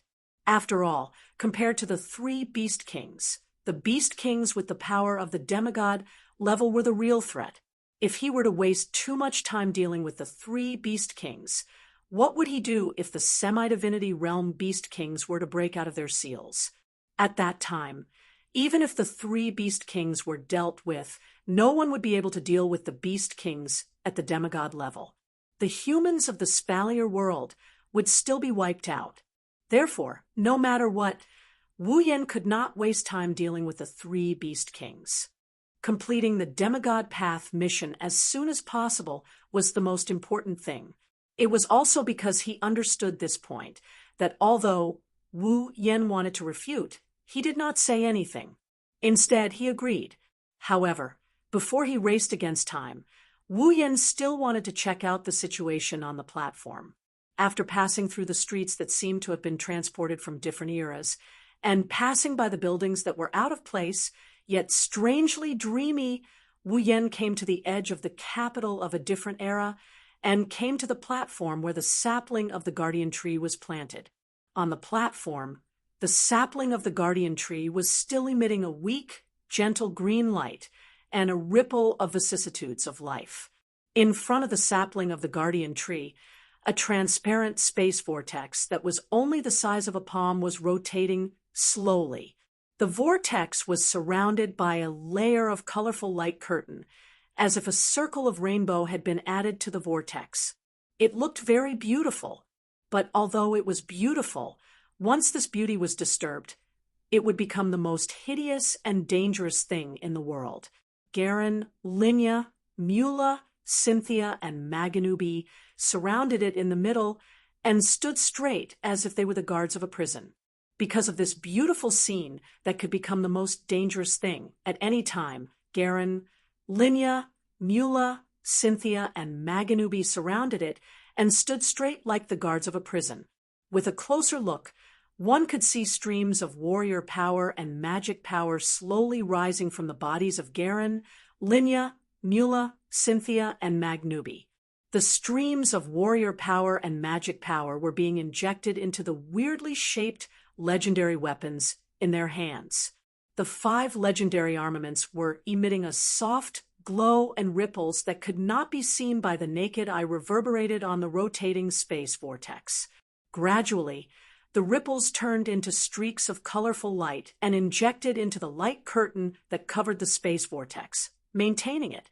With the enhancement of Garen, Linya, Mura, Cynthia, and Magnubi with their legendary armaments, as well as the seal left by the gods and the power of the sapling of the guardian tree, the Beast King was barely sealed in the space vortex.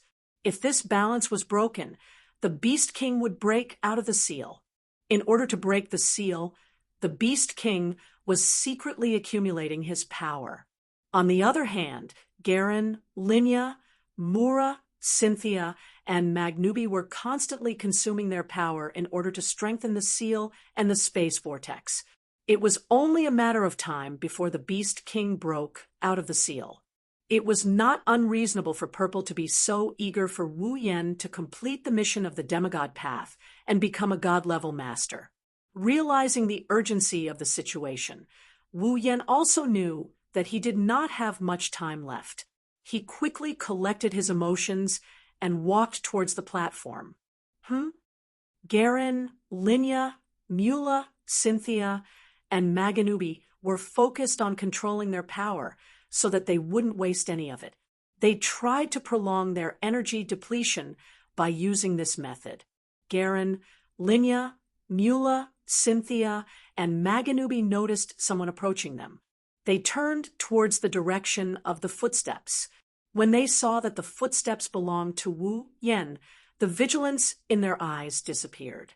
Seeing this, Wu Yen could not help but admire Garen, Linya, Mura, Cynthia, and Magnubi. They did not know what Purple's plan was, but they still did their best.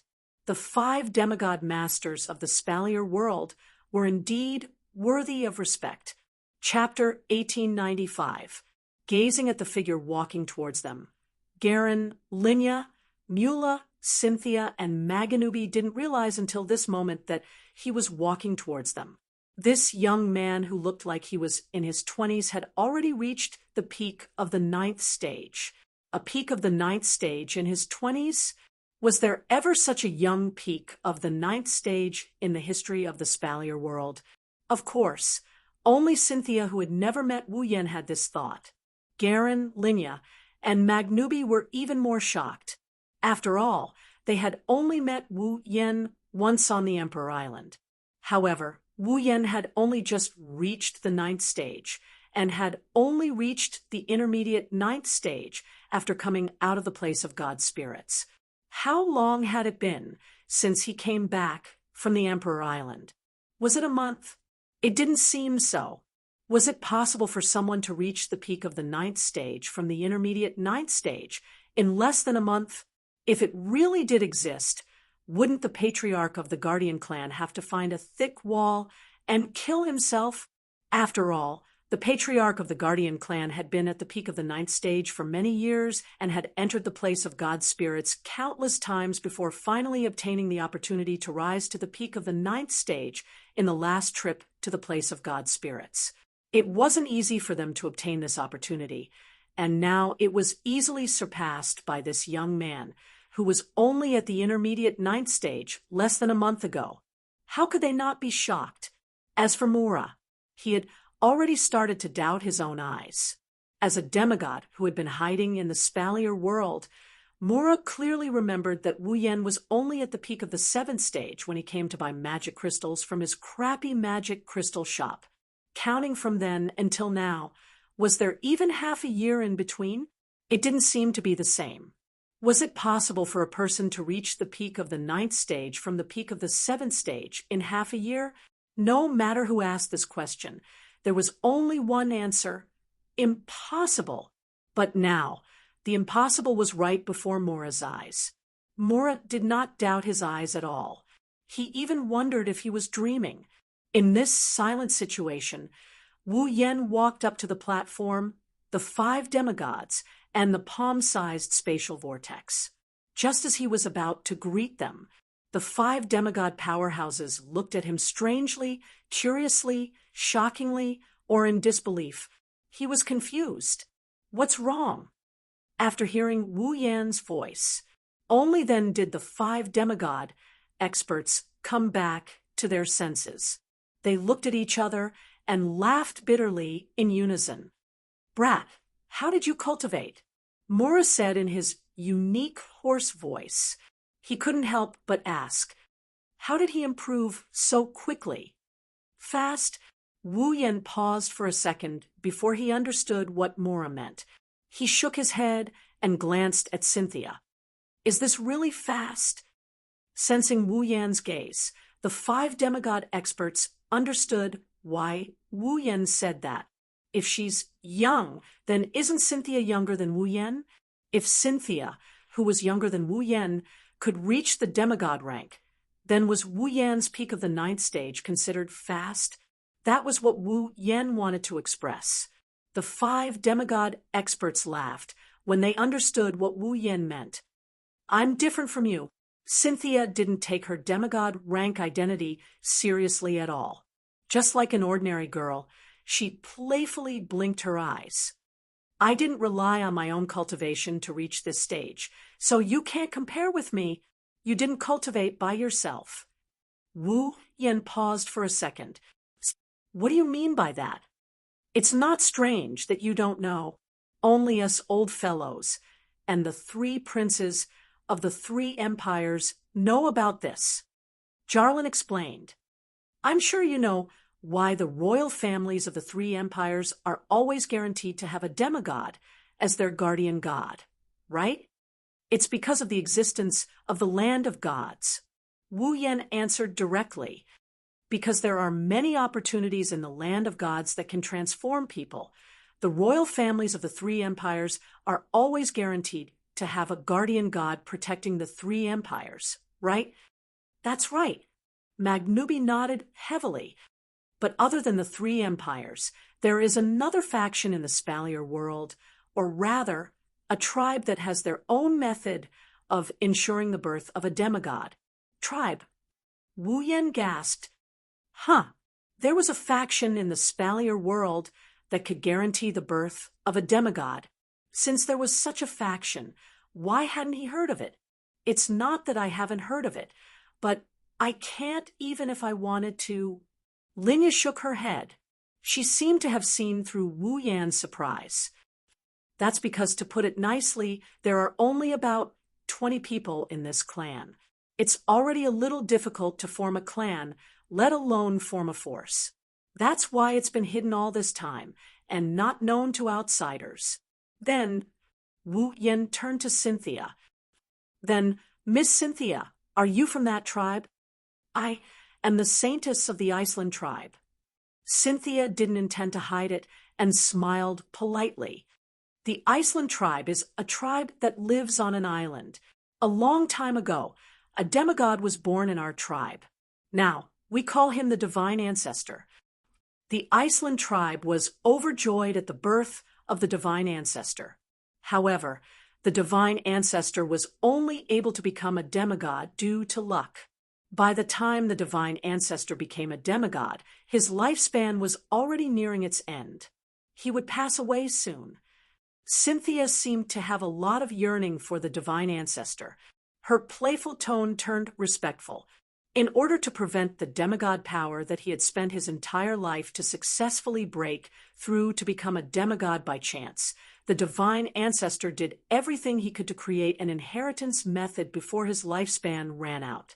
Based on the special bloodline of the Iceland clan, he could pass on all of his power to his descendants. This inheritance method could only be used by the Iceland clan with the purest bloodline in order to obtain the Divine Ancestor's demigod power. The Iceland tribe calls the person who obtains the Divine Ancestor's power the Saintess. I am the current saintess of the Iceland tribe. Cynthia looked directly at Wu Yen and said in a playful tone, even though I managed to obtain the power of the divine ancestor through the inheritance and become a demigod, the power that I possess right now is the power of the divine ancestor. I didn't cultivate it myself, so I can't compare to you. Boy, don't listen to this girl's nonsense. If anyone could use the inheritance method that could give all the power of the predecessors, the three empires wouldn't need to enter the land of deities. They might as well learn this secret method. Mura shouted rudely. Although this inheritance method can be used by anyone who has the bloodline of the Iceland clan, it can only be used by super geniuses who have reached the 8th step at the age of 17. In the entire Iceland clan, there have only been 3 such geniuses who have obtained the divine ancestor's power and become demigod rank powerhouses. This girl is one of them. If you think that her talent isn't good enough, then be careful of the Iceland clan's people. Wu Yen was shocked. Reaching tier 8 at the age of 17, even the famous genius princess Sylph couldn't do that. In the entire Spalier World Academy, there wasn't a single genius who could reach tier 8 at the age of 17, let alone Sylph.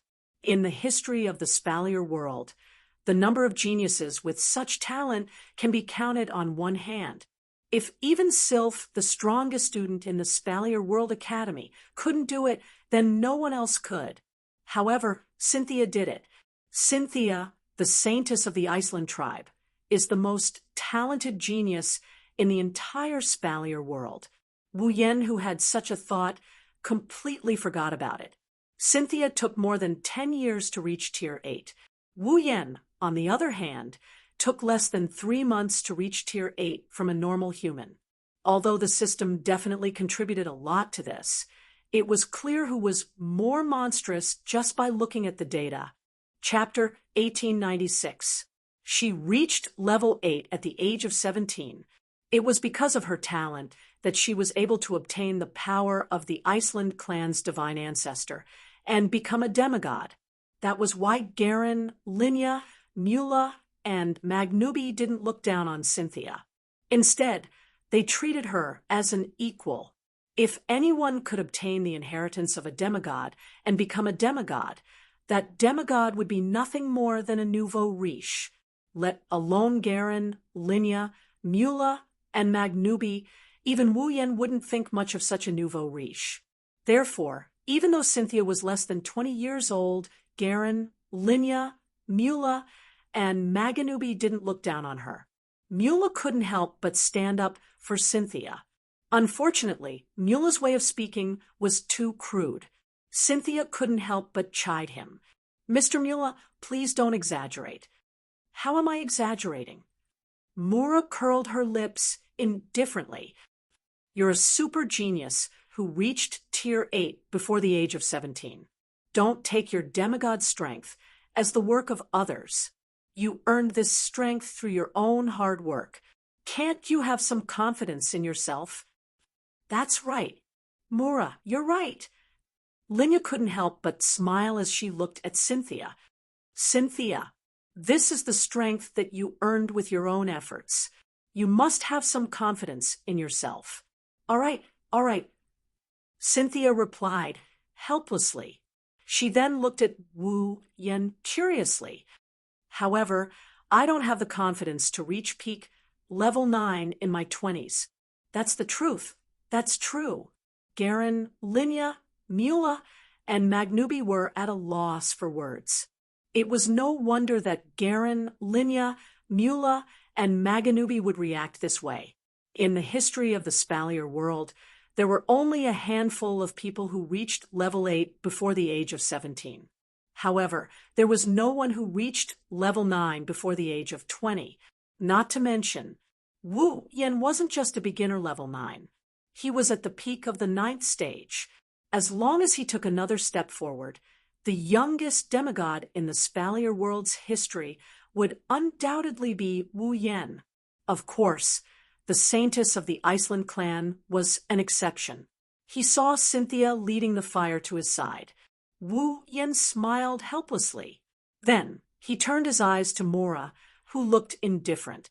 He asked doubtfully, "Then, Mr. Mula, which special tribe do you belong to?" The royal families of the three empires were supported by the many treasures in the land of gods. Only then would they be able to guarantee the birth of a demigod powerhouse in every generation to act as the protector of the three empires. As for the Iceland clan, due to their inheritance method, although they couldn't always have a demigod powerhouse, they still had the means to ensure the birth of a demigod powerhouse. Once a genius clan member who reached the 8th step before the age of 17 appeared, they would be able to give birth to a demigod powerhouse. Then, what was up with this demigod powerhouse who had been hiding in the Spalier World Academy and was the boss of a magic crystal store? Could it be that he cultivated all by himself? Wu Yen wasn't sure if it was his illusion, but after the topic was shifted to Mura, Garen, Linya, and Magnubi's expressions became a little strange. They were a little helpless and a little angry. It's a little complicated for me. However, Mura didn't care about the expressions of Garen, Linya, and Magnubi as he directly opened his mouth and uttered such a shocking sentence. Actually, strictly speaking, I'm also a member of the royal families of the three empires. You're a member of the royal families of the three empires? This time, Wu Yen was really surprised. There was a protector in the royal families of the three empires? Don't get me wrong. I'm not a protector. Mura waved his hand and said, casually, as I said, strictly speaking, I'm a member of the royal families of the three empires. In fact, I have nothing to do with the royal families of the three empires. Garen, Linya, and Magnubi all frowned at the same time when they heard this. Mura, I know you don't like the royal families of the three empires. Garen said with a frown, but you don't have to cut ties with the royal families of the three empires. Cut ties? Mura sneered. If I wanted to cut ties with the three empires, I wouldn't have stayed in the academy. You, Garen, Linya, and Magnubi were a little angry and helpless.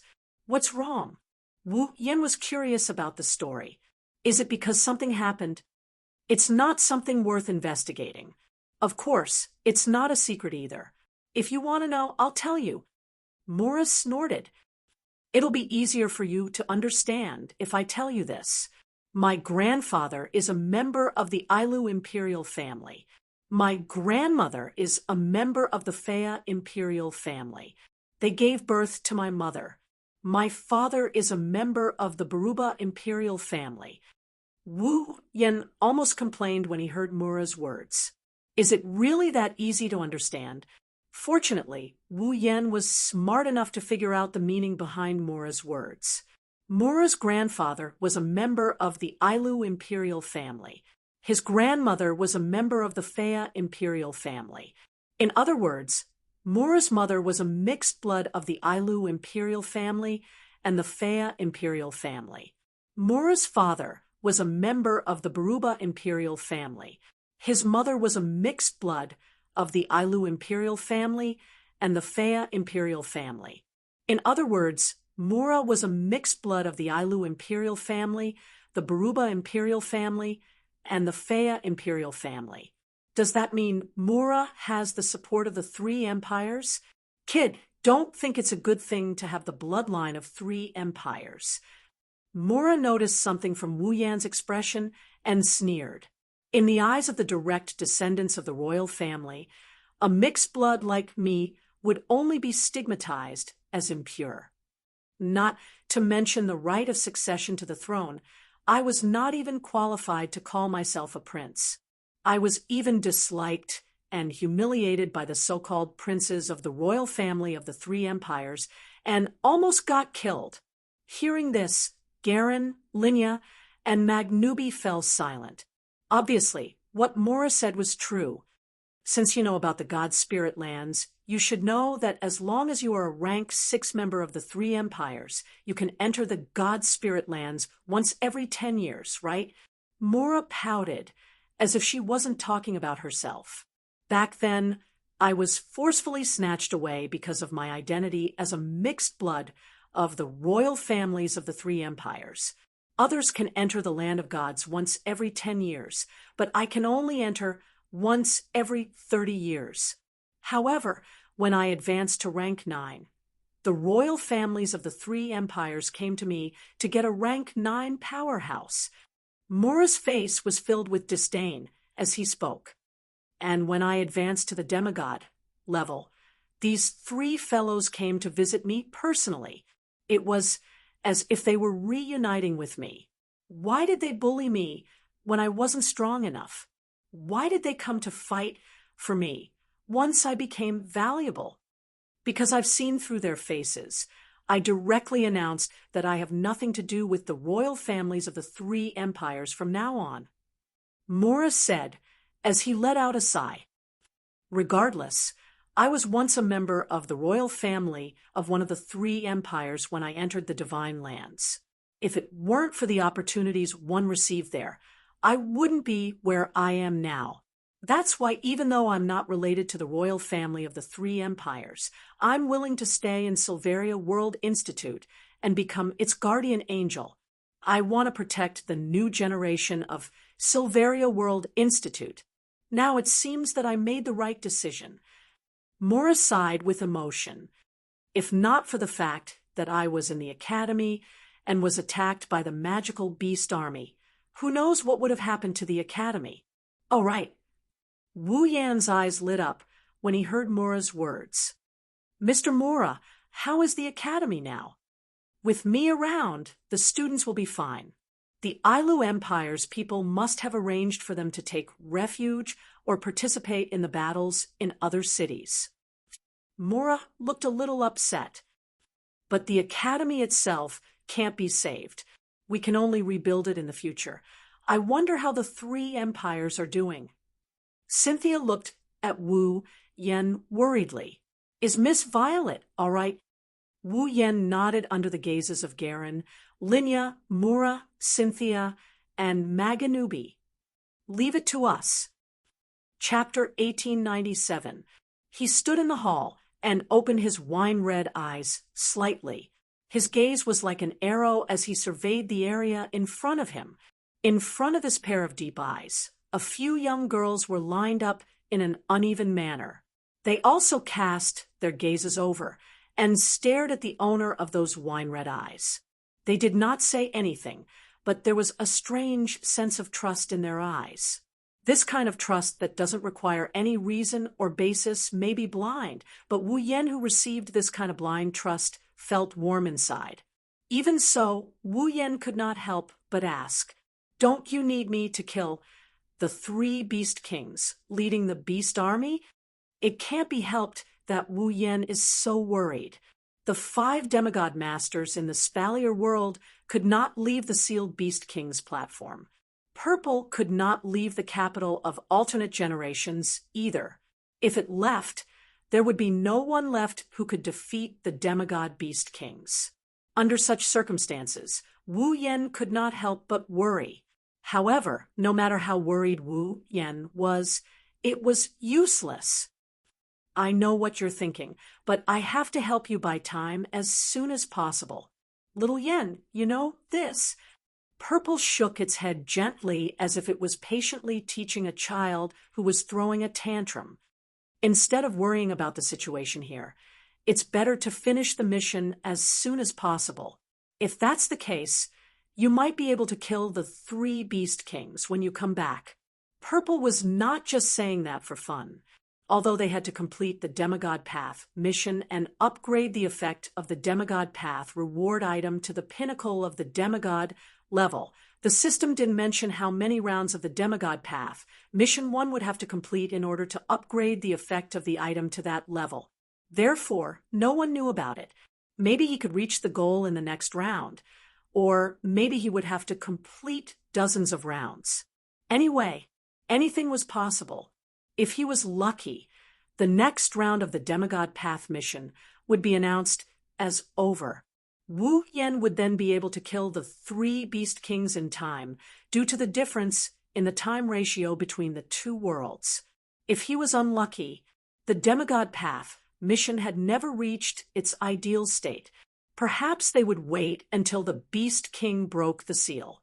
Wu Yen was still wandering around in some unknown instance dungeon world. On the other hand, the system had no idea how many more rings it would have to complete before Wu Yen could advance to the peak of a demigod. After all, the items required for each round of the demigod path mission were different.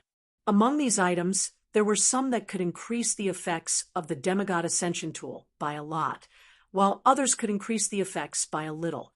There was no way to know in advance, so even the system did not know to what extent the demigod ascension tool would be. This was also one of the reasons why Violet asked Wu Yen to hurry up. No matter what, the sooner it was completed, the better. Even though he knew this, Wu Yen still couldn't help but worry. You really don't have to worry. It was rare for Shoujo to speak so softly as she smiled confidently. Although our opponents were 3 demigod powerhouses, didn't we also encounter a demigod level 9 giant spider queen when we were searching for treasures in the supply town with the auction house? Didn't we also come out unscathed then? What do you mean peak of a tier 7?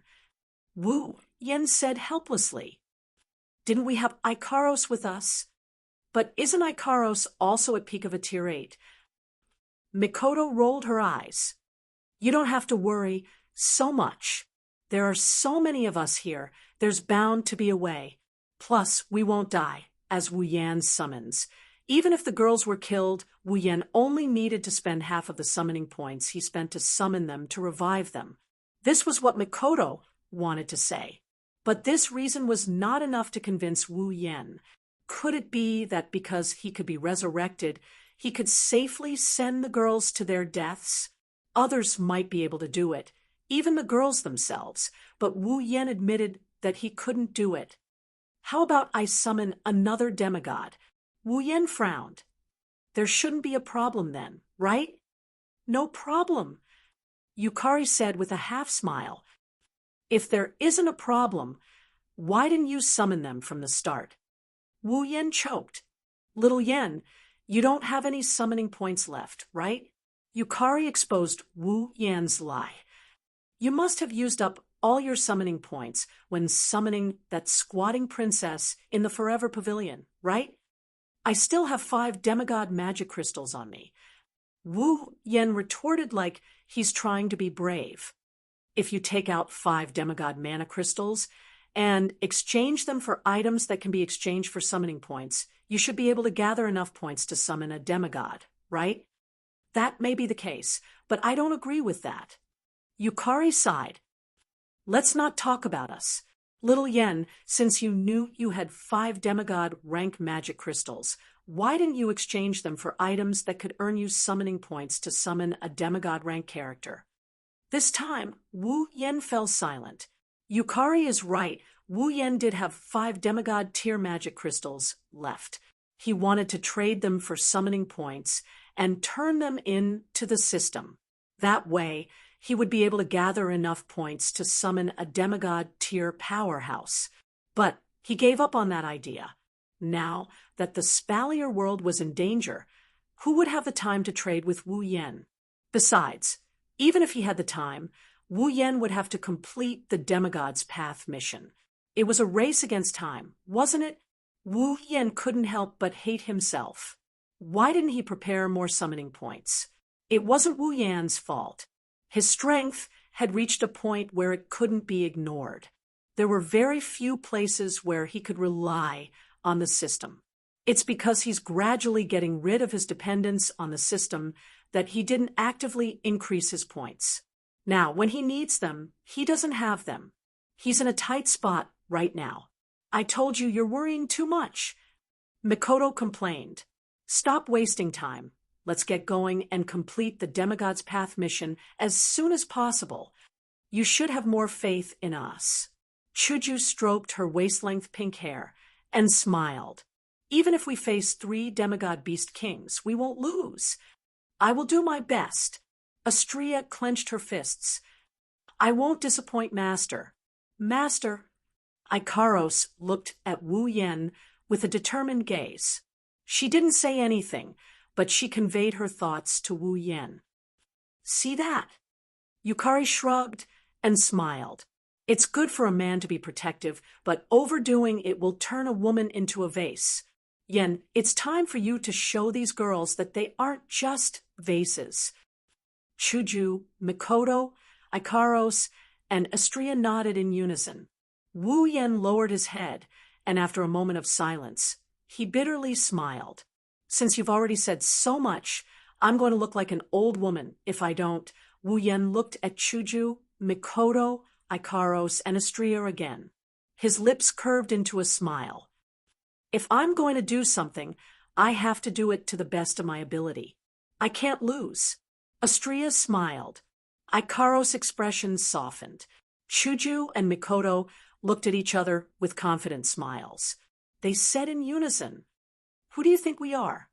White Emperor College's student council president is someone who doesn't know what it means to admit defeat. Tokuwadai's electric princess was also a person who charged forward bravely and would never admit defeat. This is Shoujo and Mikoto's confidence. It's a dazzling confidence. Recalling the confidence of these girls, Wu Yen laughed out loud.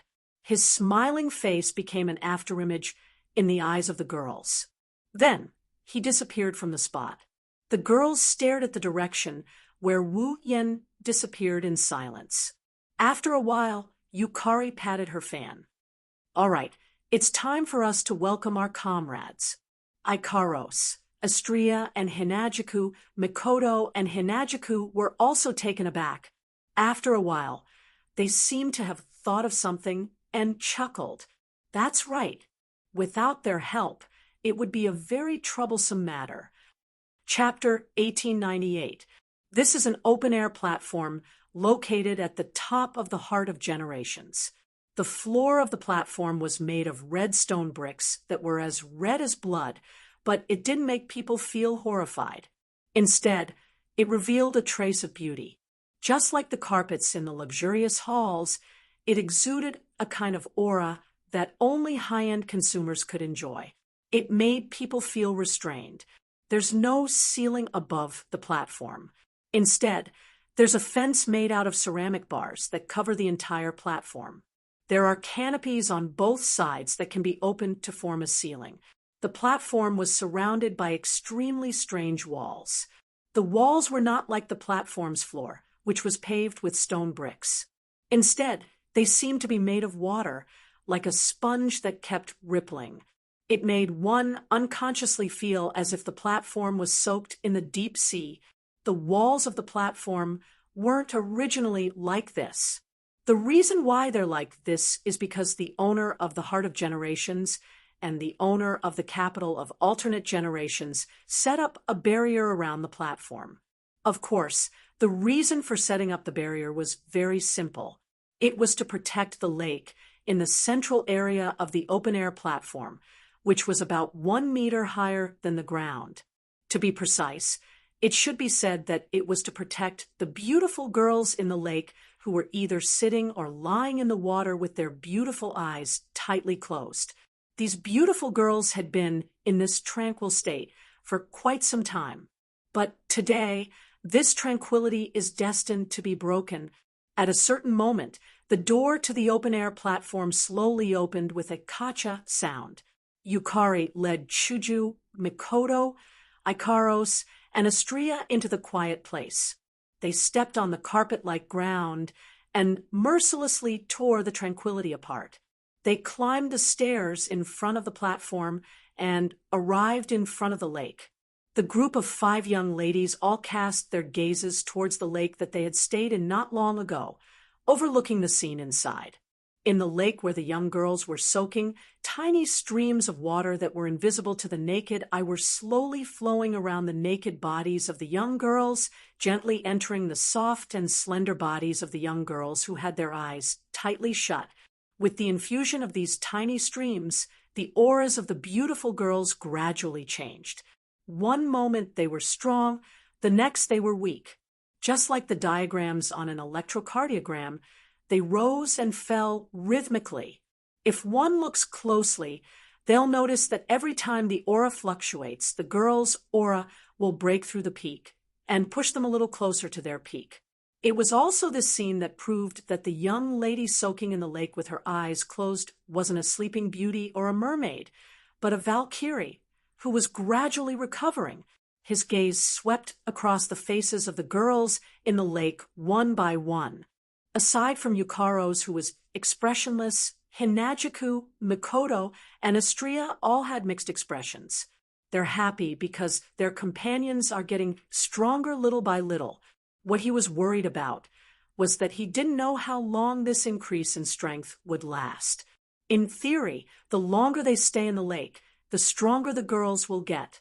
This is what Shoujo, Mikoto, and Astria want to see.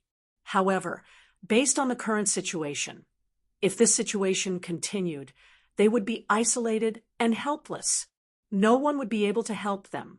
Under the influence of these conflicting emotions, Hinajuku, Mikoto, and Astria's expressions turned gloomy. Even though the longer we soak in the lake, the more benefits we get. Mikoto was the first to complain. But isn't this a little too long? I don't think I took this long to soak in the lake either, right? After all, it's diluted pool water. Yen also said that not only would the effect be reduced, even the time needed for the transformation would increase by a lot. The reason we were able to finish it so quickly was also because of our better physique, right? Hinajuku was troubled as well. I wonder if they can continue to transform in the future if I wake them up now. No, there's no need for that. Yukari put away her paper fan with an enigmatic smile. Today, let's complete the transformation of these little girls. Shoujo, Mikoto, Ikaros, and Astria focused their attention on Yukari. Can you do it? Mikoto's tone carried a hint of surprise, as well as a hint of suspicion. It's best if we don't affect their transformation. Don't worry. Yukari shook her head. I just want to increase the speed at which the little girls absorb the pool water. Speed up their absorption rate? You mean speed up their transformation? Hinajuku exclaimed in surprise. If there's such a method, why didn't we use it earlier? I was just worried about the consequences of being too greedy, Yukari explained with a chuckle. Now, since they are already halfway through their metamorphosis, let's speed up the second half of their metamorphosis. Even if there is an impact, it won't be too much. After saying this, Zi-Wei took a step forward and looked at the girls in the lake. She gently pointed the folded paper fan in her hand forward, the realm of distance and closeness. The instant her voice fell, a circle of formless ripples spread out from the paper fan that Z had pointed to the front like a ripple. The ripples slowly reverberated, spreading through the space in front of the paper fan, the surrounding air, the beautiful floor, and the boiling water vapor in the lake. Under the effect of the ripples, the small clear streams that were flowing toward the young women in the lake suddenly came to a standstill. Then, as if they had entered an invisible space, they all appeared around the young women in a flash. Under the effect of the near and far realm, the pool water with the transformation effect was separated from the normal lake water and gathered around the girls who were transforming. The realm of speed and closeness. At this moment, the frequency of the ripples that were spreading to the surroundings quietly changed. This time, the ripples passed through the lake water, but the lake water did not change in the slightest. Instead, the pool water that gathered around the girls, which had the effect of metamorphosis, suddenly swelled up and rushed into the naked bodies of the girls at an extremely fast speed. The influx of large amounts of water caused a change in the aura of the girls, which had been fluctuating rhythmically. It was no longer fluctuating up and down. Instead, it was as if they had encountered a rising tide, suddenly rising upwards. Under such a violent rise, the young girls in the lake all frowned. There was nothing they could do about it. Although the flow of the pool water had increased, the absorption speed of the girls did not increase. Naturally, this led to the pool water that had not yet participated in the transformation and was absorbed by the girls to accumulate in their bodies. Therefore, it was natural for the girls to feel depressed. Yukari's sister, Hinajuku, Mikoto, and Astria all gasped at the same time. Even Ikaros couldn't help but reveal a worried expression. Purple did not have any reaction to this. Instead, with a leisurely chuckle, she opened the paper fan in her hand and waved it forward after the pool water that had gathered around the girls had completely entered their bodies. The realm of restriction and release. In an instant, the ripple that reverberated around the lake gathered and turned into an invisible airflow that rushed into the girls' bodies. The human body has a certain function that automatically limits one's potential.